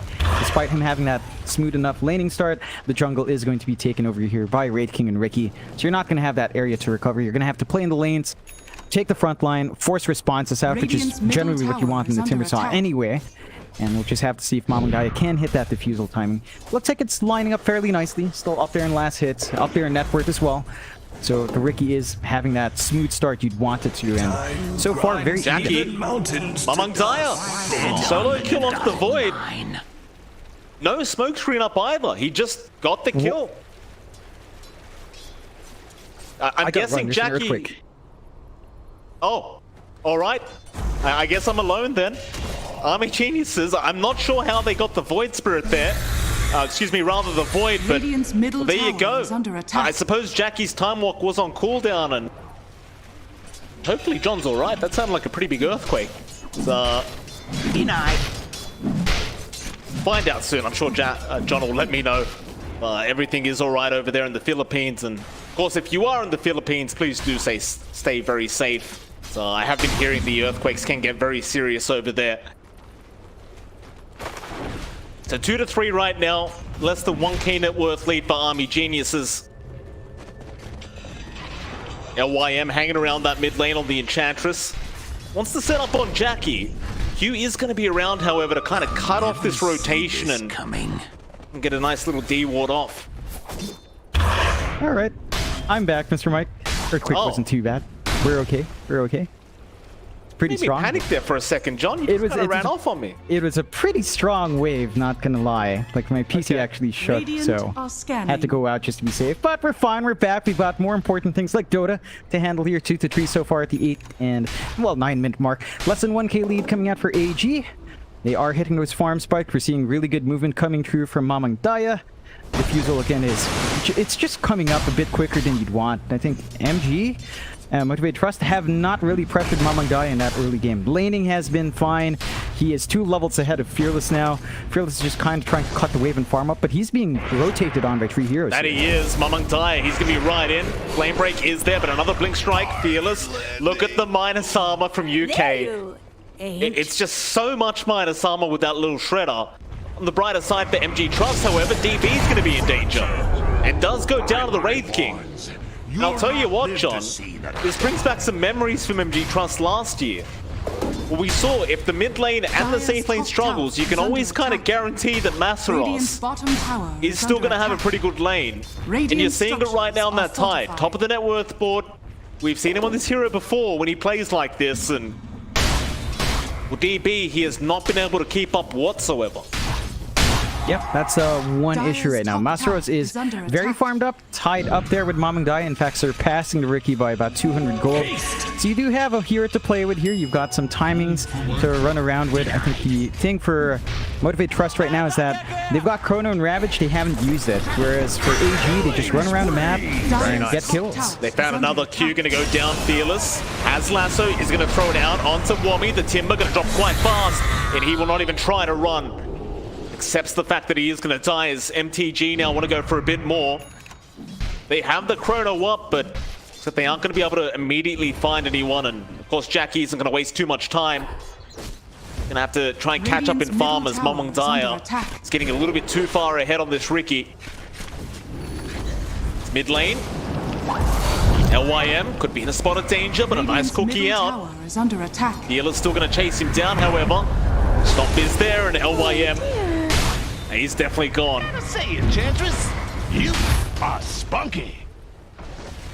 It's a nice little pick off, not the biggest kill. You do have Masaros starting to invade that jungle a bit, getting some of those small stacks, not the biggest stacks. You are having DB just farm the upper side of the triangle. And this is where it can get a bit dicey. You're trading farm across your course. Now, Jackie is ahead of DB. That means DB is not bottom quite tower using, is under well, not attack. able to use his skeletons in a big way. And up top, And Mamang Daya, he's going to be in big danger. Fearless, he's around with the firefight, with the flame break, and with the finger. It's going to be much more than enough. And that's a very important kill to get, right? Like, Mamang Daya is having such a good time in this game, number one, and you really want to shut the Riki down, because it is a very momentum-based hero. It does get everything it wants. It's going to make the game very tough for the Radiant side. Yeah, it's the kill they needed. They needed to slow down that defusal timing. It should still line up nicely, but that kill was just something they needed to do. Take down that Riki a peg. Finally get to use the finger out. That's the first finger for Q. We still haven't seen a Ravage in Chrono, although there's a Ravage. Ross, there is a Ravage, but he is very low in terms of HP. Wami should be able to finish the job and does. Jackie, though, has Chrono. Might just commit on UK here. Radiant's Try and get some bottom damage tower output is under first on the attack. Snapfire, and do you want to commit Jackie? Yeah, he does. He wants the easy kill. Oh, stoved up. Your page A lot of in people history might is- laugh at that, but when you've got Chrono this early on, you just want to commit it, and you want to get Radiant's any kill middle you can get on this tower is under Void, attack. and just get back to farming. Yep, it's perfectly fine. He's been holding on to the Chrono for such a long time. He does not want to join these bigger team fights, so you managed to make use of it. There are some good stacks being built up here by MG Trust now in that triangle. Leonak just doing great work with the Astral Spirit, so he has recovery farm to dip into, and that's where he can spend the next 2 minutes while waiting for that next Chrono. In fact, Fearless looks like he's just gonna take this, rush that Blink, a huge set of stacks, but this will take some time because of the nerfs to Sticky Napalm. It still burns fast enough. Yeah, it's very fun. Fast as before, but it's still nice. Take some time, he says. Look at this. Bounced. Yeah, very balanced. Fearless, he'll take the stack much, much closer to the Blink Dagger now. Looking back over to DB on the Raid King, you kind of have a look back at that net worth, John, and it's a bit depressing here for DB. Mind you, of course, the Raid King can farm up very quickly with the skeletons, but he is going for the Radiance Rush to boot, and it's going to take a while. Like, you're looking at least another few minutes before you have that Radiance up. Is under attack. Maybe once it's up, you can start being aggressive, but before that point, DB, he's just going to hang out in the jungle and just keep the farm up. Yeah, he's not being pressured too much in the jungle. The one issue here is that, well, the rest of his team is also kind of playing the farm game. Mamang Daya does have his defusal Radiant's flying out now, bottom tower is so under Riki can attack. take the front line, maybe play with that Timbersaw. We do manage to clear the bot tier 1 here with Wami. We do get some map opened up. MTG still looking for their first tower to take. Are lining up top to trade Dire's top tower to be able to is take under that one attack. out. They do have Ravage up in about 20 seconds, Chrono in about 40, so they could maybe look for a rotation, but the mid is being eyed here by Mamang Daya. Masaros can be targeted. There's just no tree out. He's going to try and run, but he is not quite tanky enough Bats in the fire. to deal with that kind of damage output. Now Q came in. An immediate hoof stomp out from the Centaur that was enchanted from LYM, and just great play from Army Geniuses. Oh yeah, they red one that super cleanly. They had a good rotation in backline. They take the mid tower now. So the bot's Radiant's cleared out. middle They trade our tower top, is but they take the mid on top of it. Opens up the triangle. Ups that bot jungle. AG can now start denying farm coming in from MTG, and they need a lot more to play with. Jackie, he's doing well on the Void. He's ahead of the Raid Radiant King, are scanning. but you're not at the point where the Void feels great. And Mamang Daya. Oh, they're looking down Jackie. It's by the tier 2 tower, and that's going to be a bit too much for them to dive, at least for now. Jackie just trying to desperately get that farm up. Still just only has the Mask of Madness and has actually fallen behind the Raid King. So DB, in that time, has caught up very efficiently, and again, with the skeletons up, he is going to be able to out-farm the Void. That's for sure. MTG just not feeling quite comfortable enough to try and really make a play across the map yet, it seems. They're really just playing quite defensively. And it's a bit of a missed opportunity when you have these big teamfight spells. When you have Ravage and Chrono in particular, you kind of do want to use them every time they're up. And even though you're farming like this, which is kind of efficient farming coming out from Jackie, you still want to use those spells. Like, just the Mom alone should be enough. They do smoke up on MTG side without the Void, but just having Ravage might be enough here. UK. Very careful. No, they want the Riki, and they will get the lasso up immediately. They will just blow him up. Mamang Daya, he is gone. UK now going to get spotted by Masaros, and he's going to try for the TP. Jackie? No, you'll get the Hex anyway. Oh, part of the plan. Thought they might need a bash there, but of course Q was around with the Hex, and the These are two very nice pickups now for Motivate Trust. You put the Ricky down, you managed to get Masaros back up. The farm distribution. The farm distribution here is really even. Look at that graph. Basically dead even between Masaros all the way up to Jackie. Only a 600 swing from top to bottom. So this game's on a razor's edge. One big team fight could turn the tides here, but at the same time, you're reaching DB's spike. He's been allowed to free farm the Radiance. He has the Sacred Relic up. Only about 600 gold off the Radiance recipe. So once he has that, he can definitely join in, help his rookie out in these fights, and start to force some big issues here. Top lane, and Chan is going to be there. He'll try to flame break them away, and he does have help coming in, but it looks like he is going to drop still. Masaros will move forward. Mamangtaya with the silence out. Now the Earth Spike going to save the day into the stop, and they have the Ravage. They might be able to turn. They're going to hold down for now. Jackie, he'll go on to LYM. Instead, now Chrono is out. They've got Mamangtaya, and that's the one you want. You want that Ricky down ASAP, and they will be able to get him into Wami now. Maybe a bit of a harder target to get. I think even if you leave with just the Ricky kill, you're going to be very, very satisfied with that as MG Trust. Yep, it's a big one to take. You trade out the Batrider, but at this point it feels like the Ricky's more important. They might find a freebie in LYM. Looks like they will. Stomp out. Mortimer's Kisses going to try and help LYM. Q doesn't have the finger, so you don't have that magic damage output that you need. But here comes Fearless. He'll be all the magic damage they do need. It's now a big Ravage out. Masaros does land it on 3, and they will just chase them down. Jackie even joining his team. LYM, he's going to try and TP, but a first hit bashes out from Jackie. And I guess that makes up for before. Oh yeah, it's nice set of kills coming out. They kind of overstayed their welcome there on AG. They don't respect the Ravage. They clump up. They did not have their big chorus in a really good spot. And Wami kind of reveals his Lotus Orb there as well, but doesn't really get too much done. So MTG going to be very happy with finally using the Chrono and Ravage fairly close together. Now they need to sit back, just farm, wait until those spells are back up, and rinse and repeat. For AG, Radiance is up on DB, but he needs a little bit more farm before he's ready. So it's still down to Mamangtaya and everyone else to keep throwing their bodies forward, keep forcing aggression, get a response out. This is the time for them to fight with these cooldowns on, but they're kind of just forced to sit back and keep farming up for now. He's going to keep the farm up very nicely here on the Wraith King. Gold! But Jackie does build up to try and counter this out, though. For now, he's just going into the Yasha and try to get that SNY up. Probably just try and be patient with that Chrono and wait out the first life of DB, but it's going to get much harder as the farm comes up. AG having a gander in mid lane. They're going to make the jump in. Mamangtaya, he's there with the smoke screen, and Jackie, he's just going to get ripped apart. Sass me. Very nice play there from Army Geniuses. They will start heading into the bot lane. And I'll tell you what, John, with the way this game's going now, Army Geniuses, they are looking very good to take game 1. Is under attack. Yep, they've got that early aggression lined up. They've got the spike for the Raid King ready. And the Radiance just means that he is going to really cause issues, especially for that Faceless Void. The mischance kind of hurts your DPS there.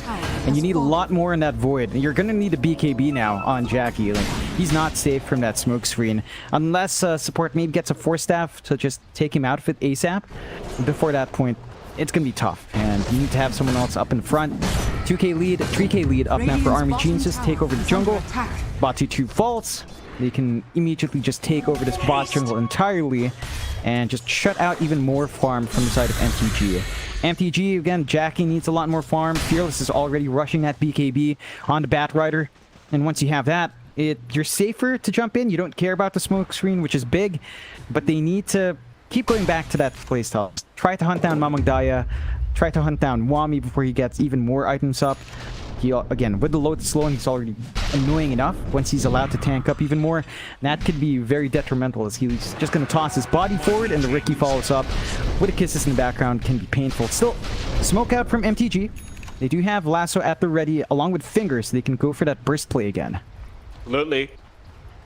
SNY up now on Jackie as well, if they want to get him involved. But for now, they're going to run into UK, it looks like. And, well, there's your Firefly into the Lasso. They just want a nice easy kill on that Snapfire, and they might just get it. Oh, UK. Cookie away, but Masaros, he's in. He'll clean up. That'll be it. Not quite the kill you would have liked, I guess. You would have probably preferred a core like the Ricky or the Timber, but you take what you can get. Death's Yep, you're not bounty. going to be too disappointed. You only commit lasso, so you still have finger ready on Q for any other target, and you're at the point where you've got the Force Staff on Masaros, so it's a bit safer now for Jackie, even though he doesn't have a BKB. If he does get smoke screened, Force Staff out, your face is void, he's going to time walk off the damage, and maybe look for that chrono angle.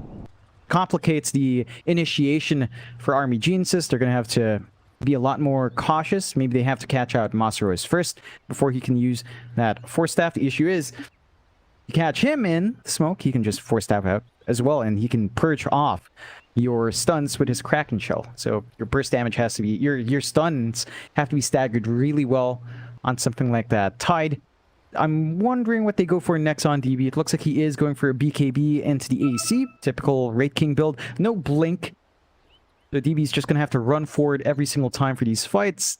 And for the most part, we haven't actually seen DB join these fights, so he's just been sitting back farming. Oh, we've had 2 disconnections, and suddenly your voice is cut. Oh, 4 disconnections. 5 disconnections.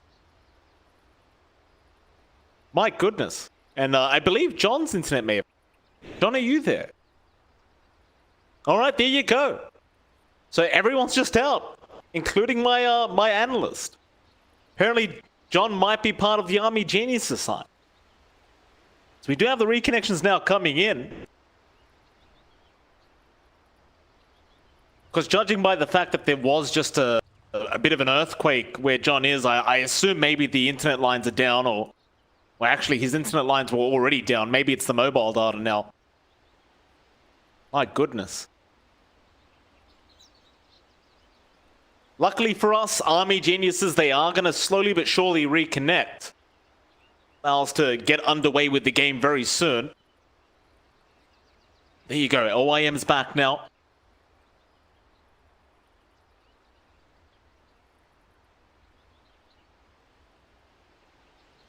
The go-ahead, because Army Genius is still 2k in the lead, still looking very good in this game number 1.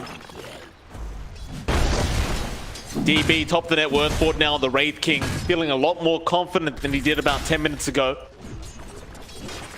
As Jackie try and farm up towards that Eye of Skadi now in that Void, but even with the Chrono up, he's definitely not quite ready to fight. Unless his team finds a very advantageous kind of team fight for them. Still going to be quite a task to try and get through the 2 lives of DB. And I like the fact that he's immediately rushing for the AC to have that bonus armor. Make it a lot harder to even burst him down through the first life. Get the BKB up first though, just to ensure he doesn't get bursted by the lion Dire's damage. middle tower is under Or attack. the Elder Titan as well.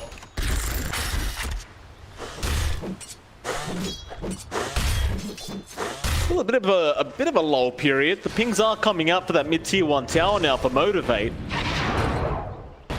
Army Geniuses just gonna hang around. Make sure it does remain up, and of course that is buying them more space in the map to farm, but DB, very aggressive kind of run into the triangle of the Radiant. Thing is, nobody wants to fight him right now. DB's gonna be left alone to farm here. Motivate will respect him, at least for now, but here comes Masaros. For a quick anchor smash, there's just stun out. DB wants to start a team fight. Wami right into the backside, onto Liana, but is it going to be enough? There's the Earth Spike out now. Mamandai is in. Lasso there, onto the Ricky. Jackie still has the Chrono. There's your Ravage, the Ricky already down. Wami gonna chain out. DB has kind of been left behind. Instead, they'll go on to LYM. In fact, never mind that. They want UK on the Snapfire. UK slowly but surely going to get burnt down by Fearless and does eventually die, and Jackie is able to get LYM. They just ignored the Wraith King altogether, knowing they probably couldn't get through the 2 lives of DB. But that's just one way to win the team fight, is aim everybody else and just leave DB there to not really do much. And now... Hello, John. We'll need a 3 king.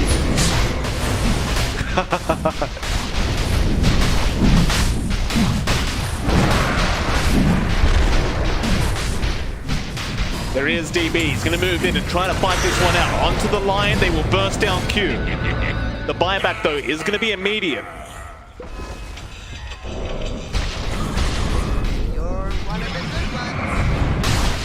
Army Geniuses still just going to posture around the Roshan pit. Get out that Roshan. DB wants to go back in. There is still Chrono up, don't forget. But they are fighting without Ravage now, MG Trust. That Roshan, not going to take too long here for DB and Radiant's Mamangdaya. top tower is under attack. Fearless, no lasso either. Might need to make the jump in soon, and they are going to move. There's your Chrono out. Who they got? They've got everybody but Mamangdaya. He got the... I don't know how he got it, John, but he got it somehow. I believe it was the tricks of the trade. He jumped out, and he managed to pick up the Aegis, and now Jackie's going to try and run, but he will go down. So he tricks the trades. The Chrono's on target. But as he comes out, he must have just spam clicked the Aegis. Radiant's middle tower is under attack.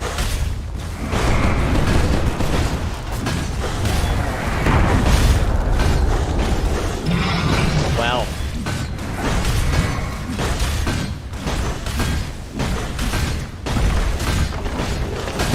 Radiant's middle tower is under attack. Radiant's middle tower has fallen.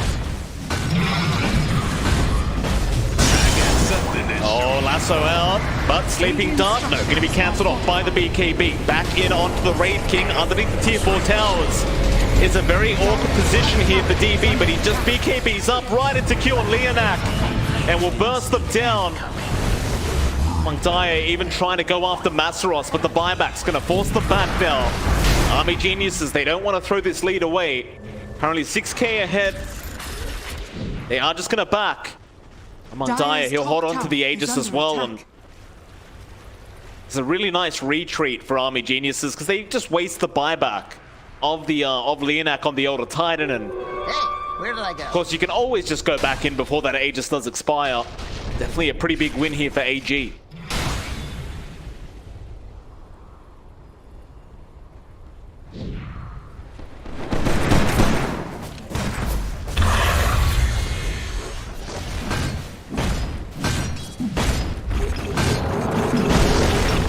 Radiant's top tower is under attack. Mounting! Radiant's top tower has fallen. Radiant's top tower is under attack.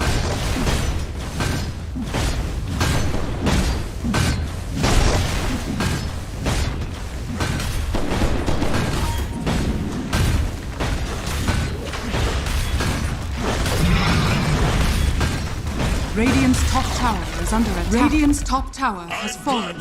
Something?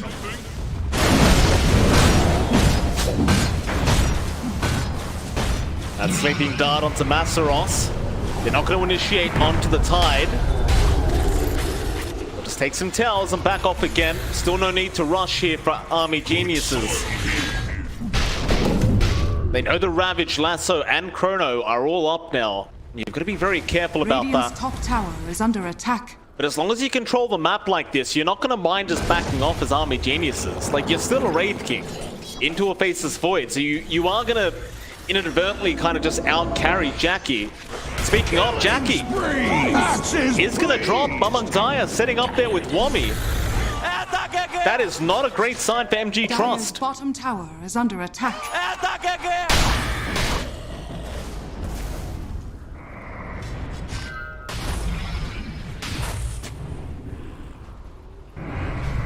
Dire's middle tower is under attack.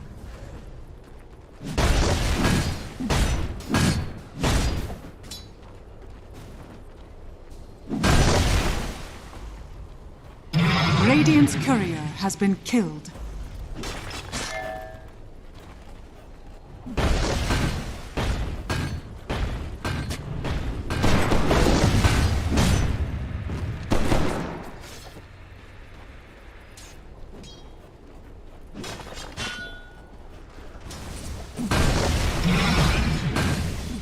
They're going to start moving up again before that Aegis does expire. Army Geniuses would love to get themselves a Rax and DB. He's going to frontline here on the Raid King.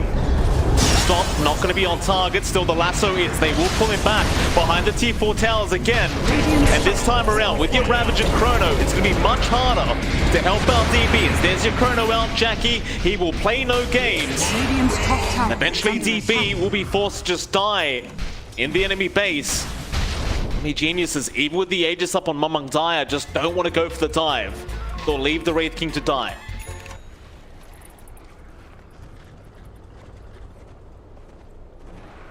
What?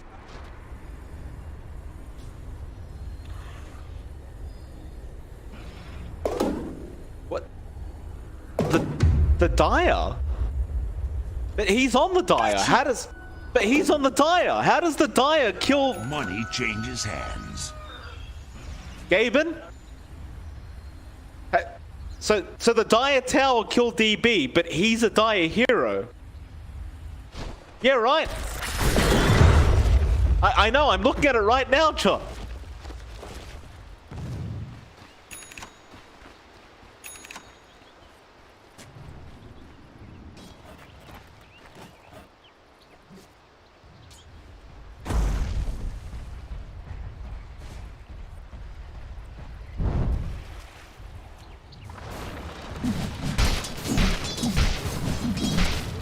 Death comes in threes.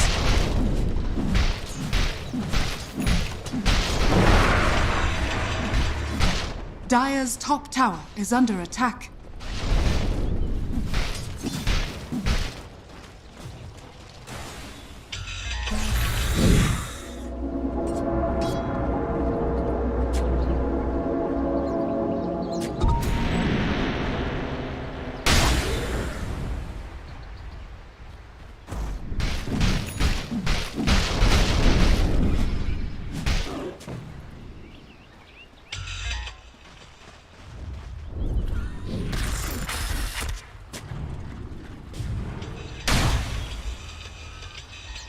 Yeah, Wami's gonna move in.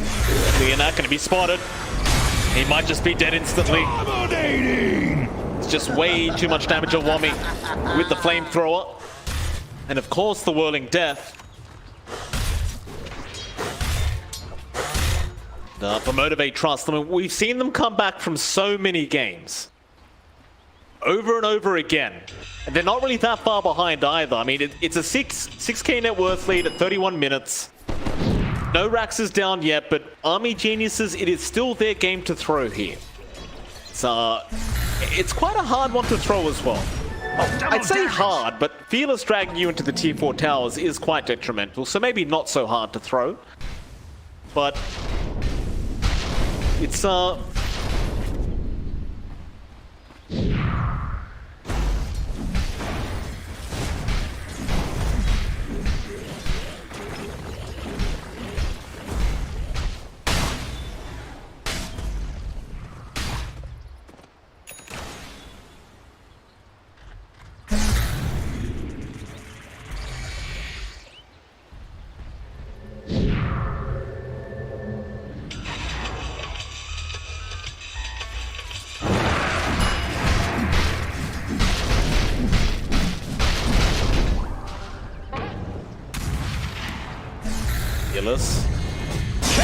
Lasso gonna be on the snapfire. They just want to get rid of this hero immediately.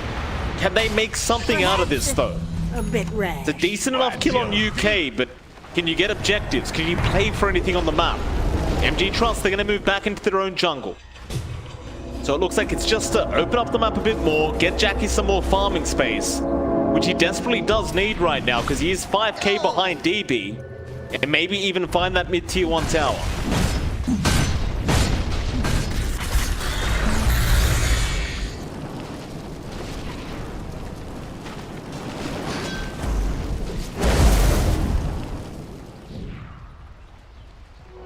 Time is money.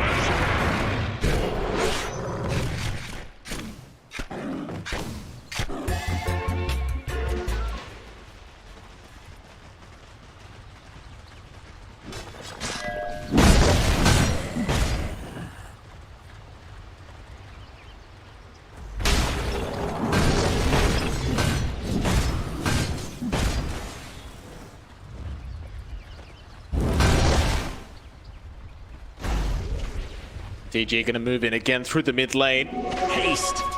Ravage, Chrono both up, but you don't have... Oh, you have Lasso in 2 seconds. DB, gonna be targeted. There's your first lasso into the Shivers Guard of Maceros and DB. He's gonna try and fight this one out. And it doesn't look like it's gonna be too hard either, as he's a pretty tanky boy. Back on a Fearless, they will get the Bat Rider first. And now you'd love to kill off Jackie, but the Chrono, the turnaround from the high ground. But where's your damage output? He's gonna try on Mamangdaya. They'll get the Ricky first. Back into the Wraith King, but DB, he still has that reincarnation. And Fearless, he's gonna try and run. Jackie's going to come back in. DB still being targeted here, but again, he is a pretty tanky guy. Radiant's top tower is under Bookie, not going to land, but they would love a dieback on the Bat Rider, and they're going to be able to get it. Fearless, he is gone for another 100 seconds. They are chasing for more here, Army Geniuses. It looks like that's going to be enough, but surely you go high ground from this.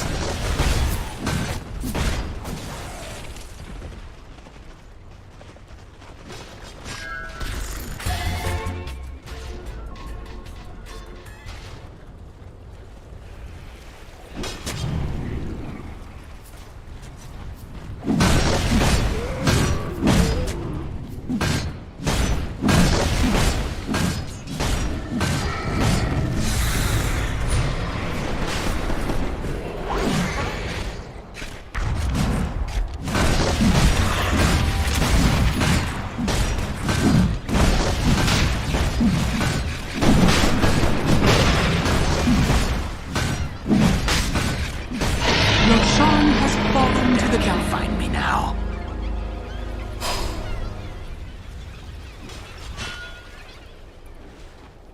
DB, straight back through the mid lane. Still 30 seconds without Fearless up. There is definitely an opportunity to at least get that tier 3 tower, which is already quite low in terms of HP. Now, it looks like that's going to be the game plan here by Army Genius as they rush in, but the glyph is going to be popped into a stomp. With Leonak on that Elder Titan, the high ground defense is not too bad. Radiant's middle tower has fallen. Sleeping Dart. Some Maceros, Mamangdaya. Not going to jump in. Instead, they're going to play it safe and go for that mid-Rax. Fearless is coming back up, however. They've got to be careful. Another Sleeping Dart out. Gonna stun on Maceros, but there's your lasso. The Rax still not down. Back into the tier 4 towers. DB is gonna try and run, but a big lasso, or rather Ravage, is there from Maceros. Wami trying to tank the damage, but DB, he will lose his first life. Radiant's middle. Jackie, no chrono for another 10 seconds. Army Geniuses, they might be able to go for more now, knowing those ultis are down. Jackie, still waiting for that chrono, is going to have it up very, very soon. Earth Spike is there onto Wami, but the turnaround. Jackie, there's your chrono now, back on the DB, but DB, he is very, very tanky. The Sleeping Dart. Gonna put Jackie to sleep in the middle of the chrono. Mamangdaya back in onto Leonak. Can they get the Titan? Yeah, they can. Onto Maceros, they will get the tie back. And Jackie, he is not safe either. He's gonna try and run. Instead, they'll secure Q instead. Please. They'll get him. Fearless. My rage returns. Gonna try and move back in. Radiant's top Army tower Geniuses has gonna focus down the Radiant's objectives. top tower has fallen. That'll be the top Rax gone as well now. Motivate Trust. 2 Raxes down, and it's looking very tough for them, John. In fact, they might go for a third now. Without Maceros up, you haven't got that tanky front line up. Bottom tower is under attack. With no chrono, how do you fight this? Tower is under attack. Dire's bottom tower is under attack. Radiant's bottom tower has fallen.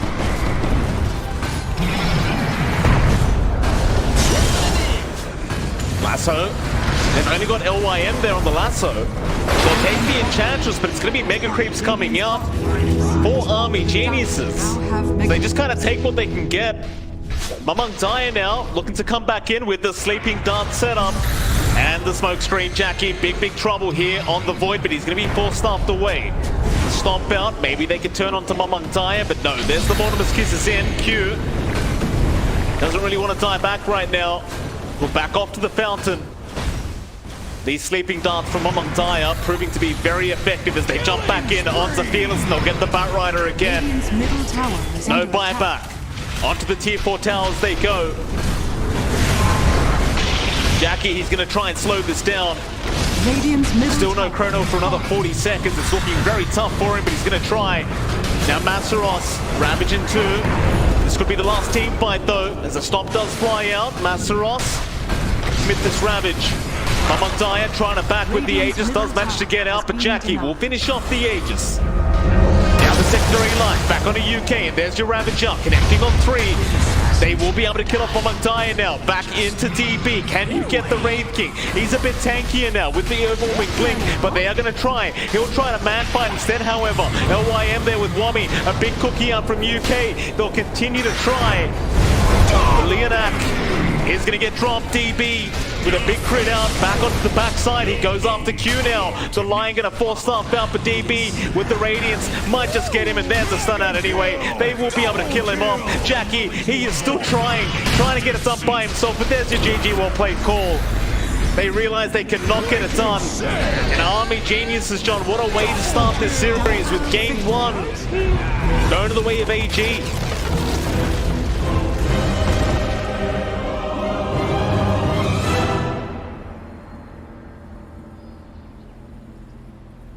And RMN gets the double kill, all thanks to Gilger's alley-oop. He goes ahead and thanks Gilger for that one. Nigma do close in with GH and mind control to ensure this team fight. Oh, they're going to go for the Ravage, but it's just the 2 of them. They really want this kill into RMN. The spear goes out. They only get the 1 kill out of this one, but it is a killing spree collected. That is huge, though. AlcodeTV put in so much work. His squad just pretty much won a team fight without him. He killed top tower, farmed a couple, I think 4 or 5 creep waves top, through the jungle, now to mid, no Ravage, so you're probably going to be able to push this mid tier 1 as well. And Ace dies.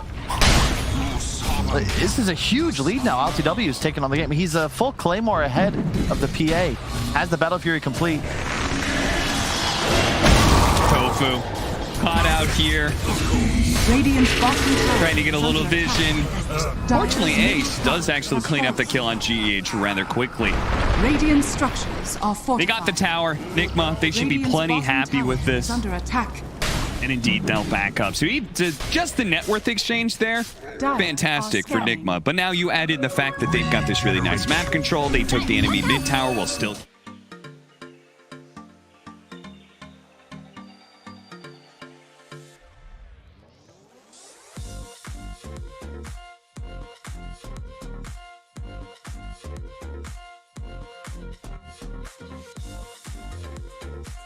that we see this disparity. That's an extra 200, 300 GPM the troll has as an advantage. That'll be reflected in the XP gained as well. And the map control now, because they've got mid-tower, look at the ward coverage that Kuro's placed. It's beautiful. Yeah. Oh, he's got all three lanes in a way covered right now. Yep. Both jungles in the mid lane covered in wards. Nice aggressive wards that are going to be able to give you a good read of what Hellbears are up to. Hey, so long as you don't like lose a big team fight and the enemy starts pushing onto your side, but getting a pick off like this certainly helps. His Ace, he's got to jump away here over to Tofu, and that'll be just enough space to get him out, and they actually lose GH in the process. So not bad for the Smashers. They really, that's a very needed survive. Oh, Stormer missing the coil there. That could have been a nice exchange. They actually dropped the golem to make sure that Smashers don't really try and take this too aggressively. And they will start retreating. Ravage in 5. It's a 4 position for a 4 position so far, so... With the Ravage ready to go, if RMN extends a little bit too deep, look at him, just the upheaval. Oh god, is Tofu gonna die to the golem like this? The spear comes out, the golem needs another hit, but he doesn't quite get it. RMN, is he gonna try and go for a flame break? He is, and he's got him too. Tofu gets burned out from a distance. They blow the Ravage to kill RMN for that though. Yeah, but that's, I mean, AlcodeTV was already in the pit, and now he looks to commit. Like, this is just go for Roche, of course. Like, this is the second or third time, it was second time, the Rasmus Ravage just, it's too selfish almost. Like, that one kill isn't really worth it because you're losing objectives. You can only do this as AlcodeTV. You have so much map control, but again, the vision. Like, there's no fear now. You see your enemies, and he is solo killing Roche as we speak. Yeah. He's going to be a full Sanjin Yasha ahead of the PA with an Aegis in his pocket. Into the sunset. And after it dies, quite possibly 3 full levels as well. Roshan has fallen to the Radiant. Gilger hits the spear on him with the brambles. And Mars Dark Willow. Those ultimates, man, combined together, you're probably just gonna 100-0 almost anybody in this game. Radiant's middle tower is LTW under now attack. with an Aegis and an SNY, so he can play in team fights really aggressively now. Considering how tanky he is, he can now, in a way, frontline. Yep. For Nigma. He's done. The whole team's done well. I mean, ILTW, he'll probably get a lot of credit if he ends up carrying this game, but his team has put in so much work. RMN really surprising me on his plays as this Batrider just because of how aggressive he's been able to posture. And look, the team is still looking to get active. There's still no Ravage, and they should know this. Solar Crest finished on Rasmus, but I just don't know if you actually have the damage to fight as Smashers right now. This troll is a huge problem. It certainly is, and Nigma, if Dire's the middle Smashers tower don't is choose to under fight attack. them, they can start mowing down some towers. Troll's quite good at that. Gilger spotted here by GH. Radiant's middle tower. Nothing could have is come of under this. Oh, I attack. like this. Elder Smashers are Radiant's backdooring the middle mid-tier 1 tower has tower. fallen. That's always a nice play. Dire's top Yeah, they really tower wanted to is open up under the map. attack. Just keep in mind, the Troll versus PA relationship. Typically, PA is certainly the king of the late game, but Troll, you can even see in the items he's got queued up, Dire's BKB, structures are MKB. fortified. Very natural progression for him, Dire's and top tower it is is under incredibly attack. difficult to go toe-to-toe with this hero Radiant as a Phantom Assassin structures unless are you are at the fortified. very least Dire equal in are scanning. items, and that does not look like Radiant it'll be the are case scanning. unless perhaps this smoke can work out. No blink on Rasmus, but he's going to attempt to walk in Ravage. Blink on the puck. Dire's top They tower need to try and is get this Warlock. They're going to lead off with the coil onto the 2 supports. With the Ice Blast coming in as well, they might just be able to burst the backline almost immediately. They do. 2 supports down. Mind Control gets off the arena, though. And the puck, it's going to be a combo of ultimates that brings him down. RMN and Mind Control both down to about half health. Ace looking for his opportunity to jump in. Spots it now onto RMN. Meanwhile, the Tidehunter Rasmus being gone on by the Troll. Bit by bit, he will be whittled down by the Troll's damage. But now they're going to go for Mind Control as well. They're leaving ILTW for last here, which is a great idea if they can actually finish off Mind Control's Mars. But they can't. He's too tanky, it seems like. And Ace doesn't want to try and go for that kill with ILTW in the neighborhood. So they're going to back off. Ultimately, a 3 for 3 is the exchange. Man, that could have gone so much worse for Nigma. I'm surprised they came out of that so nicely. Both supports died right at the onset. No spells cast by Kuro.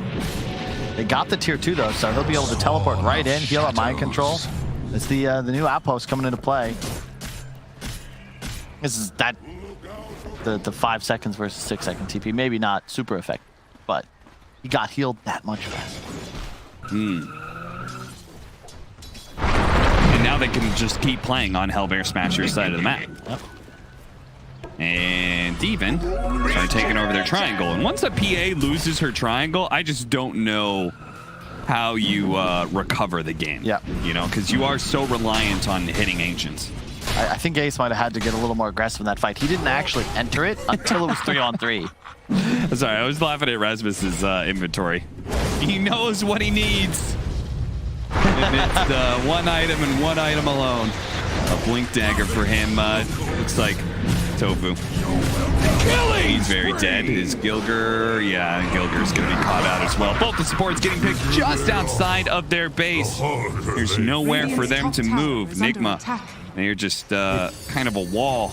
It just faded, but there was a ward on the high ground by top outpost in Dire Jungle.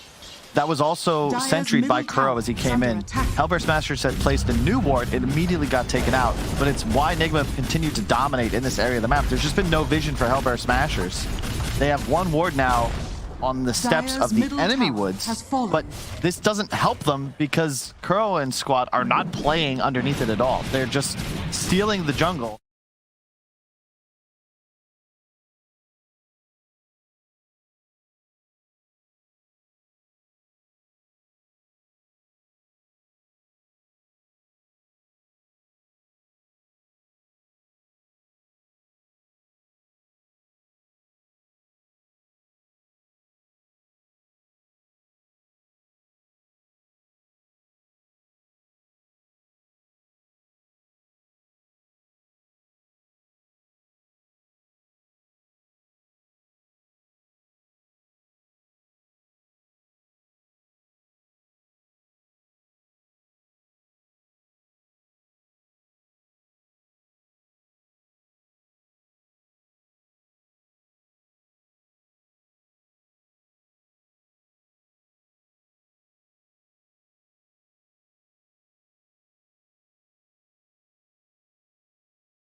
Dire team ban.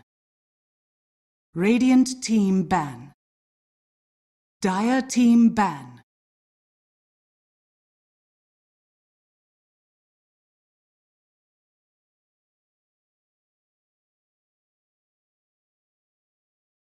Radiant team ban.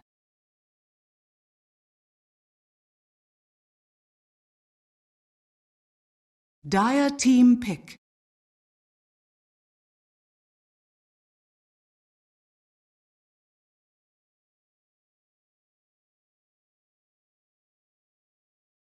Radiant team pick.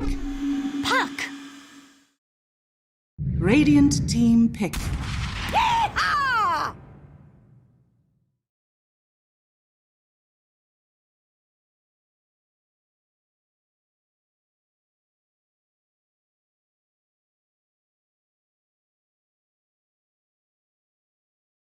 10 seconds remaining. 5 seconds remaining.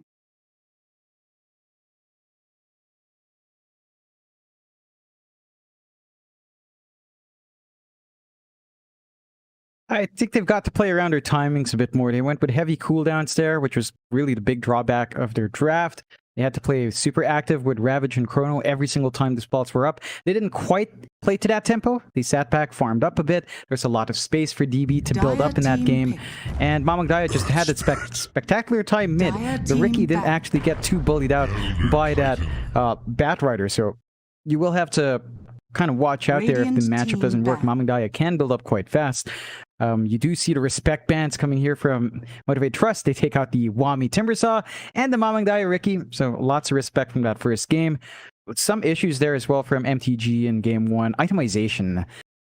Like the build-up there on Jackie, remaining. just Scotty Rush with no BKB, it just felt super greedy. So I think just some of those game calls, some of those call-outs for itemization and movement was a bit off. We'll see if MTG can kind of rework it, force a game number 3 here. But AG, I mean, they're playing spectacularly well. Again, they've been improving throughout the entire season. They've shown up quite a fair bit in other tournaments like the OEDL Fall Invitational. So as long as they maintain this really good coordination they have, I think MTG might be in for a surprise here and might take their first series loss.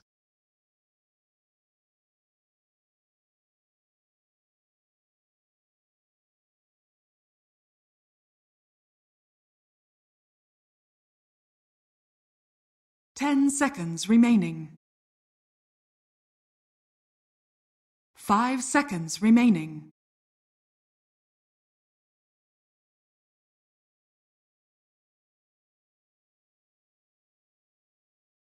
Dire team ban.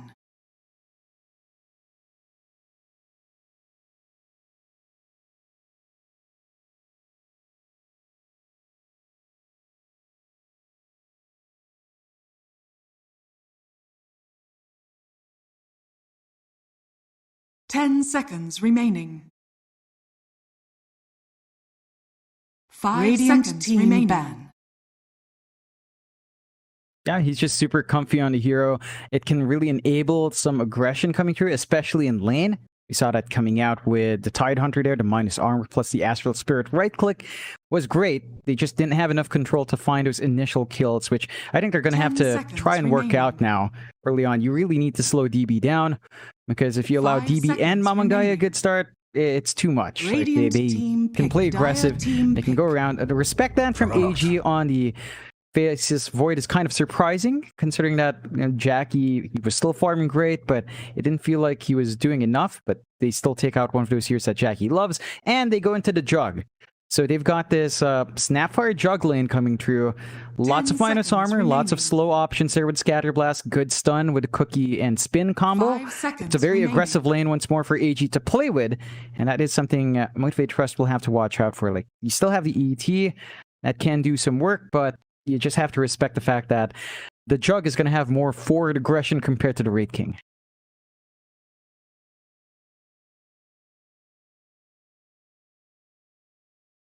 Radiant team pick.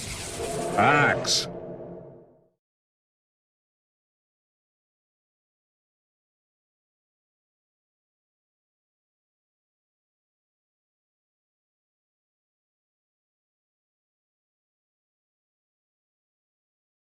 10 seconds remaining. 5 seconds remaining. Yeah, definitely. I think you have some ways for AG to kind of compensate. Like, it's down to the Snapfire to try to zone out the axe there. Of course, Battle Hunger spam should be focused on the snap in that case, as the Jug can kind of spin it off. And as the levels go up, the cooldown of spin does kind of line up with Battle Hunger for the most part. So you're not going to threaten DB too much. We'll see if our snap here can get the space out, and whether or not Masaros can maximize his early presence. Of course, the build-up as well is something that you love to talk about. You love the Manta. I think there's the potential for that, but on the offlane, you still kind of need a Vanguard, especially against a Jug. There's just a lot of value in Vanguard into Crimson to prevent the damage output from a Jug, mitigate his early Omni Slash. So I think that might be what we see from Masaros. Blink Vanguard, maybe down the line you see the Manta, but haven't seen the emphasis just yet from the few Axe games we've seen in Southeast Asia. So we'll see. Dire team pick. Legion Commander. Yeah, it's just Blade Mail in general feels really off. Like, they definitely remember the time when Blade Mail was like a pickup on literally every hero, like even cores. It was just way too stat efficient. Ever since the nerfs there, it just kind of tapered off. Like, Axe is the big one that gets hit every single time Blade Mail gets changed. 5 So it's still remaining. slightly awkward. I think the item needs a slight buff, but we do see AG going to the LC. So it's another Dispel on hand.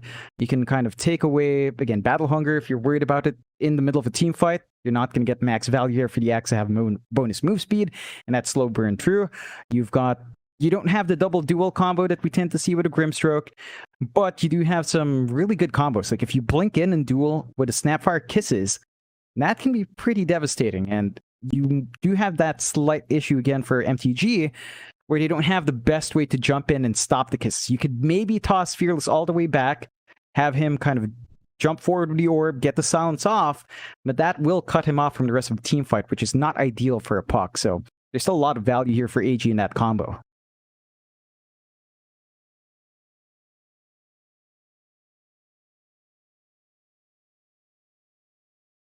Dire team ban. Sky Wrath May. Ooh. Radiant team ban. Dire team ban.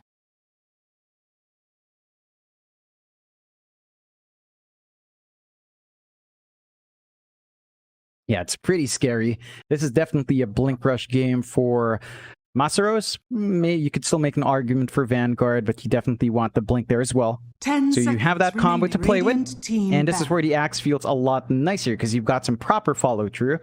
You could maybe have argued that you could have made a call and Earth Splitter. That could have been nice as well, but this is just so stable. You can burst down these heroes, get the damage off, and start to melt down the backline afterwards. We'll have to see what the Jackie hero slides through. They do ban out the Monkey and Ursa on AG's end, and MTG do ban out the TA and the Davion 10 Dragonite. seconds. So no anime Radiant hero team coming through. pick. What'll it be here for Fearless? Troll. Yep, it's a stable one to have again.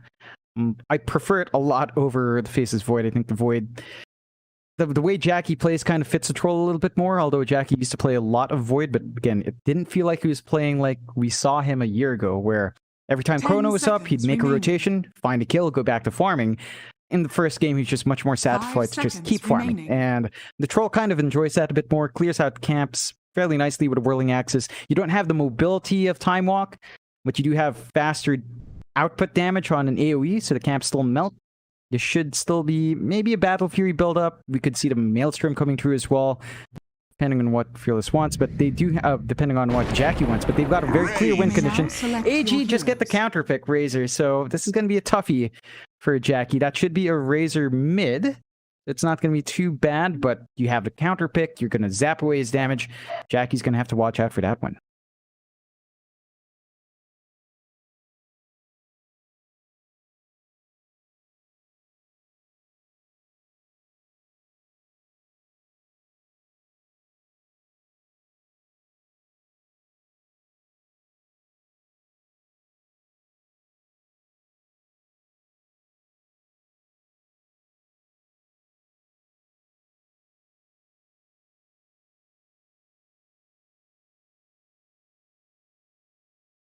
10 seconds remaining.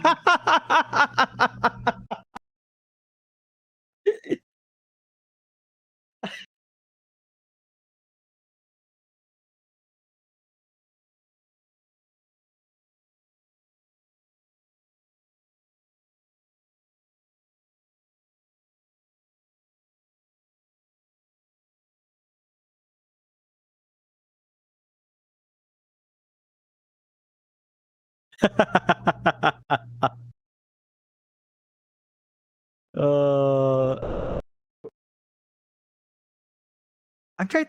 I swear I know what the. I swear I know the initials for the Mobile Legends tournament. I think it's MPL.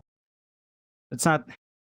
I'm just saying because I know some casters. You know, I know a couple of Filipino guys. I think it's called MPL. So not quite MLP, but I guess if you kind of rearrange the letters, it could work. Could work. That's Mobile Legends Philippines.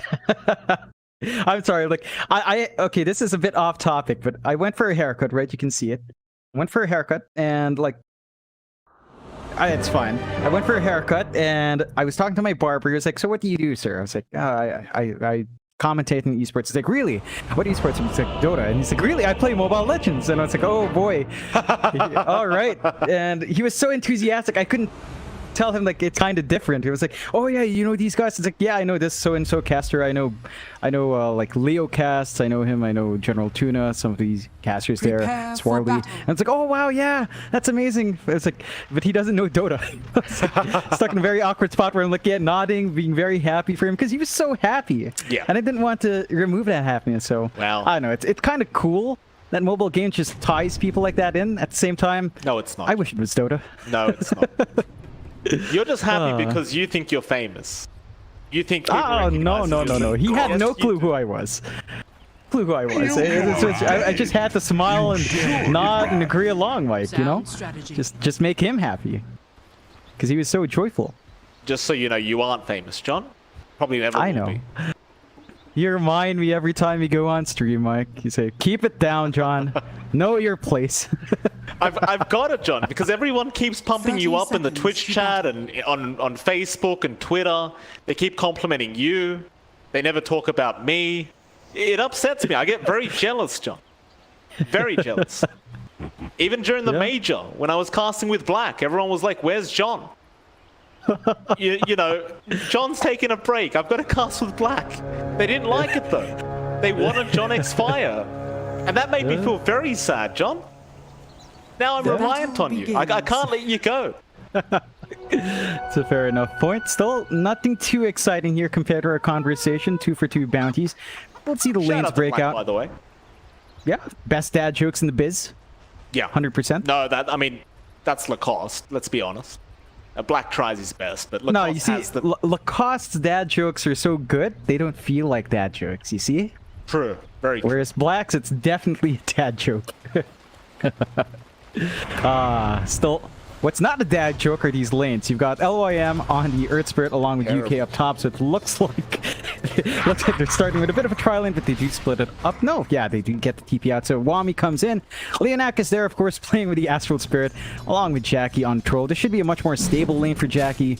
Not too much pressure the LT can do here. Of course, you can play with overwhelming odds. Maybe look for an angle with LYM. Key thing here is find EXP on Earth Spirit and hit your level 2, level 3 spike, and then I mid instead. That's going to be where all the kills should line up for an Earth Spirit. LYM. Nice kick away. Leonak going to try and harass him out as much as possible. And of course, this is going to be a very important pull for LYM, but Leonak is going to be a real problem. One thing you don't want as this Earth Spirit is your creeps denied away, and it looks like they are going to force Wami to come down to try and contest this this pull away from Leonak. Leonak's going to stick around, gets a deny on the range creep. That is a big deal. Yeah, it's sapping so much EXP away from LYM. He doesn't get the solo EXP as well because Wami has to tune in. Now the wave's slightly shoved in, and Jackie just basically gets to clear out a couple of waves for free. So you're missing out on that big spike on your Earth Spirit. We'll see how it shapes up along the line, but definitely a smoother start for Jackie here. Down mid, you've got Mamang Daya on the mid jug, but Fearless on the mid puck. And this is an interesting lane. You can play with a spin, and Fearless is not that quick. You can cop a lot of damage if he's not careful. At the same time, spin is a relatively long cooldown, so Fearless can use that downtime and just harass out. He's got range advantage, and he has an easier time reaching for the bottle, which means LYM will need to step in at some point to help contest some of those bottle refills. Yeah, I wonder how Mamang Dai is actually going to lane this. Is now, like, he's got the bottle up, but Fearless is going to take both water runes. So, pretty big advantage there for Fearless on the puck. You can even see it in his CS right now. But we'll have a look at the final lane. You do have the bot lane where Masros and Q are going to be up against UK and DB. In fact, hold that thought, because Leonak right now is just chasing down Wami on the Elder Titan. His own creep wave is going to block him, but they are going to go for another big pull. So back down towards the bot lane. Looks like DB should not have that tough of a time. We talked about the axe up against the jug, but as the Razor, you don't quite find as much. No, you really don't. Like, there's a lot that can go wrong for Masteros in this lane. It's too ranged, so you can't really go up and just get your free spins. If you go too close, DB just static links, and it just kind of feels really bad for Masteros. You can try to spin, but it's just not great. Nice stun. That's a great cookie out from UK. Now the Scatter Blast to connect DB. He stole so much damage, but Masteros and Q are going to be able to secure the first blood. DB might find a double kill, but the creep wave it's going to block the way. Meanwhile, top side, Leonak getting very, very low, but a nice ensnare there from Jackie. It's going to make sure Leonak gets out and salves up. Still Wami going to not get vision yet. LYM it's going to eventually see him, but it seems as though they just want the creep wave again. So Wami's going to go for a run. Leonak is going to try and chase him down, but a nice pull to the large cap now. Leonak going to be very annoying here for Wami. Even gets the denial. Radiant's courier has and the courier. It's a pretty big courier as well. Just taking off a lot of regen and some vision out from AG for a bit longer, so you're not going to get too much forward vision here from LYM, and you can't even come in for the next set of water runes. It's just another set for Fearless once more. You do have at least Mamang Dai running for the bottom water rune, but he's missing out in CS. Does have a bottle up in the jug, which is atypical for jug, but when you're in mid, you just gotta have a bottle. You can't play without it right now. No, you definitely can't. Not in this meta. Bottle is just way too value. I mean, he's going to struggle a little bit. Like, Fearless is pulling ahead in terms of CS, and you could just see the harassment output from Fearless. He's going to be quite annoying for Mamang Dai, but at least he does have the level 1 healing ward up now. He does have a couple forms of heal until Fearless does that. Just orbs over and gets the denial from that healing ward, but now LYM will TP in and refill the bottle into the roll, back in onto Fearless, but he has another orb. He'll be just fine to get away. Dire's courier has been killed. So they really can't shut down this puck whatsoever. But I suppose as long as the CS is coming in for Mamang Dai, he's going to be okay. Yeah, it's not a lane you really want to play aggressive on, even with the rotations from LYM. The key thing is that farm is coming in, and level spikes are a bit off. Fearless is definitely having a better time in EXP, although down bot. Another nice cookie out from UK. This time they'll focus down Q instead. Roll, going to be off the mark from LYM, but it won't matter. They'll get the boulder smash and get the kill. Masaros not really able to do much quite yet on the axe, and this is where the beauty of this Razor safe lane comes out, is just making it so the axe advantage in that laning stage just is not going to be there. In fact, they've even forced Leonak down to this bot lane. Just feeling like Q maybe getting picked off a bit too much on the Skywrath and not having a great old time. He's going to go into the mid lane instead on that Skywrath and try to help Fearless out a bit. Eventually, I suppose Q should make his way back down. That does relieve some pressure up top. In the solo lane, Wami can just sit back, spam out the overwhelming odds, get some CS. Of course, Jackie starts to build up here. So the troll farm is starting to line up. You need to make this aggression work down bot. Gonna try. Better link out from DB, but he's taking so much damage at Fearless. He's just going to finish him off on the puck. Now the coil out. They have caught another. It's going to be LYM into the Ancient Seal from Q. And that should be the Earth Spirit gone as Fearless will be able to get a double kill going on the puck. The geniuses shouldn't be too happy about that, but for Motivate Trust, things are looking very good. Definitely, they're starting to find that early aggression. Fearless finally getting out with the first successful rotation with the Dream Coil. finds a good set of kills, and that is some relief that Masaros definitely needed. He's nowhere near the Vanguard yet, trying to go for the phase boots on top of it, and the item timings for a Jug just feels so sensitive. You want the Vanguard up to block a lot of early damage. You want that to build into your blink while you're farming the jungle. You do need that relief coming out. I think the one thing is Mamangdai is still allowed to free farm here. Massive Madness being built up by the Jug, that's going to speed up your farm, and early Omni Slash potential. See LYM trying to go for a smoke play, but looks like he might just go for a ward run, and does make sure that the jungle's not going to be stacked up too much, so they can start contesting if there are, and start to line up perhaps for some more aggression on AG's end, but it does feel like they'll need some more levels before they can get anything done. Very true. Leonak gonna spot out LYM. Stomp. Not gonna connect. LYM gonna be just fine, but there is a chase coming in. Q. Kase shot goes to the neutral camp. LYM still trying to run. Fearless does have the silence and has the coil if he needs it. He's holding on to it for now. LYM gonna roll, but Fearless will eventually throw the coil out. Yeah, the third kill for our Puck already. In a very tough game for the Earth Spirit. Just unable to really find anything across the map, which is concerning for this hero because it doesn't really tend to catch up very well. Yeah, it's down to the fact that you don't really have great lanes to rotate to. Your best bet is bot lane with DB.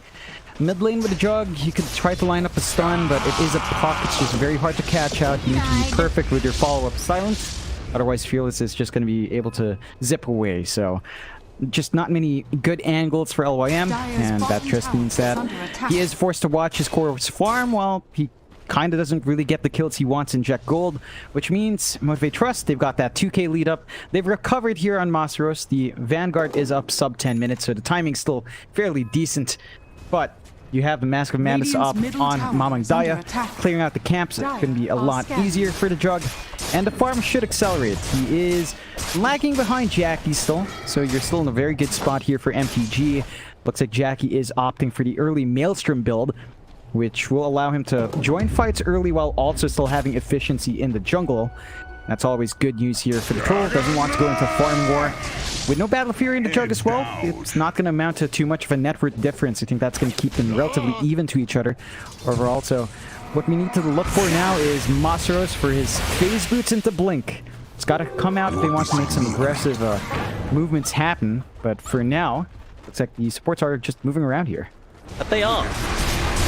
Omni, Q, gonna get taken out. Fearless takes a lot of damage. LYM coming in for a big roll, but Fearless is not gonna really get connected by that. Spin is gonna be there, however, Mamangdaya still trying. Fearless will try for the deny all the way to the low ground. Is he gonna be able to get out? UK Scatter Blast, not gonna connect. Fearless will go for the TP, and he is gonna be just fine.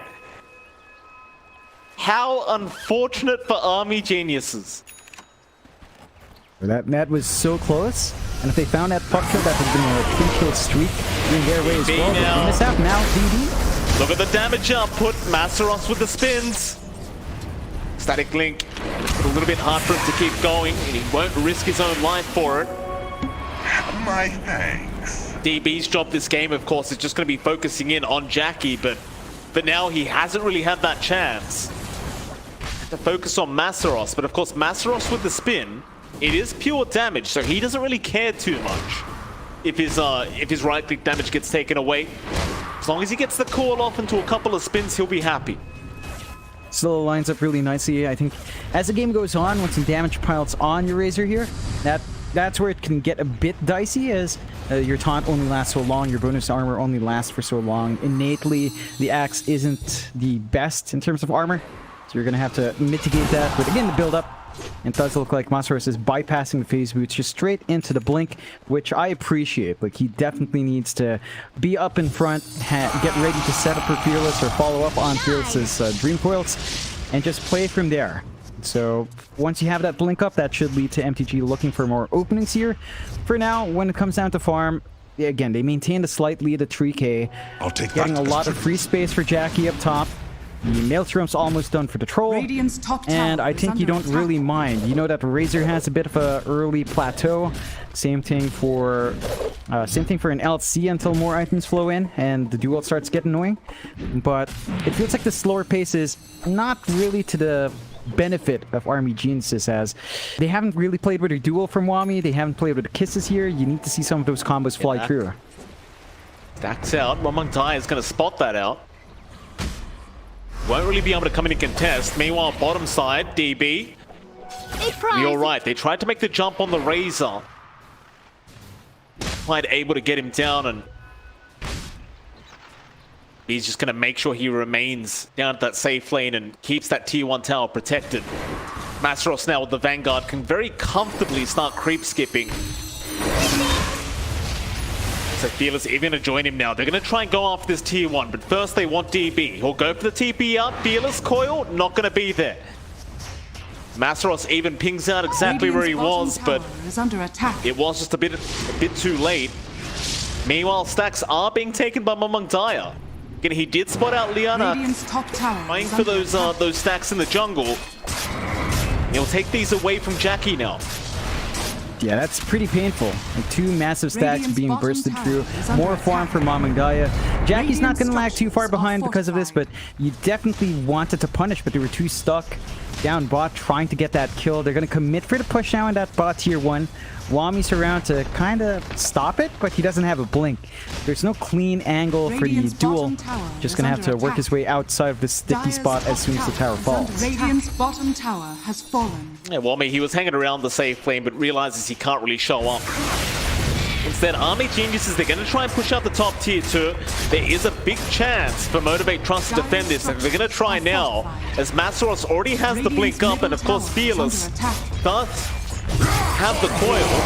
All in is going to catch out the junk, even through the spin, but Mamang Daya for now still going to be alright. He does not have the mana output though for the Omni, and is going to drop the Ancient Seal and the Mystic Flare, and now the Battle Trance is out onto TP, but the Static Link's still soaking away, or rather sapping away the damage of Jackie, but they will get another kill onto LYM, back in onto DB. They've lobbed the Razor, Jackie getting very low, but not low enough. Your last move.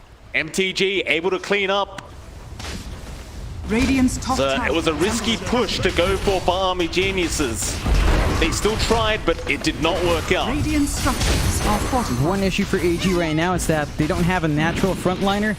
Like, nothing like an axe that can soak that initial damage. You could maybe have DB take that frontline role. He doesn't have any major items yet to help him do that. In that situation, you did have Mamang Daya all the way up front, and the Jug just has some early mana issues. Like, Omni Slash is 200 mana, Blade Fury is 90. You go through more than half your mana already from spamming those spells out, and you really want to at least have some pocket mana ready for the Omni, but the silences coming through from MTG are just too hard. Absolutely. You won't be seeing me around. Lane. Oh, they've started. Mystic Flare out. Wami's already gone, but they've lost Masteros. A 1-for-1 trade on those offlaners. Stomp out from Leonac to set up, but LYM silence out on Fearless, and now the Omni Slash. Leonac's gone. Fearless, he's going to try and orb away again and might just make it. In fact, Mamang Daya, the one in trouble now on the junk, is going to try and run, and will be alright. Meanwhile, Fearless jumped on again, but do they have the damage output? The answer is no. No, they do not. Fearless, he gets away with the skin of his teeth again. They just cannot kill off this puck. You know what I realize is a really dumb combo, Mike? Ancient Seal plus Witch's Blade. Oh, yeah. That is an insane amount of burn. I saw Mamang Daya. He was just like melting. Like, he could not commit further in that fight. And you have to watch that. As long as you're silenced up, puck gets the right click, he will burn. And it is a considerable burn as well. So it's lining up here for MTG. 5k lead, 5-10 at 16 minutes in. They're getting the farm they want on Jackie. They're getting the early presence they want from Masteros.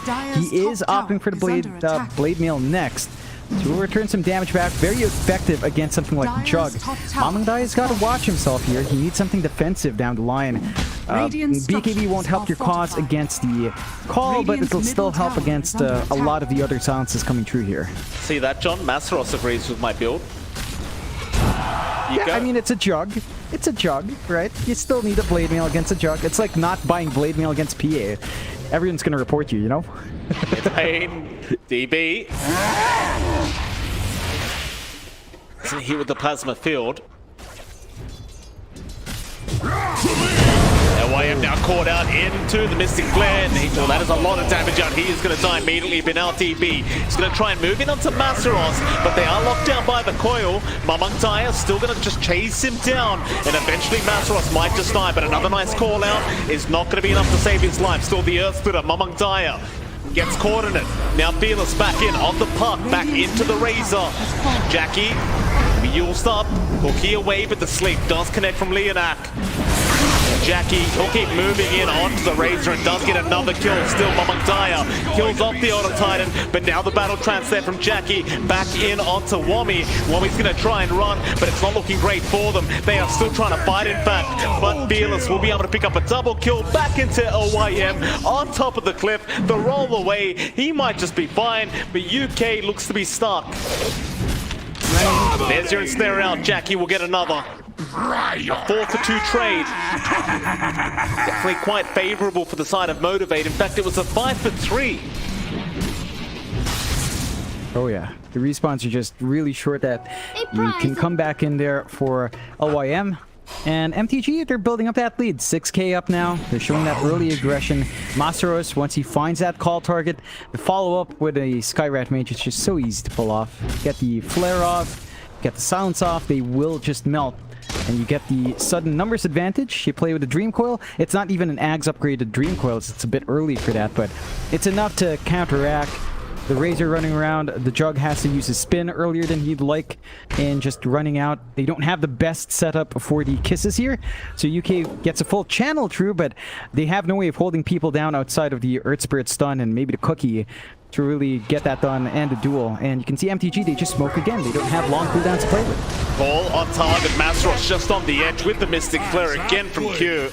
Going to be more enough damage, and now LYM has also been caught. Jackie gets a mega kill streak.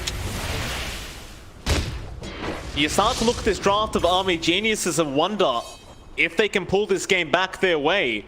Mamangtai, he's still trying to work towards the SNY, but it does feel like he needs the Aghanim Scepter up. And as well as that, these silences are causing huge problems for Mamangtai. Like the Ancient Seal plus the Waning Rift, it's a bit too much silence. And Mamangtai, there's been a lot of times where he just could not get the ulti off. Yeah, you need some sort of self-dispel. A Manta could work out, but ideally I think in this case you'd want a BKB just because Manta's nice. You do have AoE silences on the puck, so if Fearless holds on to his spell use, you're gonna have a nice way to still cancel that off. Still AG, they're smoked up. Looks like they might think about sneaking a Roche. They've got the minus armor on hand. Well, actually, they don't have a low shredder, but they should have enough damage coming through from Mamangtai to get this done. The question is MTG gonna move in? They don't have wards in the area. This could be a nice freebie for AG. Don't worry. I just realized as well, one option for those silences, John, is the shards onto Wami. It is 20 minutes into the game now, so if you can get those shards up, you could just... I mean, you don't need the shards. You can keep purging the silence without it, but you get my point.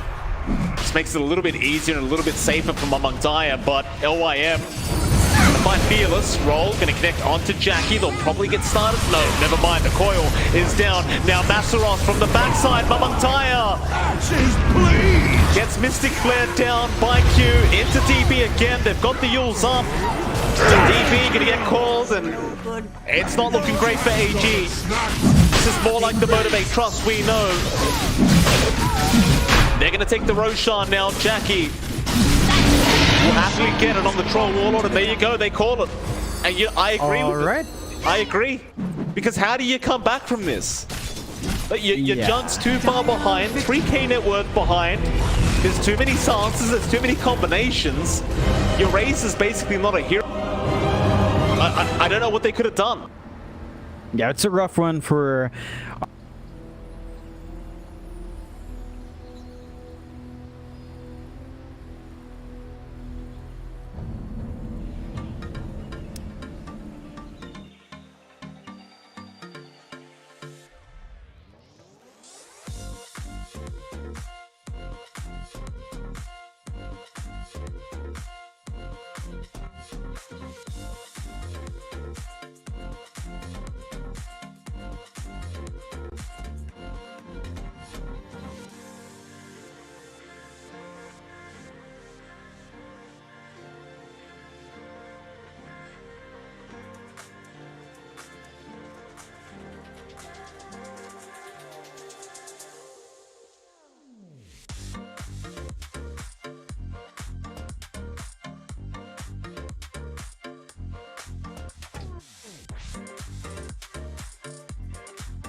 Dire team ban.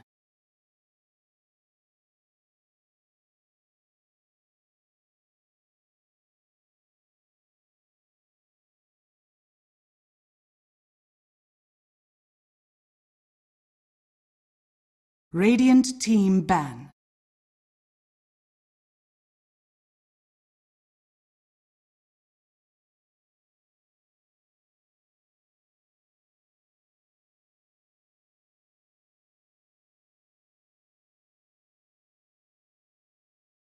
Ten seconds remaining. 5 seconds remaining. Dire team ban.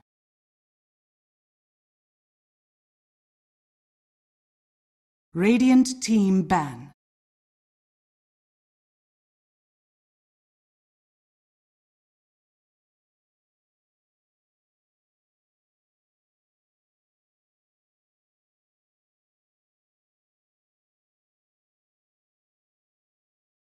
Ten seconds remaining. 5 seconds remaining.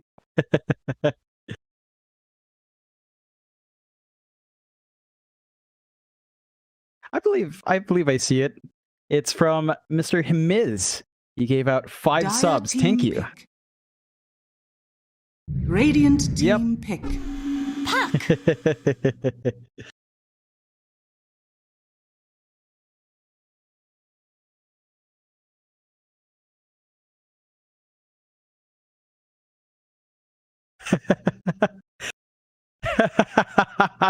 Hey, I'd love one too. My remaining. first mine.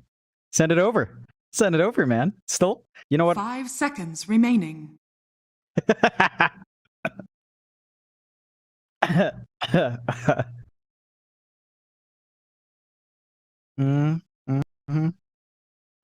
Radiant team pick. Dire team. Lion. Timber saw.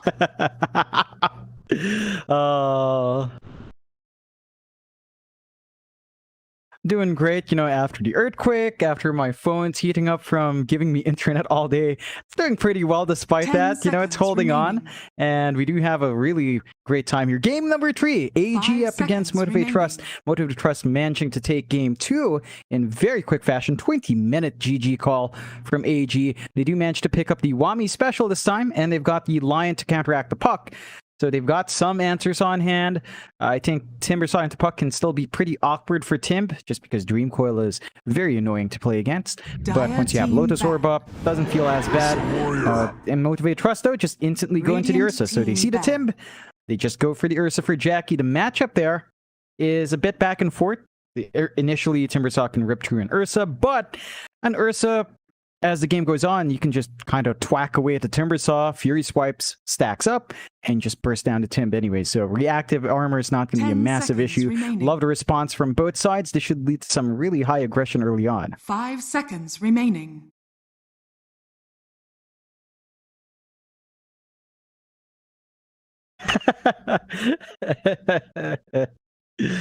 Meme it up. The meme coin. Yes, Mr. White.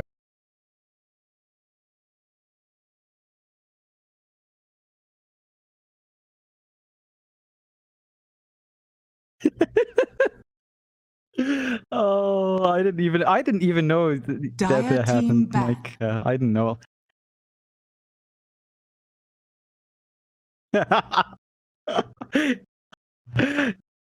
Oh.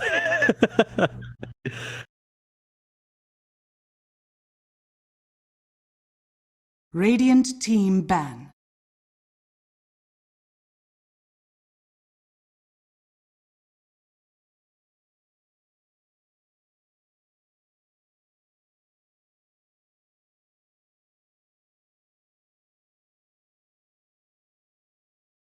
Ten seconds remaining. 5 seconds remaining. Yeah, he can play it really well. I think it kind of lines up with the same timings he played with it with his troll. You farm for a bit. Once you have 1 or 2 items, you're ready to jump forward. Dire team ban. And I think that's what we're going to be looking for here from Jackie this time around. AG, they respect ban a couple of things. They take out the Nyx and they take out the Masteros X. Did have a really good time last time, just getting the calls, lining up. They had the backup, of the Skyrat Mage as well. And that just simplified the process for the Axe to get the burst damage off. Don't want to have to deal with that again. We'll see what Masteros does pick up in the end. And one more thing for AG, in that last game, they played musical lanes a bit. They swapped their roles, so the Jug went mid against the puck, and they had a Razor to counteract the Troll, but it went to the Axe lane on the safe. I feel like you're going to need much less of that. You need very defined lanes, very strong laners coming through, because Motivate Trust does abuse you when you don't have that early presence. So you'll have to watch yourself as the draft develops here.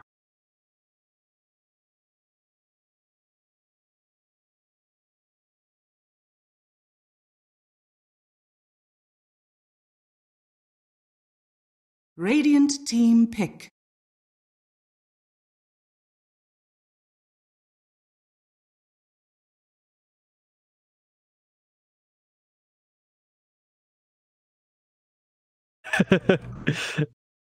You know, you're complaining about Axe. I just realized Warlock is definitely going to get nerfed. You know, he is. I saw the win rate, and you know, I've been preaching Warlock since what, 7.27. He's at 53 or something on Divine. I'm like, yep, that's gonna be nerfed. I'm gonna be so sad. I don't know what they're gonna. Maybe just take off the DPS upheaval and change the scaling of the slow, because I think that's what enabled. They're probably gonna touch Fatal Bonds. So they already did last time, some time ago when Warlock was also popular. They're gonna do it again, I'm sure. Still, no Warlocks here, Mike, and no Earth Spirits. They do take the Ogre Magi on the side of AG, and the Clockwork on the side of MTG. So they've got that long range reach with Puck Clockwork here for Motivate Trust. They've got ways to get some really good initiation going their way. For AG's end, Ogre Magi plus Timbersaw, you've got two really tanky heroes to stand up front. You've got a great Steroid now for a natural right click hero to come through. You still have the option for, say, that Jug. You could maybe go for the Troll here as well. It has been left in, so you can kind of play around with those options here for DP. With an Ogre Magi, it's very nice. Yeah, they just go with Troll, why not? Very stable with the Ogre, very nice to have. Motivate Trust have a nice break source now, though, for the Timbersaw. And Viper is going to make it annoying for Tim, and even the Troll, right? He enrages up, he gets Viper Strike and Poison attacked up. After the rage is off, he's kind of stuck there and just kind of dies if he's too low. So you have to watch that now, as the response from Motivate Trust is pretty nice.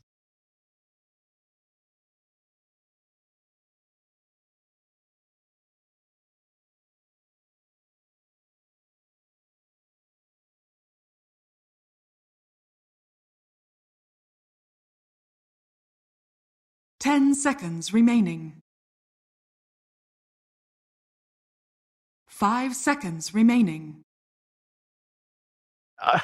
Mids says he's jumping out. Let's talk about crypto, more about how good Mobile Legends is. Oh, yes, yes, yes.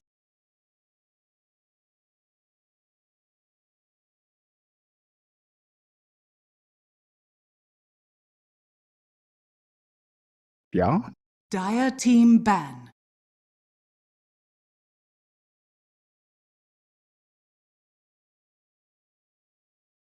Radiant team ban.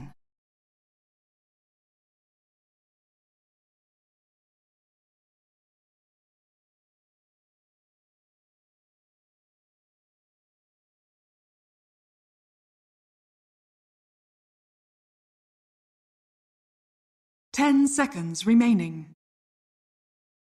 Yeah. 5 seconds remaining. Dire team pick.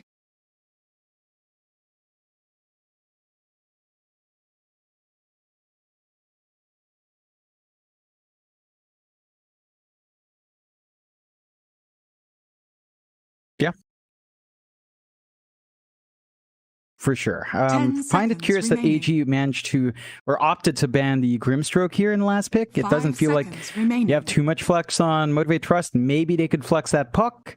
In fact, actually thinking about it, with Puck Viper, and Ursa, they're probably looking for a support here. So looks like they might be expecting the Viper to actually go to that offlane for Masaros.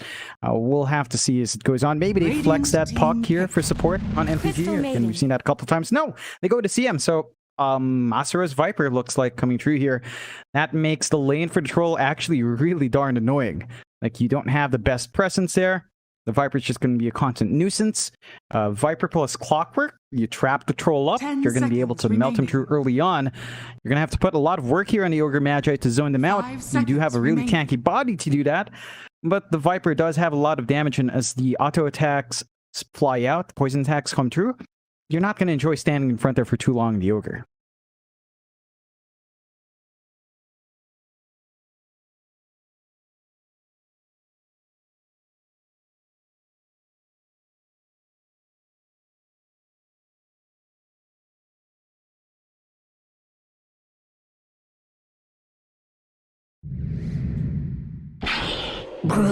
Choose your hero. Hello, they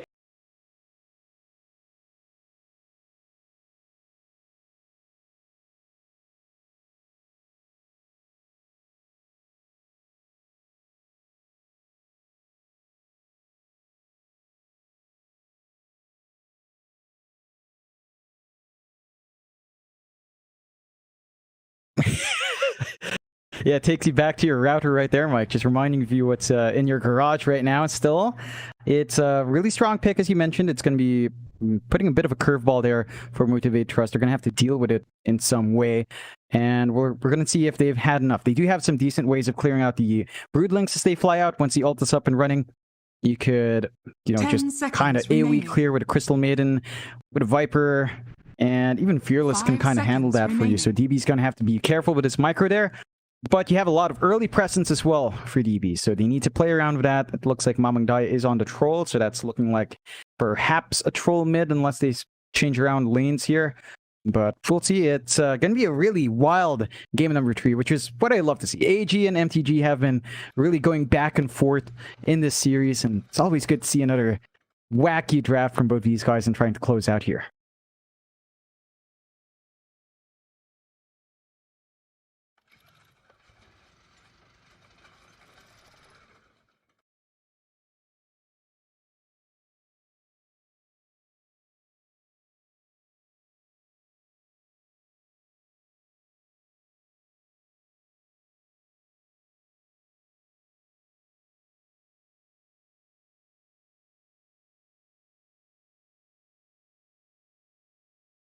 Yeah, it's they've already put a dent in that perfect record, so it's already something to be really happy about for AG. In fact, thinking about it, we kind of saw them do an upset as well in the OEDL, right? Like they managed to get that win as well, force a draw in the closed qualifiers. So AG's definitely up there in this specific matchup at the least, and we'll see if the follow-through is here. Again, pulling off a bit of a wild card with that last pick. Just have to see how much DB can get done as we do get into the game, and it does look like DB will head to the safe lane. So we will have a mid-troll from Mamang Daya. Mid-troll up against Puck. That, sounds manageable for a troll. You can play range, but feels like the Puck should have an edge up there. And see Motivate Trust smoking up, looking for an angle from the top jungle. That's some old school stuff there. Alpha Red Jackie. That is a long time ago now, it feels like. Oh, geez, I remember that team as well. We used to cast them the qualifiers. Yeah, and Pondok Gaming as well, right? PG Orca, PG Barrack X. Oh, the good old days. The good old days indeed. Quick warning to the people in chat. I can't believe I have to say this at the end of the night, but please don't spam. Otherwise you will probably get banned, and we really don't want to ban people from the chat, so please don't spam. We do now have a mod watching, so please don't.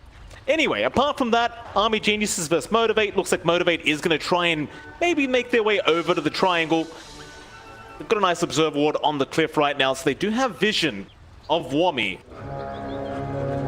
Sneak their way up, and we'll see if they can get it done. Q, he'll be the front liner. Wami going to try and back. Cross even moving in from the side, and they are going to have to give up the bounty. LYM, meanwhile, he won't be able to stick around for the other either. And it should still amount to a 2-for-2 trade anyway. His Army Geniuses for the other. Still have Motivate Trust on their tail, and Masaros might be able to get a bit of damage out with Q if they do manage to catch UK, but in fact, Masaros now TPing to cut him off. UK, he'll run the other way. The Q gets the battery assault, and that might be it. UK, it's going to be extremely hard to get away from this. He will fire blast once, but he is definitely dead. Masaros, very fire out, maybe not Q. He's going to keep going. You would have loved to get the kill over to the Viper, but now Q's going to have to try and chase him down, and UK gets another fire blast off. He is going to be just fine, it seems like, as Q could not keep up. Masaros, he walked back for a second, and it does cost them. Yeah, that's a pretty big missed kill. Surprised Masaros just didn't go for that last right click with the poison attack, and you miss out on that. You do burn a lot of resources on the Ogre, so UK is going to have to ferry more regen, burns the salve on himself, and that should be enough to kind of counteract it, but you've given out a free wave onto DB, so level 2 now on this Broodmother, and you know, Broodmother holds lane really well. You can farm up with your insatiable hunger, the webs start to pile on. It's looking like your router here, Mike. Look at that. No baby spiders though yet, John, which is the big difference right now. My router does have many babies, many nests. Not a cruel human being either, John. I'm going to give them their space. Be fine. Top lane, Leona, or rather Leonak, going to get caught. He's going to go down. Wami able to secure the first blood, and it is going to be rather difficult for Leonak. He's been playing Elder Titan pretty much every game we've seen him. It's been a while since we've seen the Crystal Maiden pop up, but if you do get caught by the Earth Spike or the Hex, you are going to drop very fast. Yeah, and that's the one thing with the CM. Very soft in the laning phase. Jackie's still going to have some really decent farm here. Not much Wami can really do to slow it down, but as the levels come on for LYM, it gets a bit tough. You get worried about the stun combos, and there's only so much Leonak can do here. Yeah, look at Wami. Very aggressive here onto Jackie, but will be forced to back as the Fury swipes are still a pretty big threat. We'll have a look at that mid lane as well, where you've got Fearless up against Mamang Dyer, and it's another kind of weird mid lane matchup here for AG with the Troll, but I think the Troll should do much better than, say, the Jug up against the Puck, because you're able to secure CS better. You might even have a bit of kill potential at level 6 on this Puck, and for Fearless, I doubt he'll be able to kill it. Yeah, it's a very stable lane for both sides, unless Mamangaya out missteps just a bit, and you manage to get that burst damage here on Fearless. It should hold steady. The one issue here for the Troll versus Puck, kind of the same issue with a Jug. Like, Fearless has much better control of water runes as it comes out, so if he wants to, he can keep trying to just constantly jump the runes as they come out, maybe snag the opposing bounty rune here as well, and just keep playing with how much more efficient you are with a bottle. Like, Troll has the bottle up as well, so Mamangaya can just spam his own spells. And he is going to go for a cheeky bounty trade, as he saw Fearless kind of going for that, but you are missing out on some farm. I think overall, you're not going to mind too much on either side, but again, it's just a very, very stable lane mid. We're just going to have to see Mamangaya transition out of mid. That's the key thing. We saw him on the Jug last time. He went Mask of Madness. This time around, should be maybe a Maelstrom build on the Troll, but he definitely can't afford to just sit back and farm. Not when the Broodmother's also going to be soaking out a full lane for herself. Yeah, I mean, DB's still having a great time on this Brood. Masaros not able to slow him down too much. Mid lane still a bit of a fight over these water runes, but Mamang Dyer has been able to secure him every single time. Meanwhile, bot lane UK is going to get caught this time around. Q does have the cogs up now, so you can actually lock down the Ogre. The thing is, though, as long as DB's not dying, I think Army Geniuses are going to be okay with that. Yeah, there's not much worry. It's still free farm for the Brood. Just right behind the Ursa in terms of farm, but with way more denies under DB's belt. So you're slowing down the progress of Masaros, although up top. Leonak taking a lot of damage, but they're trying to get the damage back out onto LYM. Still, Leonak really needs to back. Another chains out is going to be blocked by a tree. Be able to salve up on that Crystal Maiden. Oh, UK play around with the small cap, trying to get a pull off, but Q is going to be there to block the stack.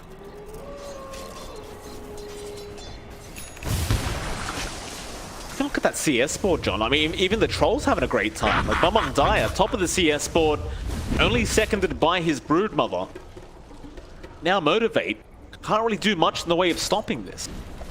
I think they're just going for even farm trade. All the cores are relatively close to each other, not a major advantage from either side.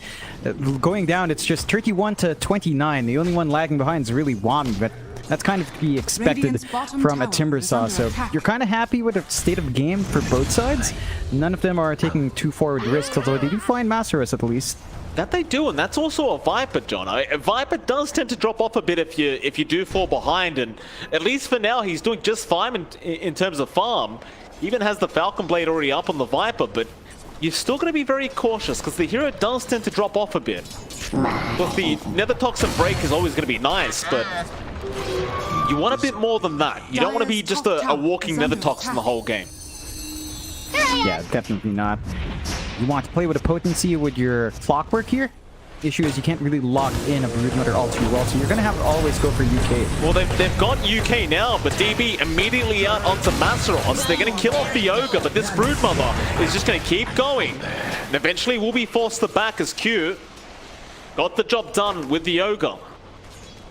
See, another nice pickup for MTG. Still no answers for the Brood though. He will just keep healing himself up with that insatiable hunger. I wonder what kind of itemization you see on DB after this Orb of Corrosion. Yeah, it's really open for the Brood. Maybe an Orchid coming through just for more silence, more control, more aggression. You can see the movement here from AG, just checking out the jungle, looking for stacks once more.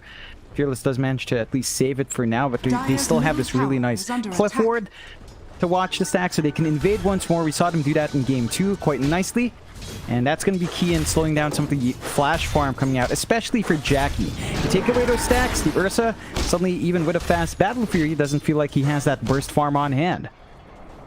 DB for a bit of a chase there onto Q, but won't bother. We'll just go back to farming. Leonak is around now on the Crystal Maiden. Might try to make a play here onto DB as Q. Gonna get caught out though. DB gonna make the jump in, but Leonak is gonna make his presence known. They want to try and go onto UK, but it looks like the Ogre is gonna be able to get out of there. And you even saw Fearless trying to make his way down to help the team out, but he couldn't quite get there in time, and that's quite a bad sign.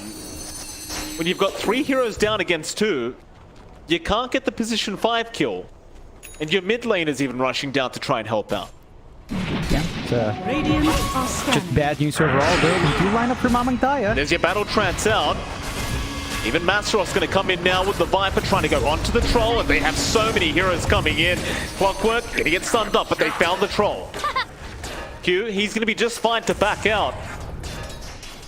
It took them a bit, but it's definitely worth the Troll kill.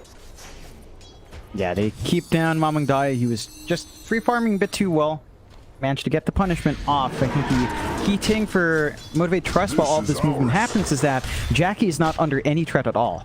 Solo lane against Wami is holding even, still top in terms of net worth and CS. Not by much, but this does mean a very stable build-up into the Battle Fury. Only one part off here for Jackie. He did skip his boots upgrade, but you're feeling really good about this. You're just lacking about 1,000 gold, and once you have that, Jackie's just set to flash farm as much as he wants here.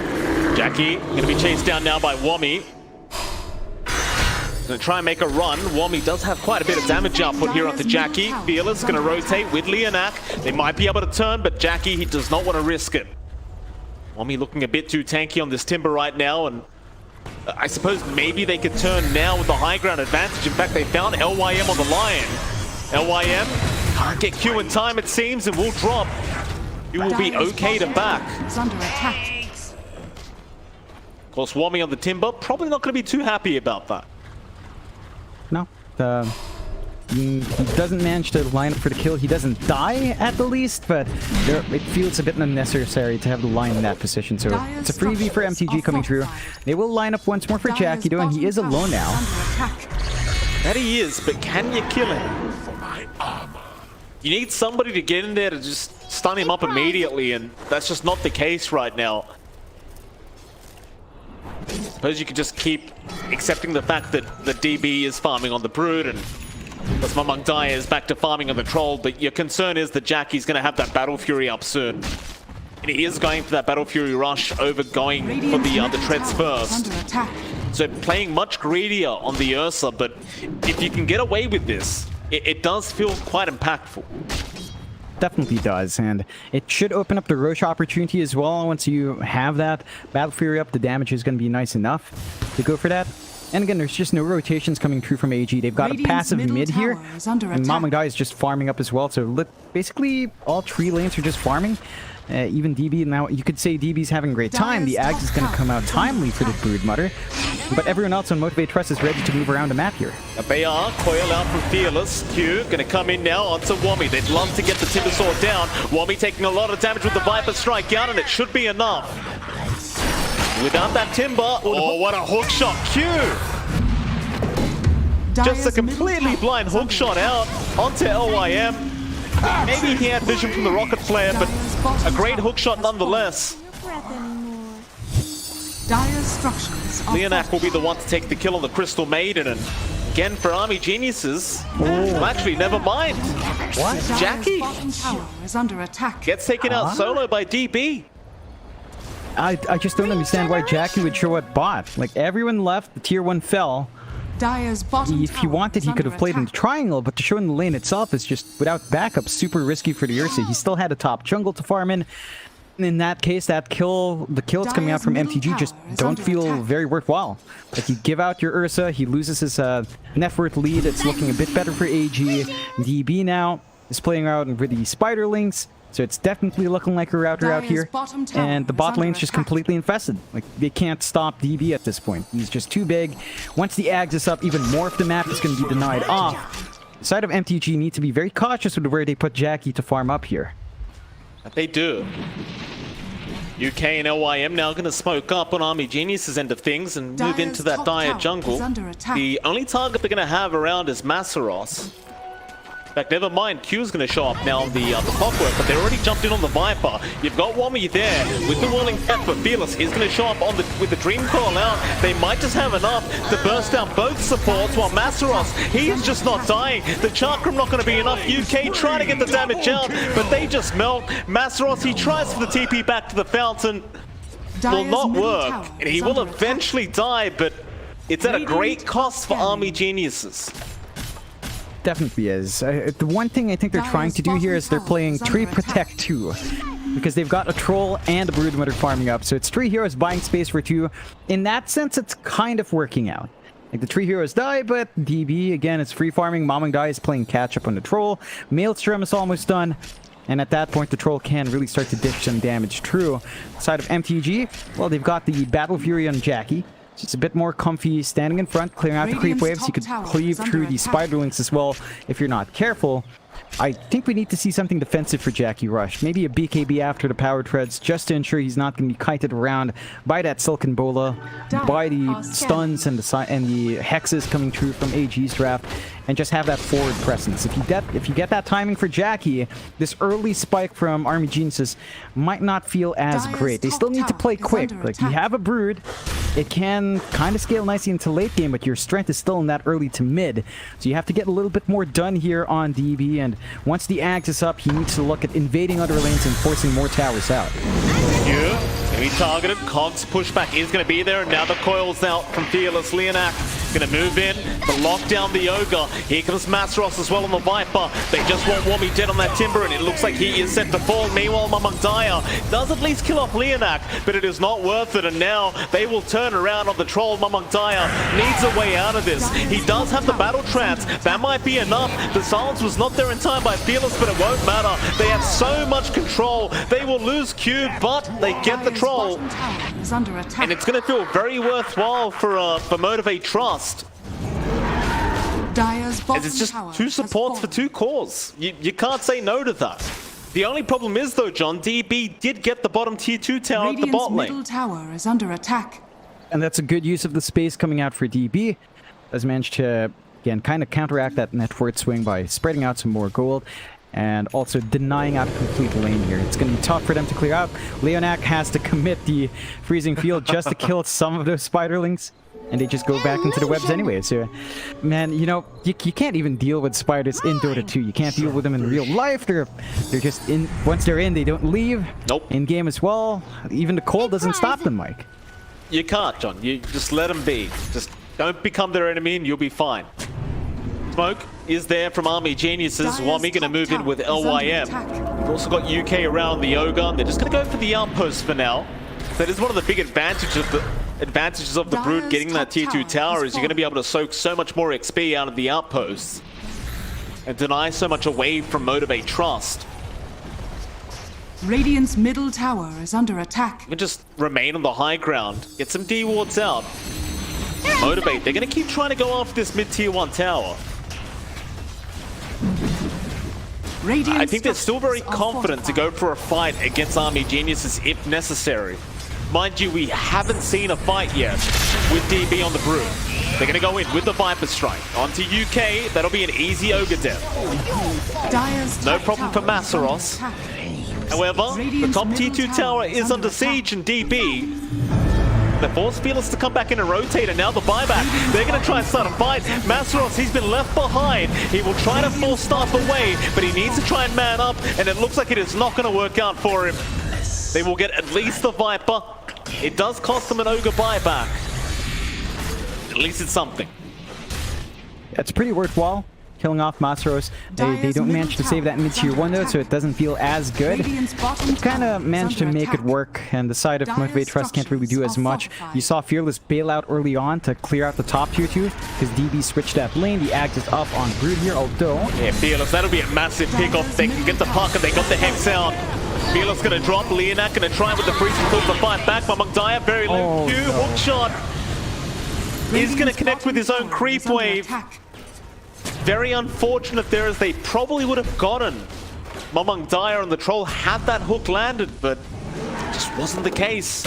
Rock it on!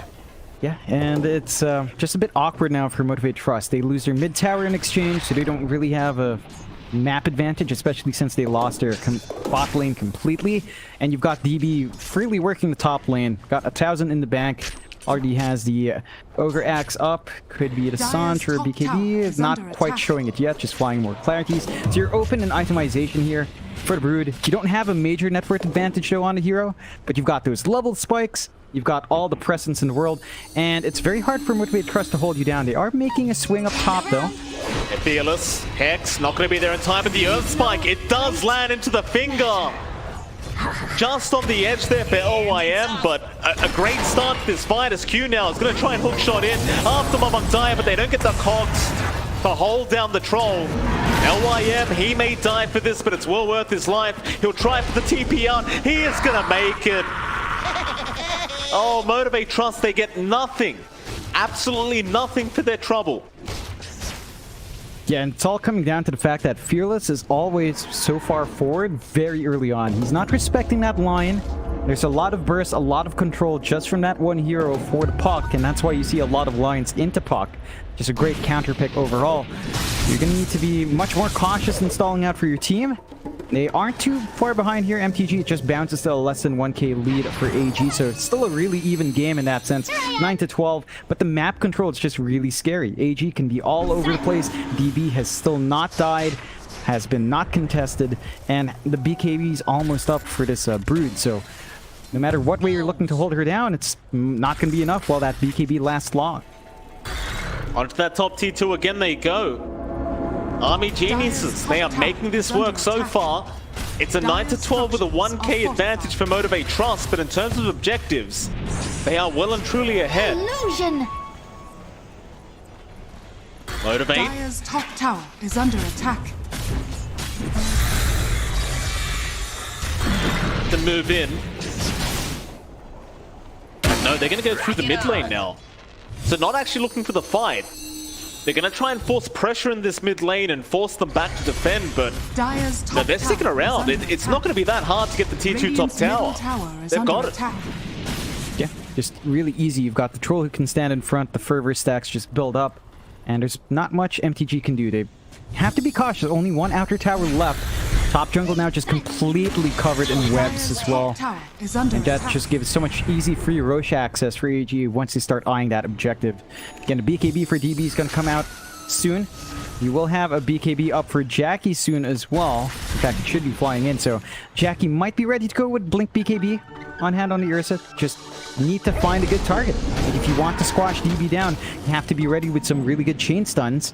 Otherwise, this Broodmother, BKB flying through as well, is not going to be an easy target to squish down, and you kind of miss that early time when a Brood just feels much more manageable. At this point, it's that major spike for the Brood, and they just have to be picking off everyone else in backline. You do see the smoke here from MTG. They've got the hook ready. Now they're going to try for the just look for Roshan. LYM. They'll try for the Roshan first, and I think they're just going to try and sneak this away and slow the momentum down of Army Geniuses. Army Genius is not quite aware yet, but they are making their way over, and now with the webs in, they'll know. With hookshot out from Q and freezing field from Leonak trying to hold back the Spider. Jackie, he's got the Aegis. They're just going to try and run away. As it looks like their Clockwork and Fearless are going to sacrifice themselves. They'll lose 3 for that. But they did get the Aegis. Now the only question is, will they be able to hold on to it? Because DB is chasing Jackie. He will give up on it. He won't go all the way. They'll leave the Ursa be. They still maintain control over this map, though. And really, the only negative thing for Army Geniuses thus far in this game has been the fact that they've lost the Roshan. Yeah, and I don't think they're going to mind that too much. Again, we're just seeing the weaknesses of the puck here. Like, Fearless gets fingered up, the damage still flies through from LYM, tries to dodge out, but the cut through was there from Wami. It just kind of lines up in the end. Jackie, with the Aegis, I don't know if you really have openings to be aggressive here. Like, the positioning of AG is just super safe. They play as 4, play as 5 for the most part. If they are split up, it's just DB farming alone. And he's very well protected with a BKB on the Broodmother. So even if you catch Brood alone, it doesn't feel like it's the best target until a Basher is up in Jackie. That is coming in. It's just still a ways off. Still about 900 gold away. So you have to wait for that to be farmed up first. And you finally see AG start to take that farm lead. Up now at 2k. You've got the Heaven's Halberd on Wami. So even if you stand in front there, Jackie has to be preemptive with BKB. Otherwise, he gets disarmed in the middle of a fight. It's not going to feel good for the Ursa. No, it is not. UK. Back off. Q. Have that hook shot. Doesn't necessarily want to go into the Ogre first, though. You need a much better target than that, I think. Q, yeah, he's going to break the smoke. Goes for the Fire Blast. Will just lock them down, and they're going to have to accept what they get.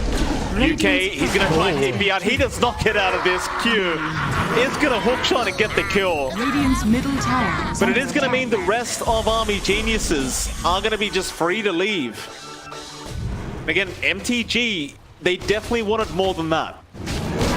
Yeah, it's not quite enough. Like, their rotations just aren't lining up for these big pickoffs. And they can't handle DB. Just, again, constantly up top. A million sentries on hand here for Motivate Trust, but no vision. They can't really see in the area and make use of that. AG, they're still buying out really good space here for Mamang Daya. SNY up. BKB of his own coming out next. You do have the Basher finally finished on Jackie, so you can focus in on the Brood if he wants to, and he's rushing into the Monkey King bar, into the Ag Shard as well. You're gonna have that Earth Shock and Rage buff, which is always nice. It will help you kind of ride through the Heaven's Halberd if you don't get the BKB preemptively, but you really need to line your initiation up here. They're going for the tier 2, should be able to find it, but their tier 3 is going to be under pressure for a bit. That it will. A lot of spiders flying in now onto that tier 3 tower. Fearless is going to try and just take them out, and does. Radiant's You've got that phase shift attack, and tower has fallen. it's not going to be too hard to get the spiders with that. Army Geniuses, whether they like it or not, they're going to have to commit as a team to go high ground. And I think that's where the problems may start to begin here for Army Geniuses. Jackie is slowly but surely getting bigger and bigger. Mind you, Mamang Daya is doing the exact same thing on the Troll. He is quite big himself. Not quite as farmed as Jackie. Still a very even game. Like, you look at that net worth graph, and right now it's actually less than 1k, so it just hasn't updated all the way. But it's been a very even game throughout this whole game number 3, and just feels like it can go anyone's way. Oh, Hook. Gonna be onto the Lion. They'll get LYM. Radiant's The middle Lion tower dead. is under attack. They may feel confident to try and make some form of play happen. So they will get started on that mid-tier 2 tower now. Nobody can be pushing out that top lane, so they won't have to worry about the split push. And Fearless can always come in with the boots of travel. Yeah, but look mid. DB cuts the wave. They don't have a follow-up wave. They can't really get the push going. And all of a sudden, AG are the ones on the offensive. Running up, they can easily pincer with DB here as well if they find a good angle. And they do smoke up. And they do. Exactly where MTG's gone as well. A very prime kind of opportunity now for Army Geniuses.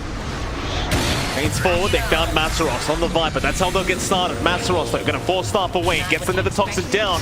A nice con spike Q as well to block the way. And now they'll turn on the Timber. That'll be one we gone already. Mamang Daya is going to try and back.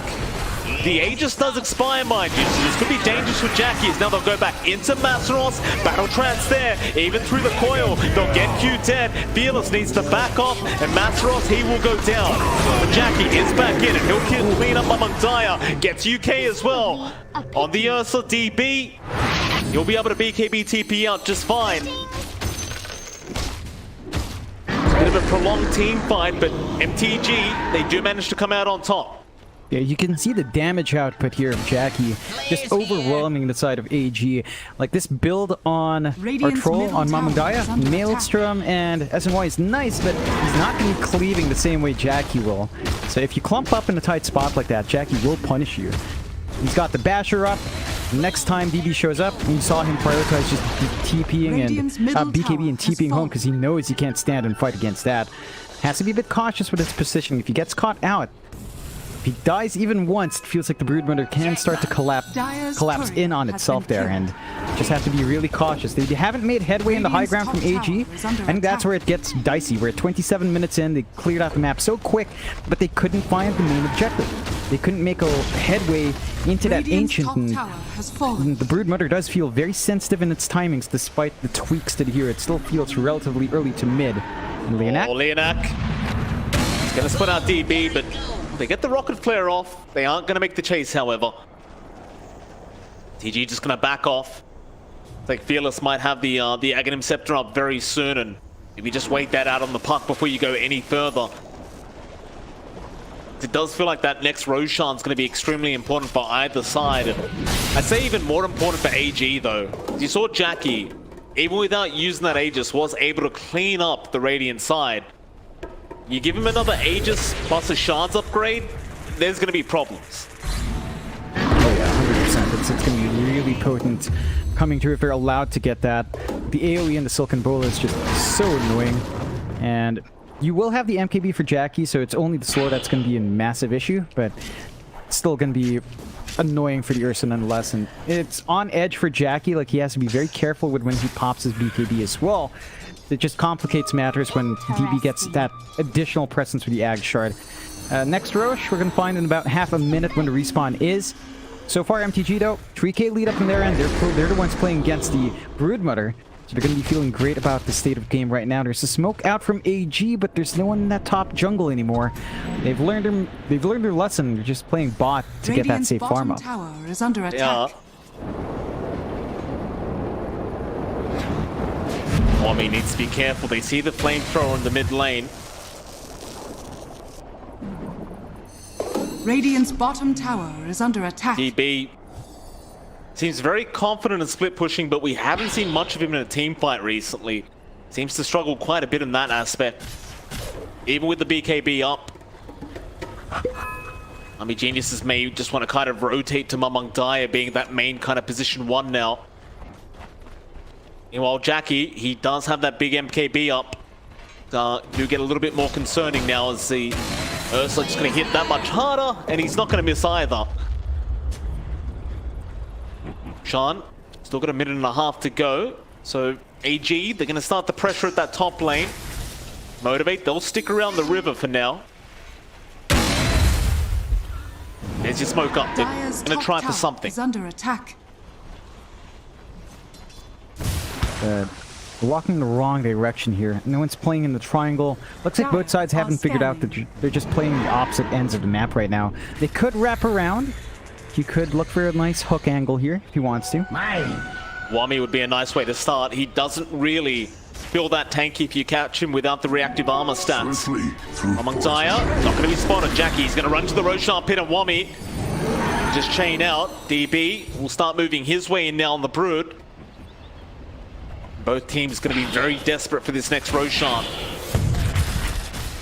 It's like Motivate. They're going to apply the mid lane pressure instead. They'll try to force Army Geniuses back this way. Yep. Just get that pressure on the mid lane, force someone to come back in, break off the eventual team fight in the pit. You've got good progression here as well now for Masaros. BKB's up and running on our Viper. So it's not going to be as scary for Masaros if he's caught out. He can stand in the middle, get his own damage off, use all his spells. You've also got the Ags riding here on Fearless. So the Dream Coil Ags upgrade is there. They are keeping eyes on the Roche. Respawn is in about 5 seconds. It's going to be a big one for both sides. Both sides will have to commit for that fight. Oh, Jackie, he's on to DB. He's going to try and get himself out through the webs. There's your Roshan now. DB will scout. How is he allowed to be in that spot? Never mind that, because it looks like Mamang Zaya is going to pop a battle trance. Hooks on in. Q is in with a great cox out. He's caught 2 of them. Mamang Zaya is going to pop the BKB. He will kill Q, but he is stuck with a very angry bear right now. Jackie, he will get the kill to the troll. DB dies as well. They try to fight this one out. Wami, he is going to drop to boot. LYM going to try for the TP, but Jackie has the damage. An ultra kill out for the Ursa. One more for a rampage. You know the man wants it. Here he comes. There's a rampage. Jackie gets it. A nice rampage. Fearless with the tip as well. And your MTG. A prize. Did you, excuse me, did you happen to see what happened with the troll, John? Why did he battle trance? Radiant's bottom Fearless tower jumped right is under onto him. attack. The bigger issue there, I don't think the battle trance was hit. The big issue was DB popped BKB but broke the Axe upgrade Dream Coil. He did not notice the Dream Coil was upgraded. He was stuck in the middle and he just got bashed through from Jackie. So that's the downfall right there. They just didn't check the items. They had enough time and they just underestimate the farm. And now they lose a tier 3. Lane's gonna shove in a bit. There's a double damage here for Motivate Trust to go into the Roche pit. Beautiful timing as usual. They don't spot it out, but they'll eventually. And this is going to be big. Ag Shard to be given out. I wonder who they give it to. In this case, Jackie already has this. Maybe Masaros or Fearless. Could be nice. Heck, even the CM? Actually, the CM is probably the best, in my opinion. But yeah, it looks like they actually do pass it. Leonak has the Ag Shard, so he can actually blink in, cast the Freezing Field first, blink in, get his damage control off. That is going to be really annoying. Aw, shame. He hands it back. Yeah. But Masaros handed it to Leonak. You just take it. You don't ask questions, Leonak. If a core gives you an item, you just say, yes, please. You know? Yes, sir. Thank you, sir. Bottom lane, Fearless in with the Dream Coil, and that's Wami gone. Orphans now. And now with the 16k net worth advantage, things looks very difficult for Army Geniuses. Very difficult indeed. Even the Viper, John, with that shards up, he can actually get the poison attack on the buildings. So you have even more damage output for these objectives now for Masaros. Oh yeah. You start to ask the question, what do Army Geniuses do? The Brood's not doing anywhere near enough, and neither is the Troll. That's the big issue. They went with a really greedy draft. The Brood alone's fine, but they also went Troll, which has a bit of a curveball, but Mamandai just doesn't have enough to be super impactful just yet. And Jackie's just able to really be that bigger core. 26k net worth, a good 8k above everyone else next to him. Take down the tier 3 bot, and yeah. Look at Masaros. He's doing damage to the towers, but because he has a Grove Bow as well, he's amplifying the magic damage on the objective. Oh my god, that is disgusting. Look at that. You love to see it. Negative 35% resist in the building. Yes. Negative 46. That is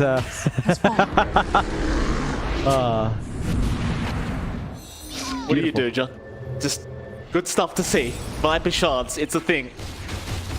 MTG now 2 racks is up, 19k net worth lead, and Coming in. I mean, Army Geniuses, John, they still have the great split push with DB, but that's about all they've got.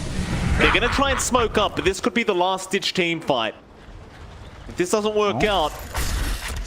Oh, Jackie's already broken the smoke. Wami's going to chain in, but they are ready for a Jackie. Right to the back lines. UK not going to drop yet, but no, he does. Q does manage to get him, so Jackie dropping quite low will lose the Aegis.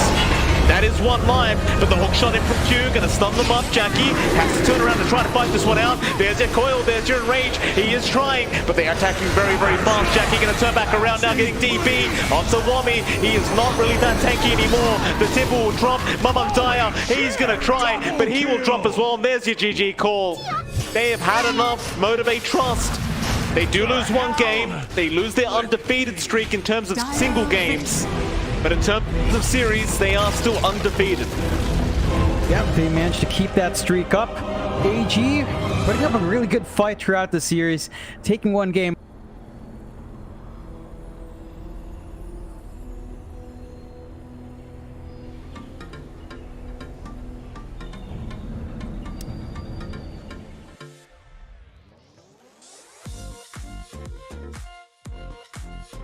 Shrug it off. I'm like, yeah, it's all right. Lost one game, we can bounce back in. Yeah, we talk about the problem, then when we like can finalize it, we kind of like focus on the next game. Yeah, you guys adjusted really well. We knew that we could like win them in this series. Yeah, and you guys played really well, especially into that game too. I'm wondering here, you guys are playing a lot of games, right? Like you guys are playing in EDL, playing here. I believe there's another tournament as well that I forget the name of. Do you guys prefer that, like playing more games? I think I asked this question last time as well, but how is it shaping up? Playing way more than just DPC.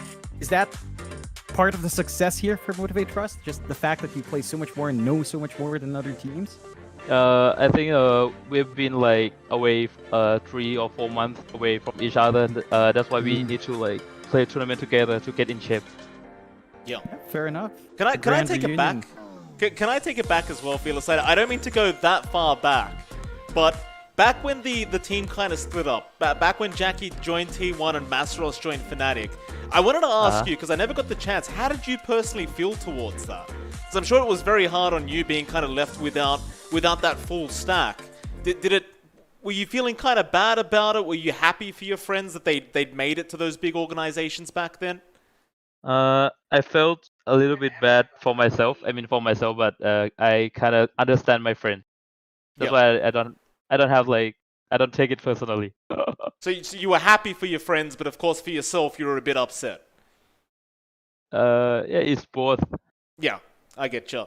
Obviously now though, you guys are together, and I'm imagining you're pretty happy again, and you guys are looking pretty darn good.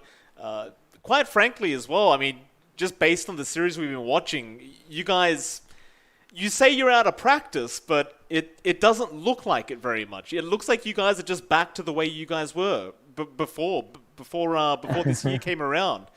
So Yes? Yes. I don't know, man. I feel like we still need to practice more in the tournament. Okay. Fair enough. Always room for improvement. I've got one last one here, Fearless. Yeah. We keep talking about everyone's best friend, my pro Dota 10. Is it his birthday today? Is it time to greet him happy birthday, Mr. Fearless? Oh, wait, what? Isn't it always his birthday?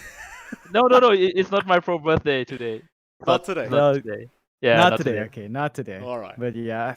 It's about 2 months. All right. Yeah. We'll greet him anyway. Happy birthday, my pro. Okay. I'll ask you one final question, Fearless, before we let you go. Are you guys quite confident that you're going to be able to just finish up the lower division and make it through to the upper division next season? I mean, you guys still haven't dropped the series, so I'm guessing the answer is probably yes. But I mean, we're aiming for this TI from through the regional qualifier. Oh, wow. Yeah. That's what no other team has said that, John. Only Fearless has come in and said that to us. Exactly, but it's in his name. He's fearless. Absolutely. Okay, before we one last question. Since you guys are looking at TI, is there any one team from upper div or lower div that you guys are looking forward to play for those regional qualifiers? Fnatic and T1.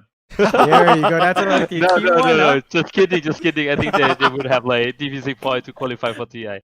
Maybe the SMG or the Omega.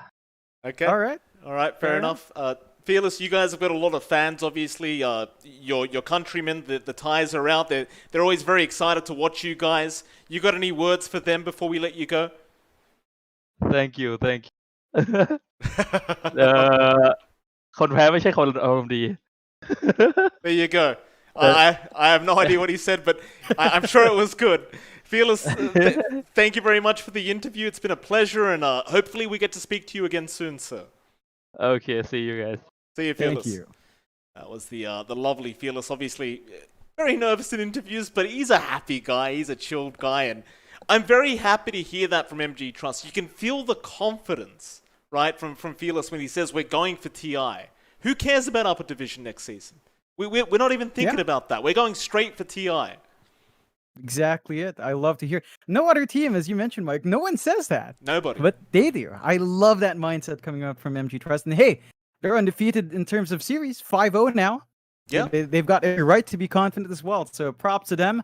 And hopefully they keep it up. For AG, they managed to put that loss up. Right? They did it in ODDL, taking a drawn series in a best of 2. They do it here again, making it 2-1. I think that's a great sign. They're putting up a great fight against a top team in the lower div, arguably one of the top teams in C, even if they're not upper div.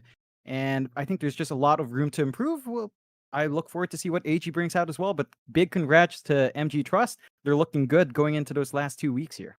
Yeah, I mean, I got to give it to them. I mean, if Army Geniuses is watching, nothing to be embarrassed about. Pulling a game away from Motivate Trust is already a big victory in my eyes, and obviously your eyes, and I'm sure the fans' eyes. And I look forward to seeing what AG can get up to in their next series, which will be up against 496 next week.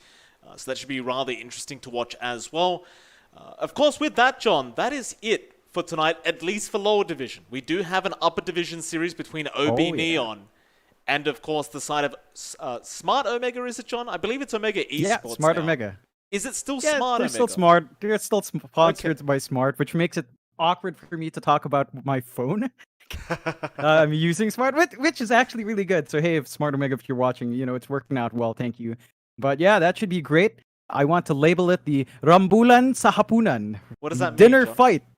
The ramble at dinner, because it's at 6 o'clock. So both guys are hungry for a win there, Mike. Yeah. Rambulan Sambulan is, I believe, what you said, John. Rambulan sa Hapunan. Rambulan sa Hapunan. That's a complicated one, John. I'm not sure. I'm gonna have to practice that one a little bit. But thank you for that.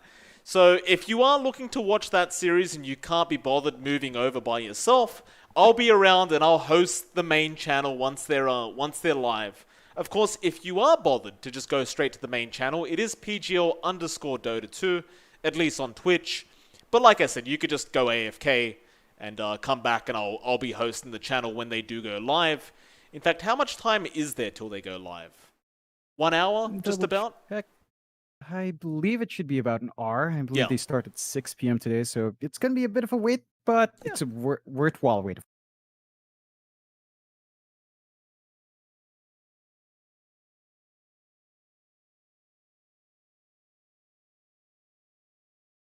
been an absolute pleasure. We'll see you all again later. Thanks for watching.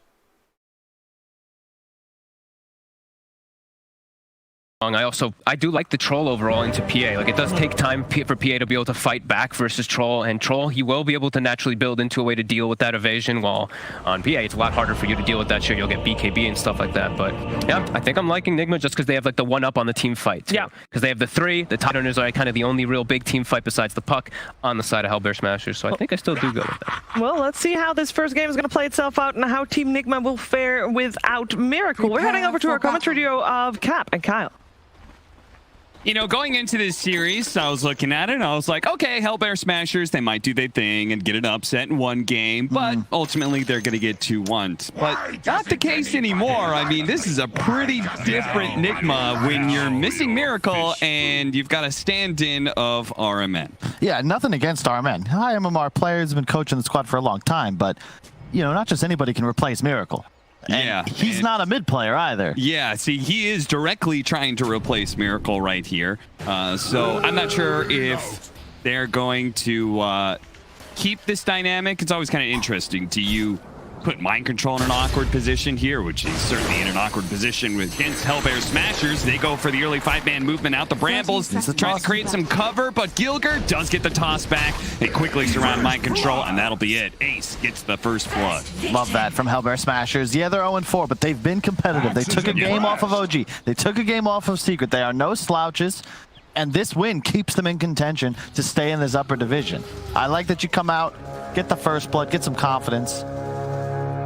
No, absolutely. Hellbear Smashers, they've got everything to be able to win, and this is the best opportunity for you to be able to take it too. So feels like that combination of things, it almost feels like Hellbear Smashers might end up being the favored team in this, as Smashers do manage to get not only that first blood, but also 3 bounty runes. So nice big gold lead for them already.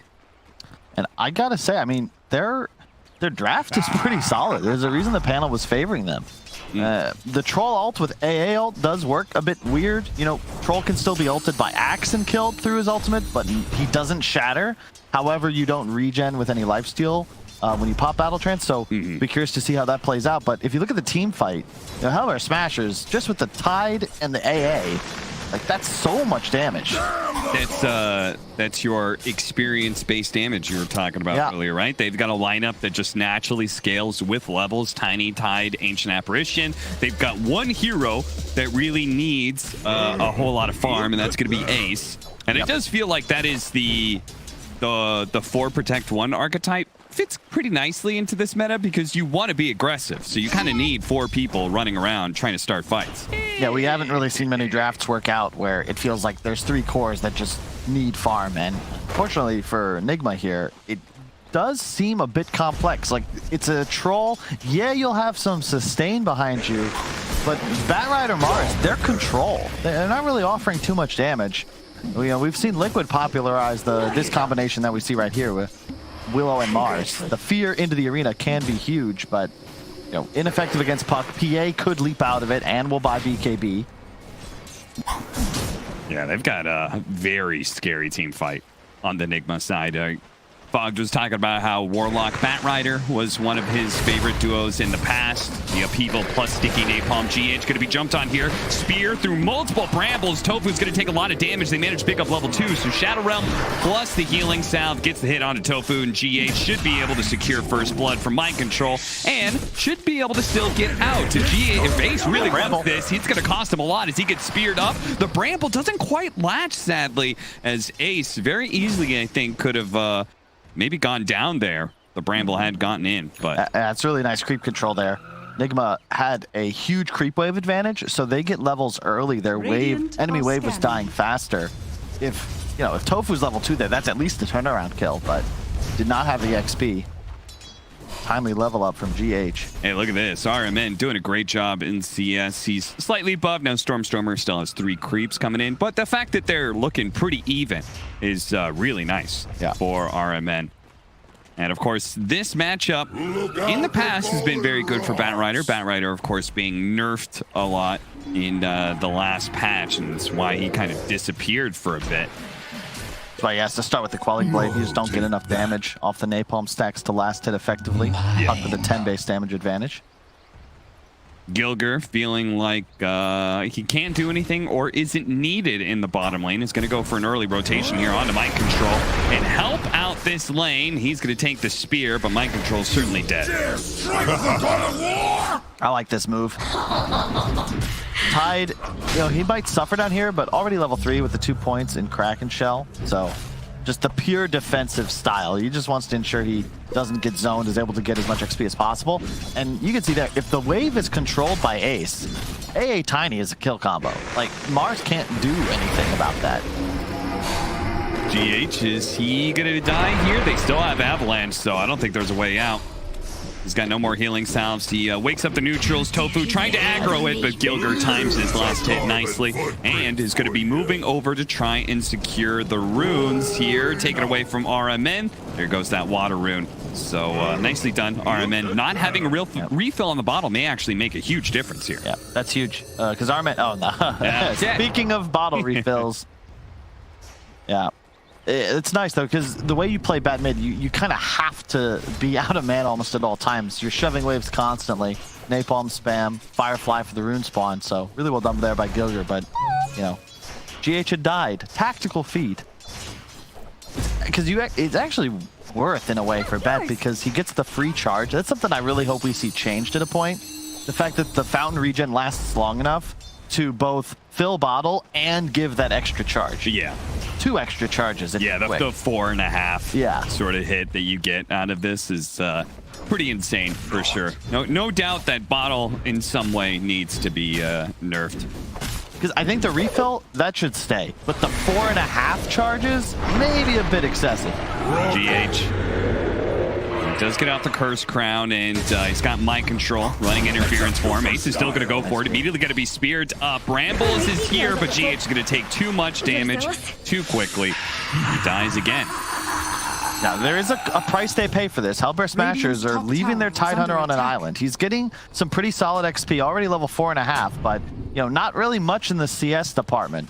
I think it's a worthy trade, though, because your PA, you know, that's your one position. It's your hard carry, and it all is worth it, maybe, if they can get this kill onto RMN. He knew the Tiny was coming in thanks to a ward, but it looks like he underestimates the damage that the puck is able to put out. They double TP for that, too. This is the danger. The opening picks of Nigma were this support duo, but not really the easiest active roamers, right? Tiny just shows up, stun, toss, no problem.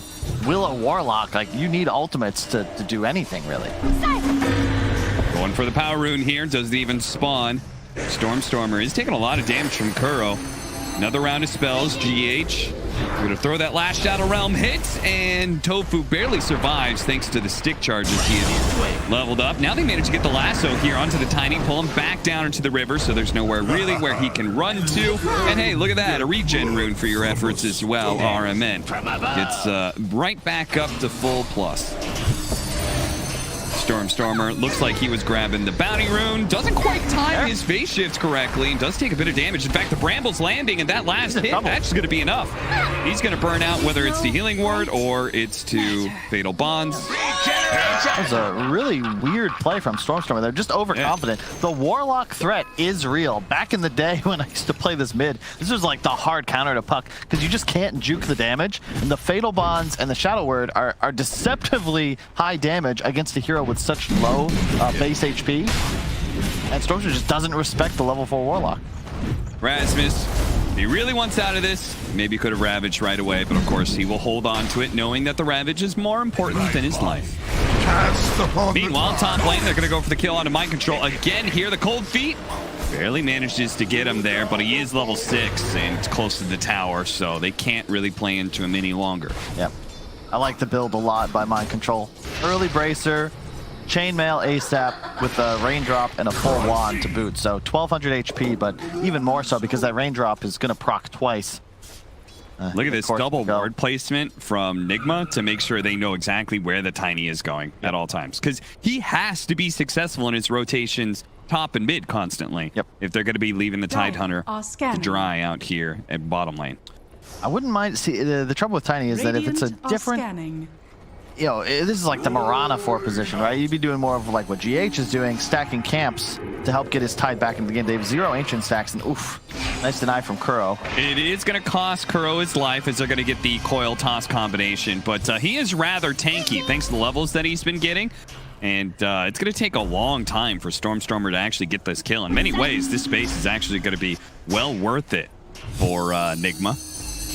As the orb barely landing, but he's got another round of this. Boy, this is really costing them a lot of space. But at the same time, it looks like they may actually kill RMN. He barely managed to get the lasso to pull him back in. Ace throws out the dagger, try and finish him off, but he's still not dead. He has to jump into tower range to be able to get him. A crit will finish him off. Tofu now running out. Does have the cold feet to ensure that GH does not feel comfortable diving that tower. So the space is in some way taken away by the fact that RMN dies to Ace. Why is Ace mid anyway? Just nice rotate. You can't stay top alone against the Mars. It's very scary. Yeah. He is level 7 with Arena active, and just time to ditch that area of the map. AlcodeTV also showed up mid trying to get a little active. Well done by Kuro there. Again, Enigma really good about this. They're always buying raindrops against Puck. It's so value in this game. You saw 2 orbs just having the full damage negated. Not full from the spell, but the maximum block. One of the most value items in Dota 2. I think a lot of the top tier teams have been doing these swaps lately. Yep. It's the mid laner swapping to a side lane. Because he's strong, he can be in a more dangerous lane and have an impact. And then you give your carry the mid lane, which is hard to be able to gank. As you can see here, RMN, he's level 8. He's hard to bring down. They tried, but immediately he survives. Now they're going to get a turnaround here as Mind Control Kuro joining the party. Rasmus threatening that Ravaged, as he does have 17 stick charges as well. No, it's the right play. You as a support, you sacrifice your early game to get your core online, and then they return the favor once you hit this 10-minute mark. And it's much easier also to play around a hero like Tide. You can see the itemization. Hood, right away, the full wand, so you just can't really kill Rasmus unless you want to commit probably 4 or 5 heroes, and if he has backup, that Ravage is a huge threat. They probably look to go there if the AA ult was going to connect, but no reason to blow the cooldown if you can't get at least 1 kill on a core.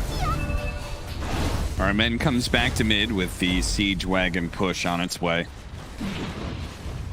It is a concern though. The 2 cores, Troll, yes, for sure. This hero will scale hard, but Batrider and Mars, just especially the way that they're itemizing, they're not real damage threats. A Batrider mid kind of has to have a better start. When we see this hero dominate, the bots are already up. He's on his way to a BKB at 15, 17 minutes into the game, and he gets a kill every time Lasso's on cooldown. It's not really looking like that's going to be a possibility here for RMN.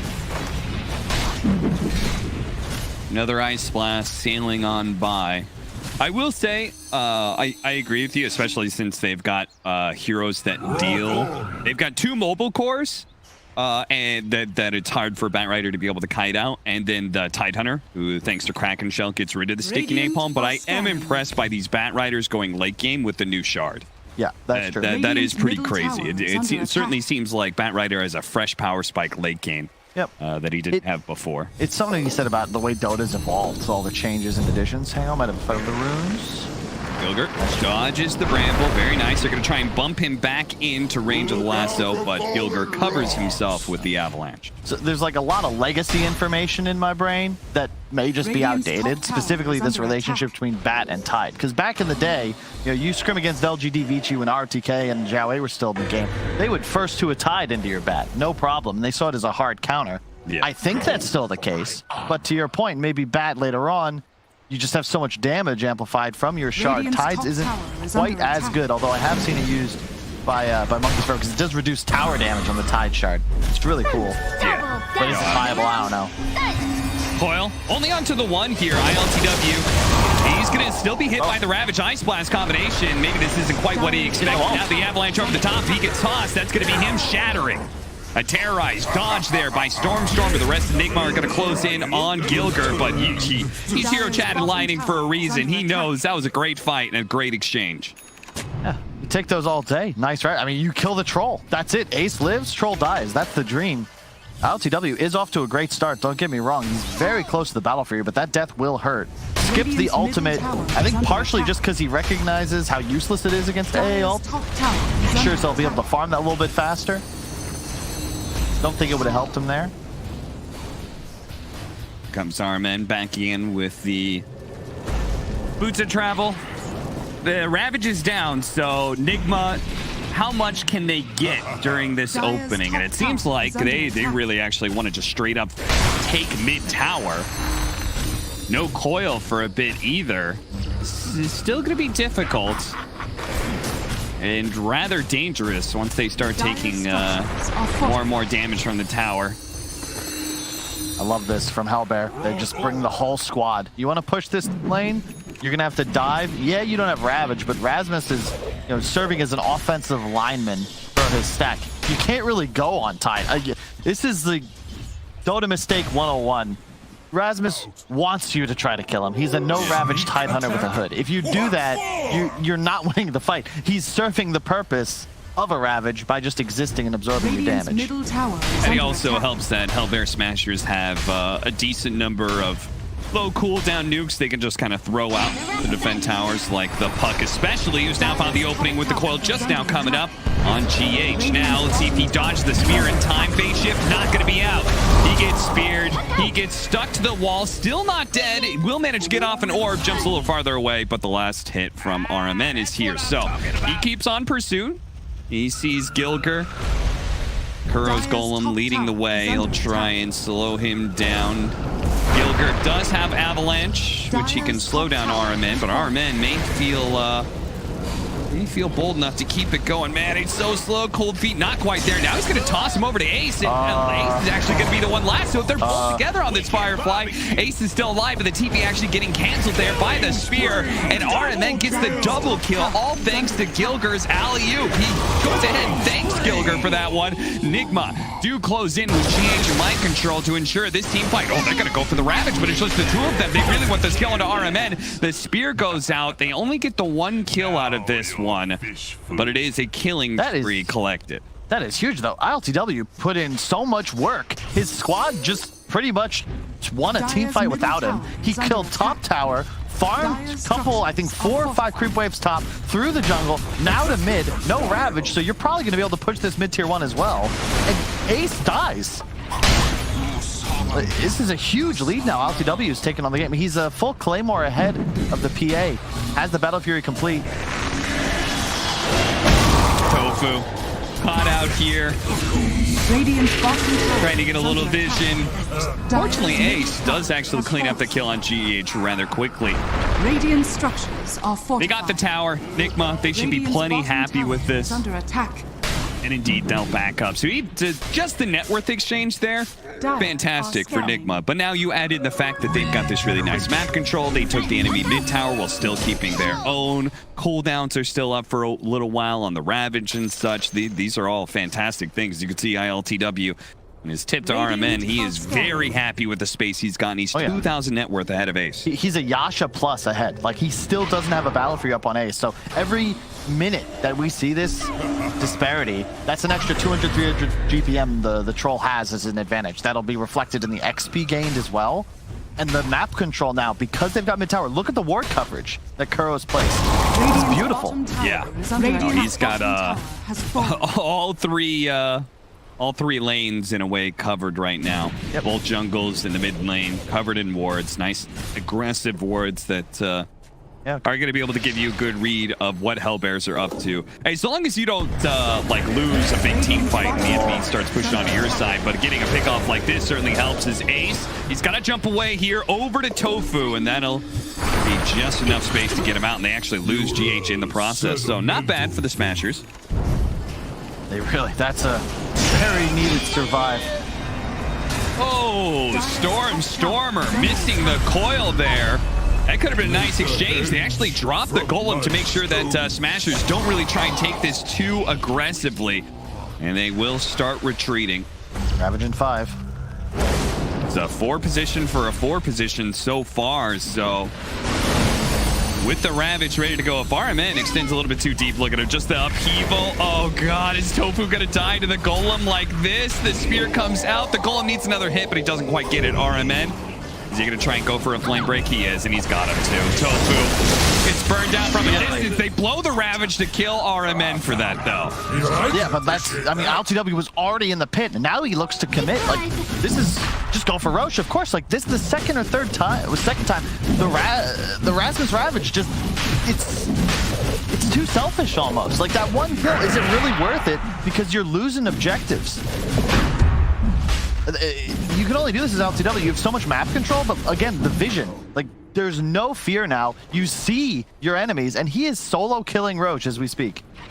Yeah. He's going to be a full Sanjin Yasha ahead of the PA with an Aegis in his pocket. Into the sunset. And after it dies, quite possibly 3 full levels as well. Gilger hits the spear on him with the brambles. And Mars Dark Willow. Those ultimates, man. Combined together, you're probably just going to 100-0 almost anybody in this game. Radiant's middle tower is LTW under now with attack. an Aegis and an SNY, so he can play in team fights really aggressively now. Considering how tanky he is, he can now, in a way, frontline. Yep. For Nigma. He's done. The whole team's done well. I mean, ILTW, they'll probably get a lot of credit if he ends up carrying this game, but his team has put in so much work. RMN really surprising me on his plays as this Batrider just because of how aggressive he's been able to posture. And look, the team is still looking to get active. There's still no Ravage, and they should know this. Solar Crest finished on Rasmus, but I just don't know if you actually have the damage to fight as Smashers right now. This troll is a huge problem. It certainly is, and Nigma, if the Smashers don't choose to fight them, they can start mowing down some towers. Troll's quite good at that.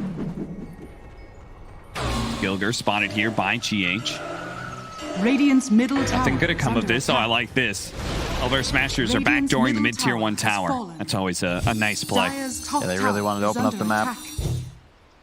Just keep in mind, the Troll versus PA relationship. Typically, PA is certainly the king of the late game, but Troll, you can even see in the items he's got queued up, BKB, MKB. Very natural progression for him, and it is incredibly difficult to go toe-to-toe with this hero as a Phantom Assassin unless you are at the very least equal in items, and that does not look like it'll be the case unless perhaps this smoke can work out. No blink on Rasmus, but he's going to attempt to walk in Ravage.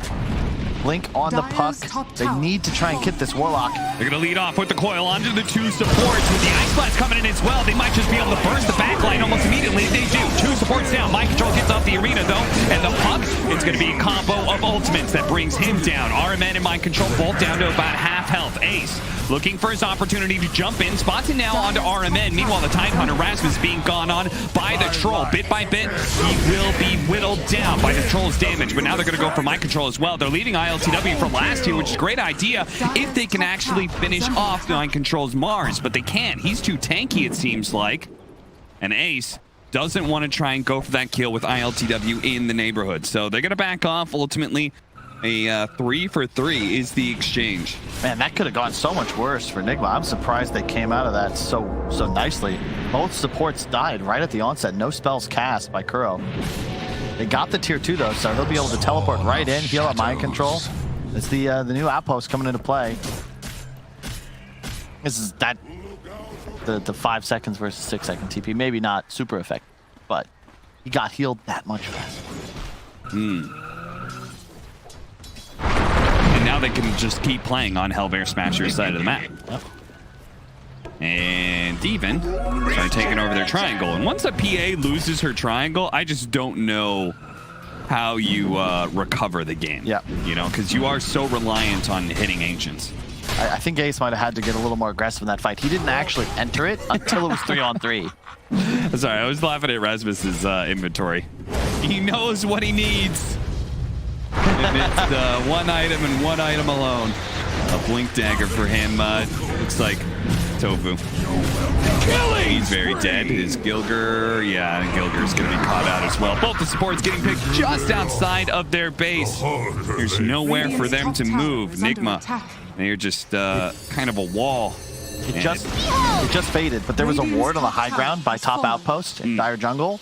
That was also sentryed by Kuro as he came in. Hellbear Smashers had placed a new ward. It immediately got taken out, but it's why Nigma continued to dominate in this area of the map. There's just been no vision for Hellbear Smashers. They have 1 ward now on the steps of the enemy woods, but this doesn't help them because Kuro and squad are not playing underneath it at all. They're just stealing the jungle and in this manner controlling both ancient spawns. So to your point, where does PA farm? Yeah. Throw in the combination of Mars having a Blink Dagger and RMN having his Boots of Travel.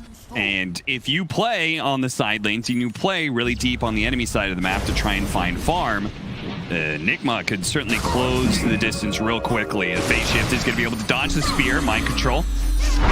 He's looking a bit unhealthy here at about half health. Not obviously going to commit. 3 more seconds till the Aegis expires. So the Smashers really want to stall this out. But can they go on ILTW here? A BKB for both the carries. They just saw Aces picked up, so they might need to be a little cautious here. This this spacing, though, really benefits Nigma. They're playing in the trees with their squishier heroes. You can't really get Kuro if he's going to play this far back. Stormer looking for an opening here. Spots GH, and he wants him to go for it, and they do. Gilger jumps him, hits him with a combo. Puck follows it up. Puck trying to protect his own life as best as possible. Gets a coil on just the bat route. Immediately broken. The Ice Blast is going to follow it in. They need more damage behind it, though, and they don't quite yet have it. RMN doing a nice job dodging around. Ace, the golem is thrown onto him. He's going to jump away back to Rasmus and Stormer. While the rest of Nigma funnel backwards here. They're going to start poking on mind control. Gilger is being focused down by ILTW at the same time. But now that they're done with the Tiny, you're going to start rallying back. A 3-on-3 still. These teams very evenly matched when it comes to team fights. Both of them have a strong understanding of picking off these squishier 4-position heroes. GH got to be a little bit careful since he did buy back in this fight. So I guess 2 for 3. You can see the big difference between these carries. Ace forced to play like an assassin, whereas LTW just playing like a bully. He's not targetable. Wasn't even forced to use BKB there because they simply cannot go for him right now. Silence. He's just stealing the enemy bounty rune, just ignoring the fact that Hellbear Smashers are 5 alive.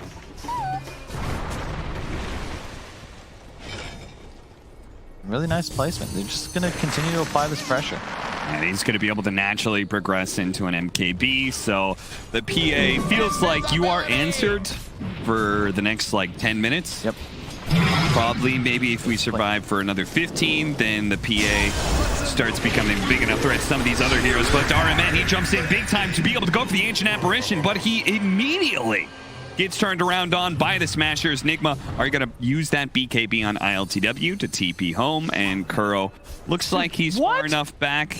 Kuro has a refresher in 500 gold. Yeah, and maybe a little bit more, though, as Smashers are still trying to catch up to... Oh, my God. 1,000 damage crit from Ace, and they're on the hunt for more here. The spear doesn't quite land. GH spotted for a moment. Gilger, Blink Dagger up. Another avalanche. A toss coming in soon. Shadowrun just came back up, so he's not going to be tossed here. That's huge. He had no buyback. That would have been guaranteed tier 2. Still might be, but you can see the downside. Kuro went for this very greedy item build. When he gets the refresher, that's going to be nuts. But for now, the side of Nigma have literally no plus armor items. So that Solar Crest advantage is going to come into play. The Gush as well for the minus armor. If you get caught as Warlock or the Willow of GH by Ace, you die in a crit. As he is in a really bad position. Oh my God, my LTW. He has no BKB. What is this? He has no BKB. The most insane farming I have. What? We get a replay. Where was he? So he just walked up to the BKB TP'd, and I think he TP'd the tier 2 bottom, and he farmed his way up into their triangle. And they had a ward on him too. Yeah, I mean, the only place on the map Kuro doesn't have sentries is the ancient camp that ILTW chooses to farm. That is a huge death. His advantage has just dropped off. You know, he's been an item ahead this entire game. Now it's going to be half an item. And Ace, you know, he's got the Deso complete, so, you know, actually they're even. It's just that right now he's got a lead on the MKB. That timing is going to be huge for Nigma. They'd like it to hit before the next Roach fight. But that's going to be easier said than done. They just lost map control. Suddenly, it's Hellbear Smashers playing enemy side of the map. Crazy, just wrong positioning from 2 people on the side of Nigma, and it makes a huge difference. I think RMN and his choice to... I think he jumped in and lassoed Tofu. Yep. Right? But, like, as soon as he does that, PA has free game. Right? And part of the success of teamfights of Nigma has been the troll being on the front line. They're going to be able to grab Gilger here. They're trying to blow him up. He's not quite inside the wall, but he should still die here. But at the same time, Stormer's in deep. Uh-oh, he ran into a bramble. Almost gets hit by the golem, but fortunately he phase shifts it, jumps over to his orb, but he's still caught. Nigma. What? This time it's the Hellbear Smashers who get, like, way too aggressive, and Nigma finds a great opening into Roche. What the hell? How did that happen, Cap? It's a 4-on-5. There's no troll. The enemy highest net worth by far is dead. Roche has now spawned. You have Ravage. Do we have buybacks on these heroes? Stormer, yes. Gilger, no. Are you just going to give up the Roche? Yeah, I mean, Hellbear Smashers just were not ready for a fight, I think. Icebox is going to come in, but the PA is a little bit too far away. In fact, he's been hit by a Brambles here, maybe forced to use his first BKB to try and TP out. There is no lasso for a second here for the Batrider, but it may not be needed. They managed to get the chain stun onto it. The Ravage are going to go down. BKB and a blink strike away, but that's not the way you wanted to use your combination there. Just to retreat to save your carry, but still lose your Tidehunter in the process. Nigma, all right, the game's fully swung back into their favor. What? Radiant's That's just nuts. They just gave away. They were gonna have such an insane timing. PA just hit level 20. He has the Deso for 7 minus armor, his talent for 3. They would have no armor items. Kuro 7, Willow of GH 5, 15 on the Batrider. These heroes are going to explode in the duration of a Ravage, but now they don't have it. Now they're playing into Aegis. 663 gold for dewarding. Nicely done by Kuro. They just gave up. Great read. What were they doing over there? I don't know. There's just a lot of weird mispositionings happening. I think both teams are underestimating the potential of the other team to be aggressive on them. And now Ace doesn't have a BKB for 15 seconds. They need the puck, Blink Strike, to be able to jump over, and Stormer does give it to him. Ace. He's running himself out of here, but Stormer is going to get caught in the process. And Mind Control may get burned out, but Ace. RMN spots him. He's going to be hit by another Blink Strike. You got a BKB! Oh, he had it. He didn't. I think he came up in like literally the last second. RMN was not spamming it. Is that Miracle or is this RMN? Because all of a sudden the Batrider is just winning the game for his boys. You know what's funny is that like there's so many okay, that fight in triangle where Hellbear Smashers is not well prepared. They get caught. That leads into Roshan being taken. That Roshan is a shard. So the Batrider picks up the shard. That's how he ends up killing the PA again. It's like these things can snowball rather heavily. So he now doesn't have to buy a shard. He can instead buy a BKB cap. Suddenly the Ravage is ineffective, and he's going to be gunning. I mean, that's 2 racks. Like, I actually, is that just GG? It's close enough to it. They're going to hold out because they've got a PA, right? They've got a PA. They've got tier 1 and tier 2 still up in the bottom lane. But their whole timing just disappeared. Suddenly, everybody on the Radiant team now has a bonus 2,000 gold. That's a plate mail on the Mars. It's going to be an Aeon disc soon on GH. It was 24-20. Hellbear Smashers had a lead. Radiant's top tower and then, is under attack.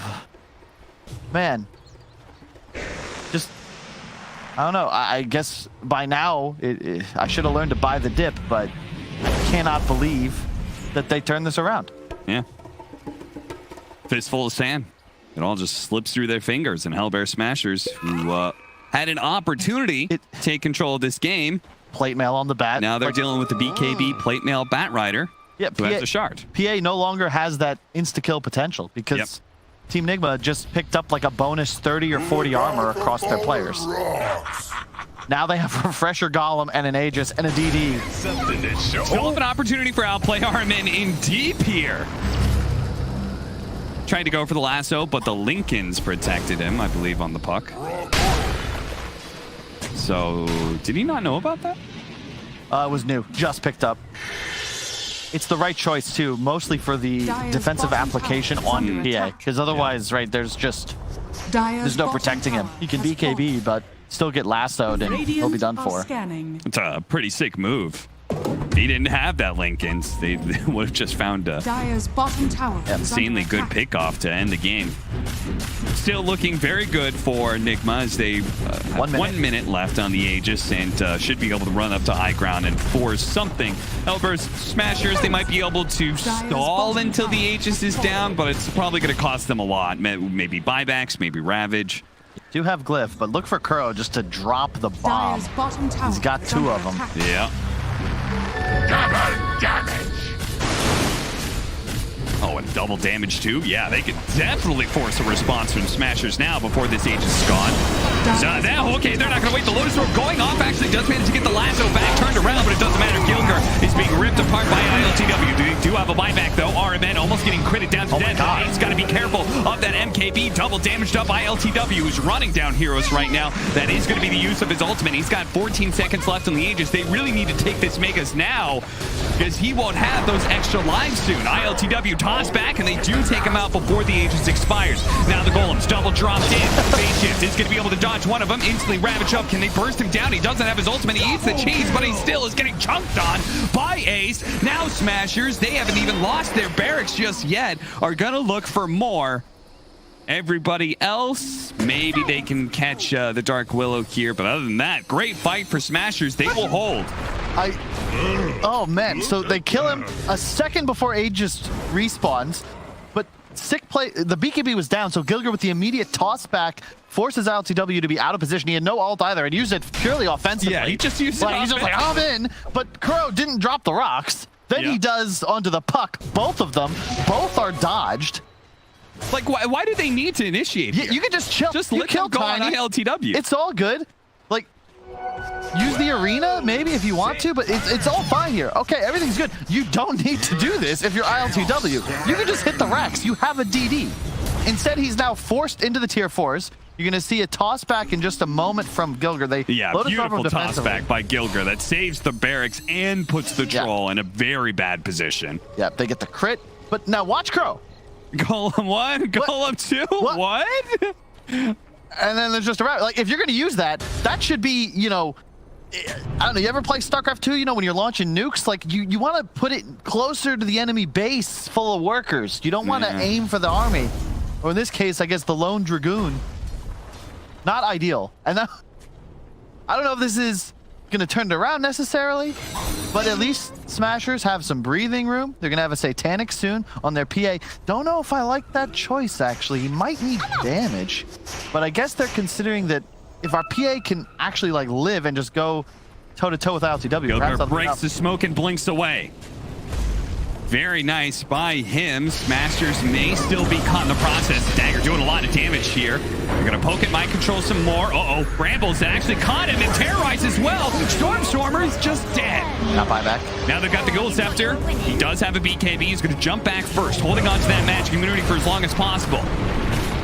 Now using it, but not being able to go in. They buy back on Stormer, but the BKB will be on cooldown for 70 seconds. Nigma have an opportunity to just hit the base again. Yeah, I can almost guarantee this is the last time we're going to see Rasmus playing Tide in this series. Not that he's doing anything wrong, but he had no Ravage there for 20 seconds. They might have an opening to fight to use that buyback, but without Ravage, they just don't feel comfortable. However, this is a sick backstep. They've got great vision. They see the support. They see the two backline. They get them together in a combination, but the AO disc protects GH. He was aware that this could be a possibility. He saves himself. Mind control's going to be rooted to this spot, but it's AlcodeTV who's already smashed in Ace's head.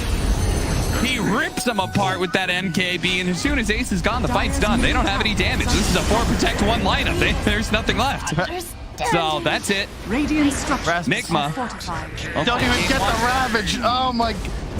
Oh, Cap. I was like, they're going to go. They've got vision. This is such a sick opportunity to just. Oh, no. Like, you got to, at one point, your guns are loaded. Just blink in and pray, right? Use everything. Instead, we see the game end. Foil, I don't even know if it might have been used, wasn't effective. Ravage unused, and shout out to RMN. Look quite strong. I do like the troll overall into pretty well for the side of Hellbear Smashers, but yeah, I think Bristle's he's gonna get out of control. RMN. He was the MVP for me for the last game, so I'm looking at him again for this one. Can the stand-in do it again? Can RMN take control of this game as the Bristleback? We're gonna find out here in the second game, and we're heading over to Cap and Kyle for it. Off games happen, and it seemed like that last game was a bit of an off game for almost everyone, excluding RMN. He played fantastic, and he is somebody we're going to be looking at in Game 2 if Nigma want to be able to close out the series 2-0. Yeah, indeed, and I like the way that they've set things up again. RMN gonna take the Bristleback mid. I learned the secret to this hero way back in 2011. After a late night with No Tail, he gave it to me straight. WWWW. If you can pull that off, you'll be an S-tier Bristle in no time. And I love the draft. A bit of weird movement. We saw Timbersaw picked into AA, And then later in the draft, we saw Smashers take DK into Timbersaw. So just a matter of how these teams value these heroes. They'll draft them even into what most would consider hard counters. But I do like, honestly, what both teams have. The Pugna AA combo is pretty solid. It's something that Crow and the boys would know well. That was a huge staple of their drafts back at TI7 when they took home the title. So do you feel like some of these weirder picks we're going to watch? Curl, he's dead. Right? Maybe. Certainly dead. Rasmus is going to be the one to take first blood. Seemed like Smashers didn't really quibble over who was taking the last hit. They all just kind of went for it. And they'll get the 2 bounty runes split still. Yeah, I like Rasmus putting himself on the DK. You know, he's had enough Ravage, way too long of a cooldown. It's tough to use appropriately. DK stun, you just throw that out on anybody. It'll be back up again, no problem. Also very different in the aspect of one takes towers, the other defends towers, right? It feels like in some ways Smashers said, okay, can we take the tempo this game, guys? Because I don't want to let Nigma just run at us like they were doing and try and defend every tower. Let's actually... let's do that to them a little bit. Captaining from the off lane is already hard enough. When you put yourself on a hero that has this massive cooldown, it's just annoying. You can't do things. So you're trying to make calls, but at the same time, your fear and your lack of cooldown kind of prevent you from helping the team get active because you're just useless for 2 minutes at a time. This lane is kind of an interesting one because Elder Titan, one of the best laners in the game, no doubt. But DK can kind of deal with that aggression thanks to his inherent armor. He's also got a stun, which helps a lot against melee heroes. And then that stun can lean into Lina doing a whole bunch of damage. So I'd like to see him get the stun as well. And you can do a lot of work with Gilgar up here. Yeah, we've seen a lot of Dragon Knights do that over the last like 6 months. You know, level the Dragon Tail just to secure CS, and in this lane, it's got the extra benefit of setting up a Light Strike array. Yep. My eyes are on the mid lane though. Stormer specifically, I think has got to play a bit better. He had multiple deaths in the previous game that were just straight up his mistakes. Pugna, similar high risk, high reward. He's going to need to know his limits a bit better. His hero is so key in this game against all these strength heroes. Yeah, I mean, he's got plenty of ways to kind of defend himself with Decrepify. He's life drain, can actually compete against a lot of these strength heroes. They're damage over time. ILTW actually copping a lot of damage here. Gilgar can keep chasing him, and he's got another LSA. ILTW put himself in a bit of danger here. Nice. The Slight is going to be able to dodge it, but there's still a couple more shots coming in. Fortunately, Rasmus does not have Breathe Fire right now. Gilgar would really like to take away that healing salve, but at least they keep ILTW out of CS range for a while. I was going to say, Rasmus, go help your boy. And they turn right back around, start hitting Kuro back. Tower is under attack. Yeah, it's a really aggressive lane up top. Nobody feels happy laning here. It's like, I just want to CS instead of gotta keep dealing with this guy trying to hit me in the face instead. Bottom lane GH, you gotta be careful here. Ace wants to land the stun into Cold Feet combo. That's effectively 100% guaranteed, but if you go Shadow Realm, that'll of course disjoint the Wraith King Wraithfire Blast. But expect this lane to get a little harder for Smashers the longer it goes. Mind control on Timber. Mind control Timbersaw can definitely start taking over the lane. So all important to try and win it now while you can. And they're doing a good job of it. 19-2 for the Wraith King. Though the Timbersaw has pretty good CS as well. Nice juke there. GH dodging the stun. That's for me. Let's see. All right, man. I want to also make sure that we see some stacking come out from GH. The benefit of having this Timber is that at a point you'll be able to ditch. He'll have enough armor stacks that he's just not going to go down. And then he can look to get hard camp and ancient stacks going, which will be very nice for his mid bristle. Start clearing those as early as level 7 or 8. Ace going to be run down here. Bramble's doing a lot of work. Ace still has his stun to protect himself if need be. But it's not. And yeah, this is about that time the lane's going to start looking pretty rough. And I don't know if they're going to be able to like rotate. Pugna certainly can deal with Timbersaw. If you have enough disables, then Life Drain will start working him. But the trouble is that your only real active playmaker this game is actually AlcodeTV. And if you check out the CS, he is not smiling. This lane, you know, we talk a lot about Lina 4 position. It is just so frustrating to deal with. And yes, Shiver, it will be nerfed. Apologies. It's just a matter of time. Yeah, it really is. I mean, it was just 2 patches ago that this hero was the strongest 4 position, and it's showing itself in this patch as well as being one of the best ones. I'm not sure why we rebuffed it. Me neither. It was like, this is the strongest 4, and it was like, okay, let's put a damper on this a little bit. And ILTW may actually still be... he's fine. He was actually dead there. They miscued. They landed both stuns at the same time. Rasmus was spamming it because he was losing vision in the trees. And then Gilger hit his LSA, but the overlap means that that will be an Ember that survives and also collects a free salve courtesy of Kuro. But this is just an impossible lane thus far for the Ember Spirit. Finally has 2 points Flame Guard, but definitely not feeling good. 800 gold spent on consumable. What is his net worth right now? Show me Tofu's net worth. I need to see this.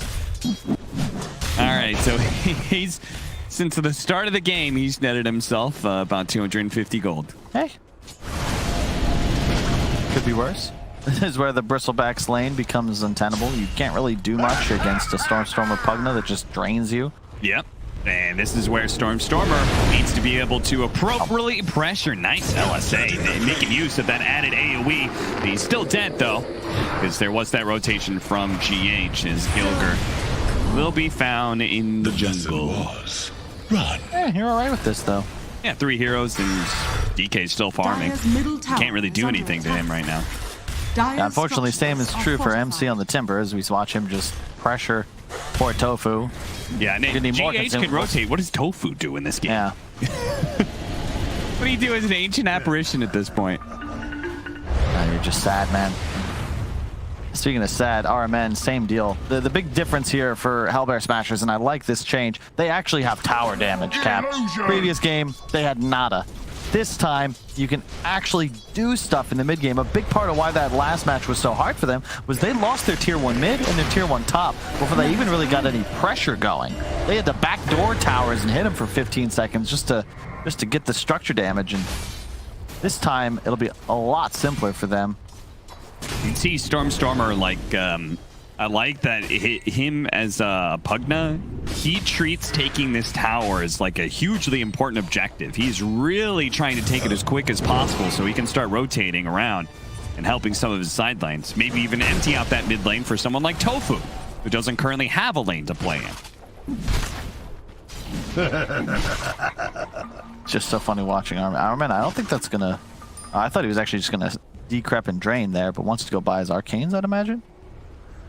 Yeah.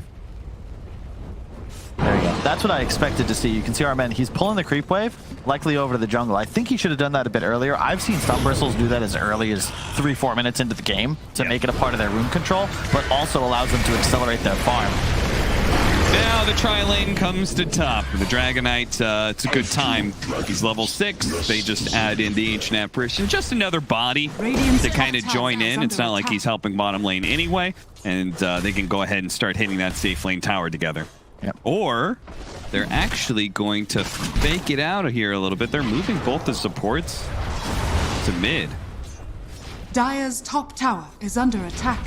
Armen is going to stack the Ancients. Nice job. Where are the supports going? Okay, he just stacks. That's it.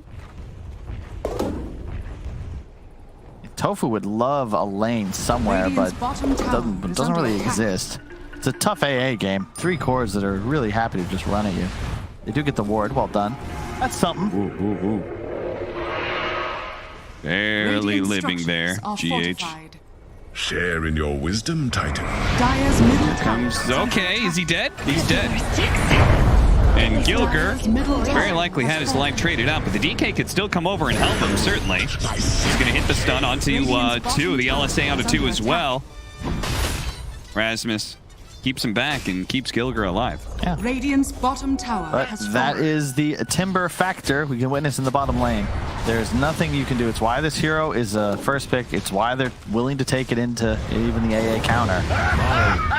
Oh, hey! Hey! A fairy's trinket! Just what I always wanted. Wow. Like he was destined. It have DK form ready. Expect Mind Control to TP top momentarily, though, as he is your counter pusher. Picks up the hood. Maybe they just give it up. He'll defend mid, if anything. I mean, what problem? Dire's top tower A little late, yeah, but he's here. It's very dead. They really need to like actually catch these heroes. Otherwise, they just made everybody go top lane without a good fight. Okay, Rasmus, we should be able to catch him and at least this stun. As, yeah, with the Timber Saw coming through, then it'll cut him down to size pretty quickly. See if they can chase after and get a little bit more here. There's not much to slow him down, but there is the tier 2 coming up soon. Storm turns around, goes for life drain. It keeps him alive for a little bit longer, but yes, Nigma in their rotation do manage to kill 2 cores. And maybe even take an Ancient Stack as well.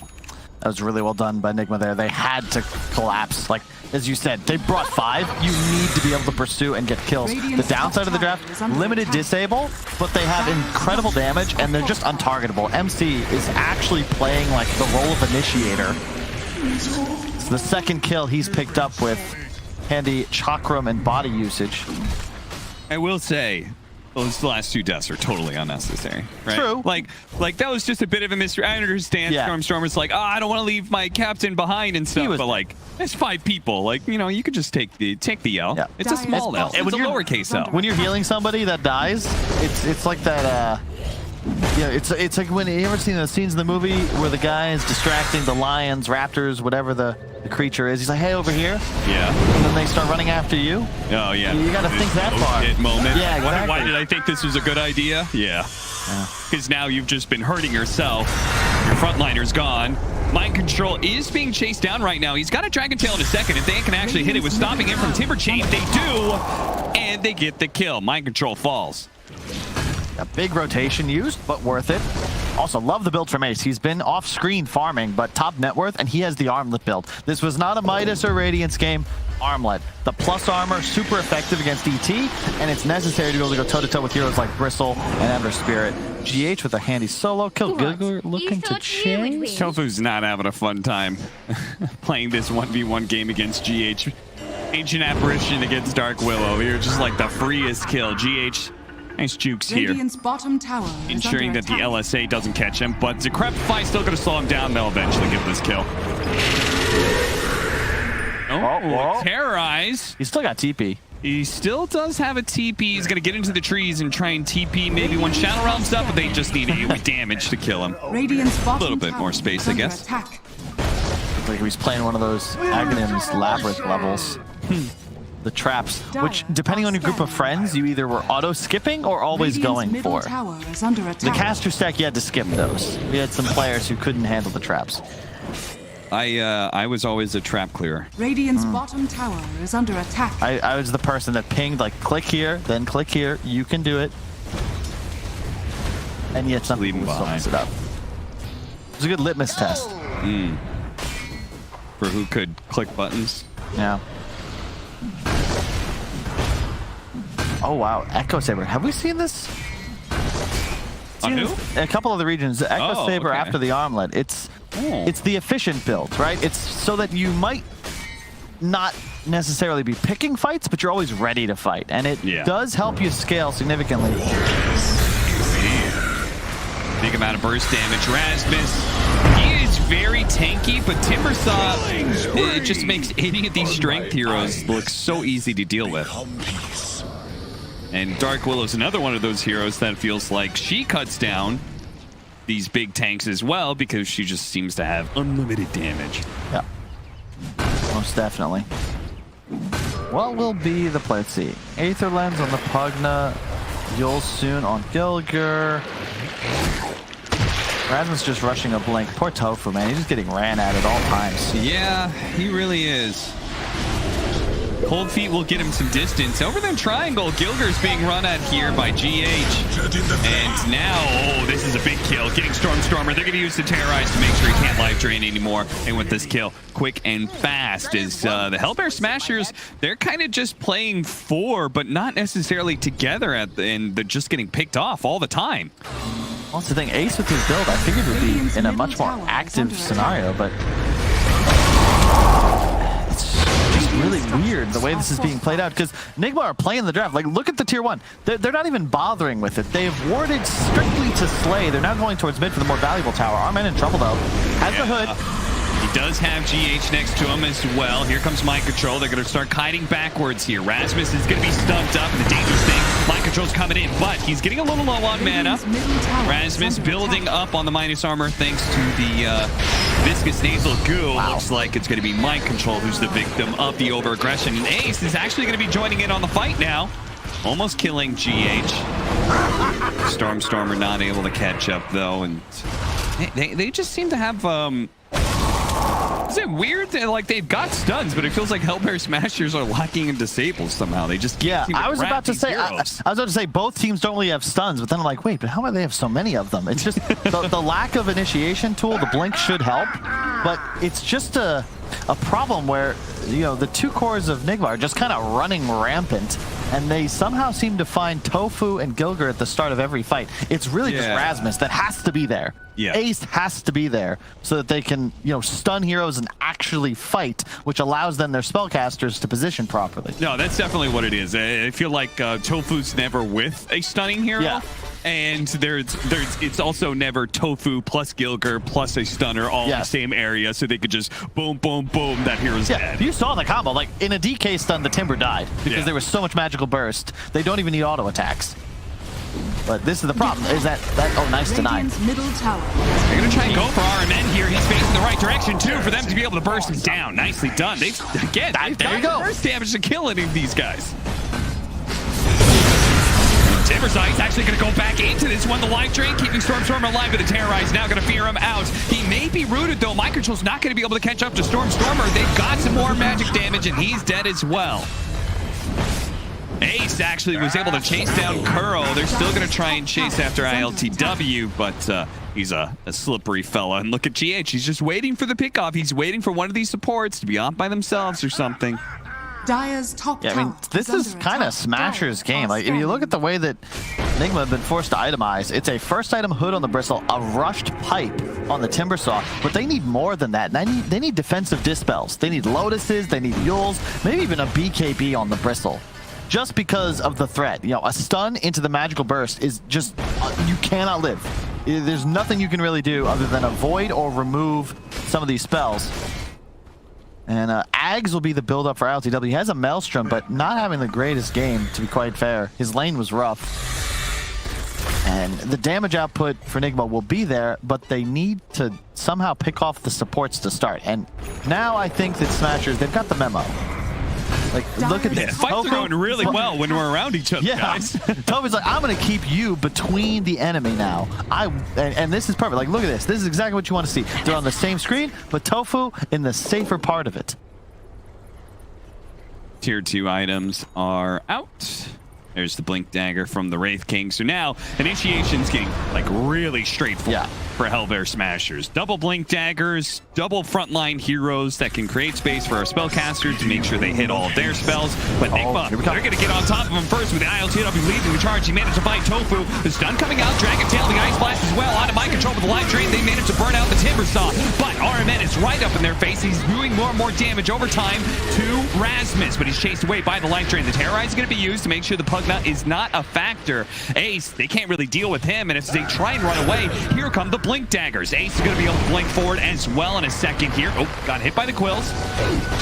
And looks like maybe he's going to opt not to chase. And I love this build from Ace, though. This is actually so sick. His sustain is insane. He kept the Possessed Mask as well, so the lifesteal, like, he's full health, just 3 clicks on Ancients. And he's not really targetable in the fights. His net worth is keeping up because Nigma don't have a true hard carry. They're basically running 3 2s. He will be the strongest hero on map. And the way he's itemized, it's that it starts now. Now they've got a Yules on Gilger. Here comes the Ice Blast. I mean, these strength heroes are just ripped apart by a lot of this magic damage plus Ice Blast combination. RMN barely surviving here. And this is looking like now Nigma, they can turn the tides a little bit here.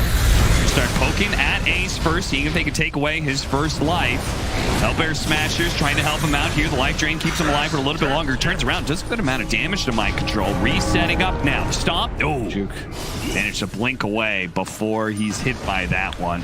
Slight miscue from Kuro there. I think his spirit was mispositioned. Otherwise, it should have stopped the blink as he came up.